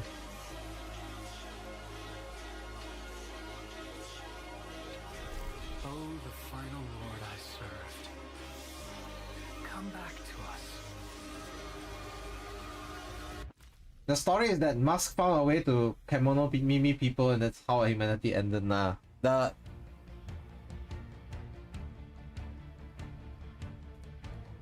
It's very obvious that these are essentially like modified humans in a way, because the Enmin has no animal traits whatsoever.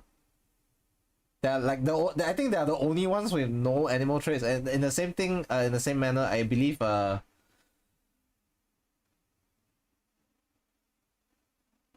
in original Arknights, the Doctor also was, although they kept the entire thing quite ambiguous, I think the Doctor has no animal traits either. And there's a very good reason behind it, but I don't want to spoil too much of the lore, so go inundate yourself with teachings of the lore somewhere else.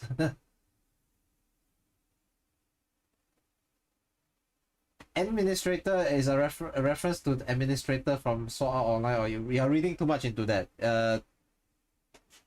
The game is called Endfield.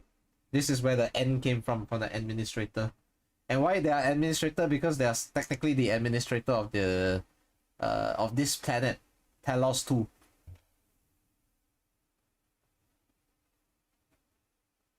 It's high Halifax Zen, 13 hours left, people. Yeah, you are absolutely right. Actually, it's less than 13 hours. It's like 12 hours-ish.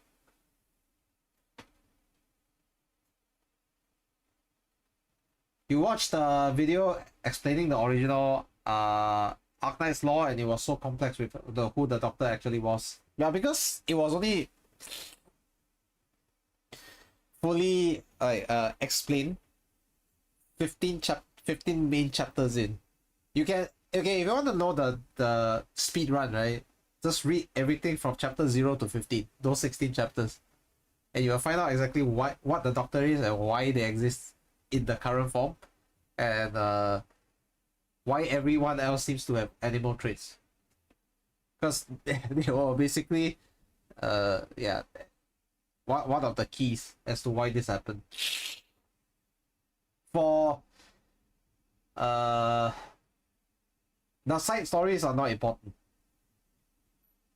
If you just want to know the actual origins of why the people are animal eared, or animal horns, animal traits, that's the fastest speedrun I can give you. It doesn't matter because like the side stories are just to give extra fluff and lore. It's got nothing to do with the actual plot itself. Like the main gist of it.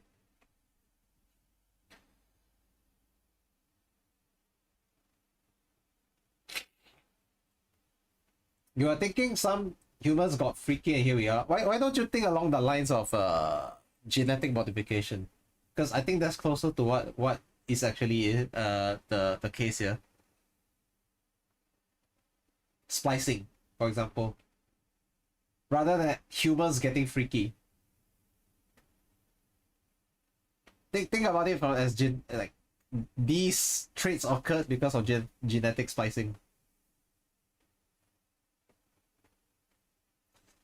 Because with some of the technologies, right, it's while it's some of the technologies that we are exposed to in the Arknights universe is very comparable to the ones that we know of in real life. There are obviously some more way ahead of our time in terms of scientific technology and a little bit maybe on the sci-fi side, I say fantasy side.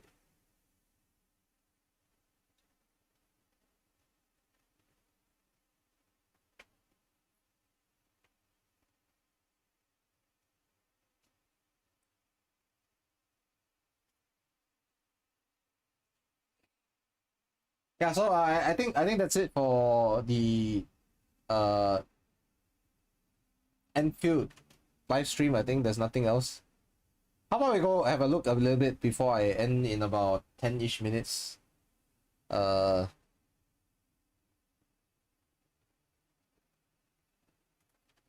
Let's go have a look once again at the operators. Right, operators that everyone will want to know about and love. Okay, hang on, let me get this straight. Hang on, what the fuck is going on? My mouse button is gone, what the fuck? My left mouse button specifically. Okay, let us change the window into... Okay, can you guys actually see? Or do I have to zoom in? Oh yeah, speaking of which, which gender is your admin gonna be?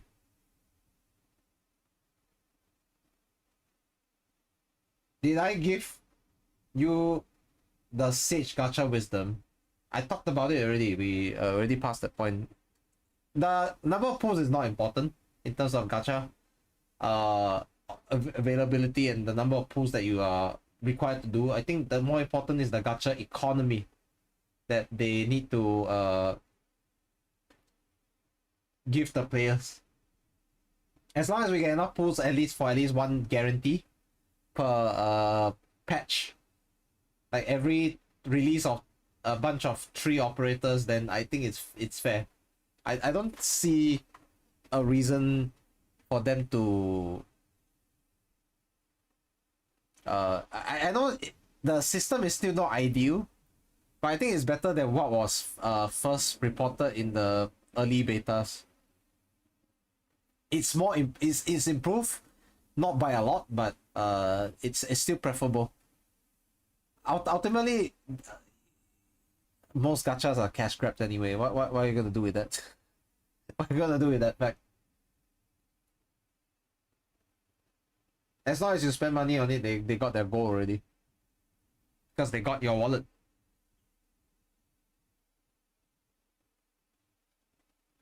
You can choose a female then, okay. I don't know, I feel like choosing either gender doesn't really end up being a bad thing for me. What's that character voice anyways? Oh shit. There we go. I don't know, man. What should I choose? Female or male? I feel like maybe there's not much of a difference unless they have like the subtle dialogue differences when I choose different admins. The problem is when you pick one, you have to stick with the other. And the other stick essentially with you can't change as and when you like. Once you pick one, you're gonna stick with it all the way.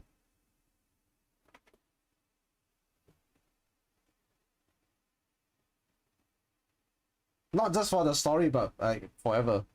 I think that's what it's meant to be.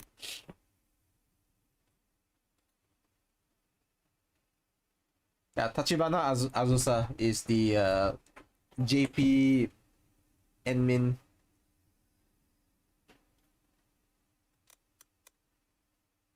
Who's Chen Qianyu? Let's see.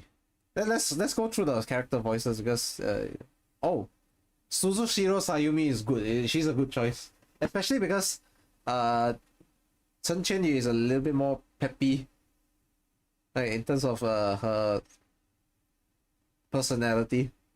Yes, Suzushiro is a great choice. Li Feng, oh, okay, who is he gonna get voiced by? He's an Anasa. Oh, no wonder his tail looked like a sarcas. Okay. Okay. Essentially, Anasa are just they're considered offshoots of a sarcas. So that's the only thing that you need to know. Any deeper, you need to find out the lore about them. It's better you go to the Arknights wiki if that's the case. He's born in Hongshan? We're going to go there at some point, I think. Ishibashi Hiro. I don't know his name. I have to admit. How about Ember? Ember's one of the 6 stars as well. Oh my goodness. They picked the perfect voice for Ember. Komatsu Mikako for a character like her is absolutely perfect.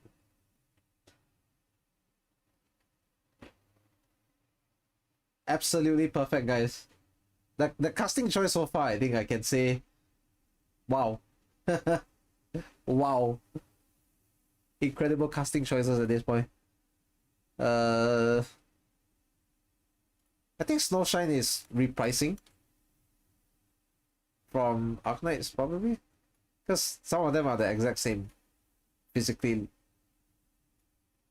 Oh, no announcement yet. Okay. Ardelia. Oh, Ardelia is slightly different. Ardelia's JP voice is Kanemoto Hisako. She voiced Tilopsis in the original Arknights. Okay, so the casting is a little bit different for some of them. If it's not Ohashi, it's someone else then. Oh, we'll find out tomorrow, I guess, for some of them. Let's go with the main ones if we can find any. But she's not announced yet, her voice. Last right. Shiraishi Haruka.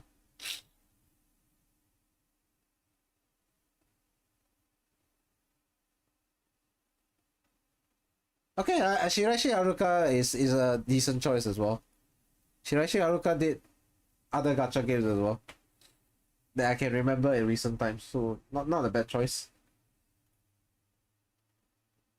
Shiraishi Haruka is I think the same voice actress as Grace Howard from Zenless Zone Zero, if I remember correctly.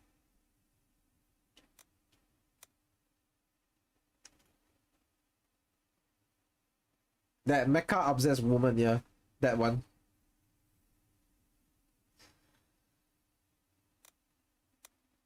Yes, some of them don't have a voice listed yet, so we have to wait.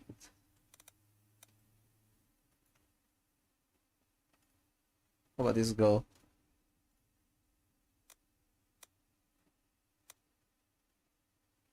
Zaihi is a sarcasm. Okay.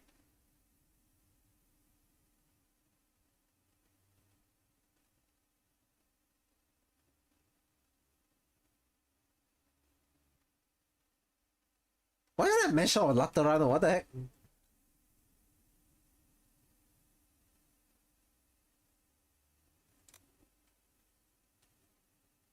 Is she originally from Terra? Oh shit. She's originally from Terra is crazy. I mean Sarkaz and Sancta share very similar origins because they're basically angels and devils.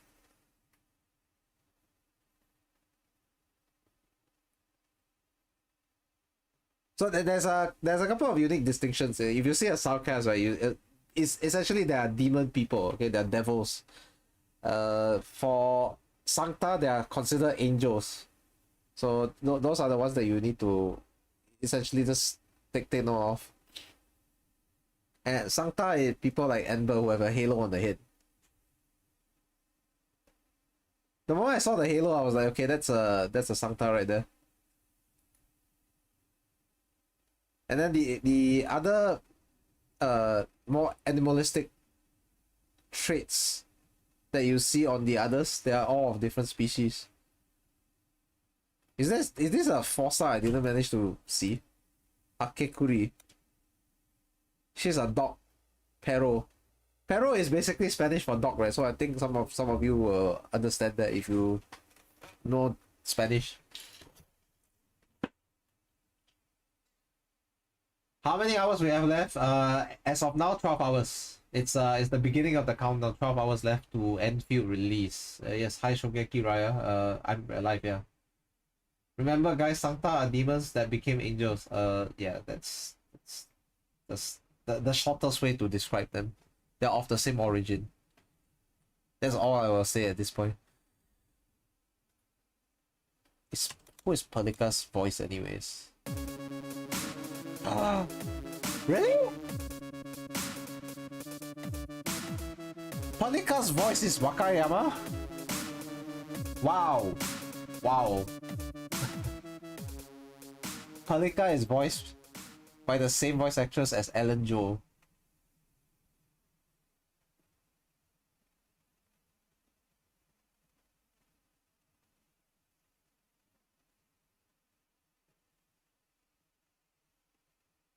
Wow. You may have heard of Wakayama's name somewhere before or seen her. If you watch Dan Da Dan, she's the main heroine in that one, the FMC. So yeah, have fun with that. Pelika, huh? Thank you so much for the follow, Shismatis. Okay, I will also, I think it's time to end. I think we've gone through everything we needed to see, and I don't think there's any other voices I missed out anyways. So yeah, see you guys tomorrow morning as well for Enfield release. I will be ending my stream now because yeah, it's been 5 hours since I started the stream, and the fact that my total streaming time today is about 11 hours. It's close to 12 hours. It's crazy. I need to go shower. I need to go get myself rested up. And then tomorrow morning, we're going to... we are going to maybe start stream early or for Enfield. I don't know. Should I start stream early, like an hour early, and we'll do a countdown? We'll see how it goes, because if I start an hour before, I get to eat breakfast as well. It doesn't matter like an hour or 2 hours earlier, because we'll see. I'll see my mood tomorrow, because my allergies need to clear as well. I need to probably take antihistamines later. Okay, anyways, thank you guys for watching. Thank you guys for joining me for the pre-launch stream that I decided to do to actually acquaint myself with the world of Enfield. I feel like I came out of this with a lot of knowledge right now, so I am very happy with my current state of knowledge with regards to Endfield, and I hope everyone is going to enjoy Endfield. I don't know if someone is gonna end up streaming 24 hours just to play Endfield or anything like that, but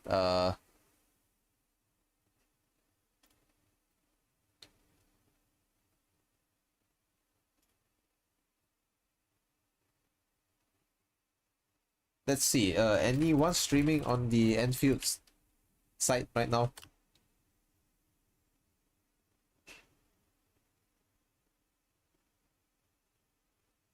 Everyone's on the waiting room.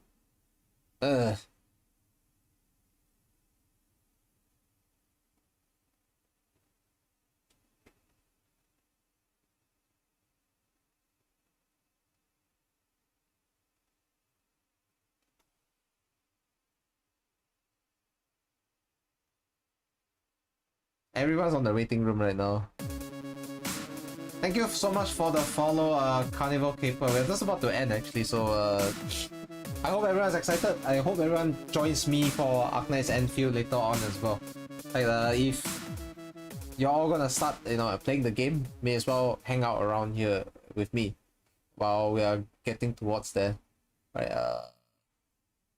I don't really want to send you guys to actual Arknights streams, on the other end, because then what if you guys run into spoilers? I don't want to be responsible for that, so I guess we'll have to end up not raiding anyone unless you guys have a suggestion. Anyone has a suggestion? Someone to raid?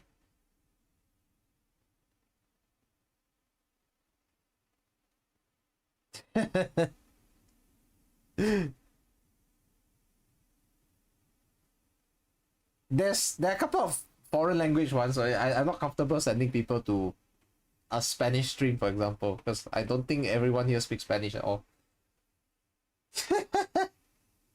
I'm not comfortable with that, so okay, I'll just try to raid someone anyways.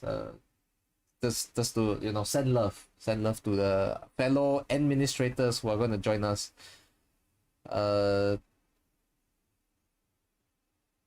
Yeah.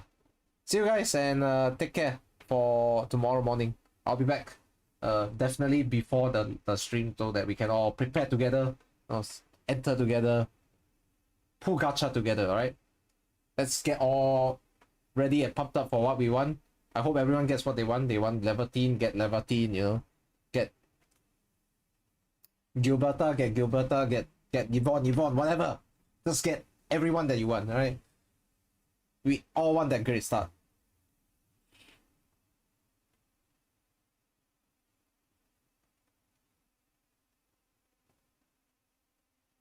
Everyone's doing a waiting room at this point. Okay, why not just go for this streamer?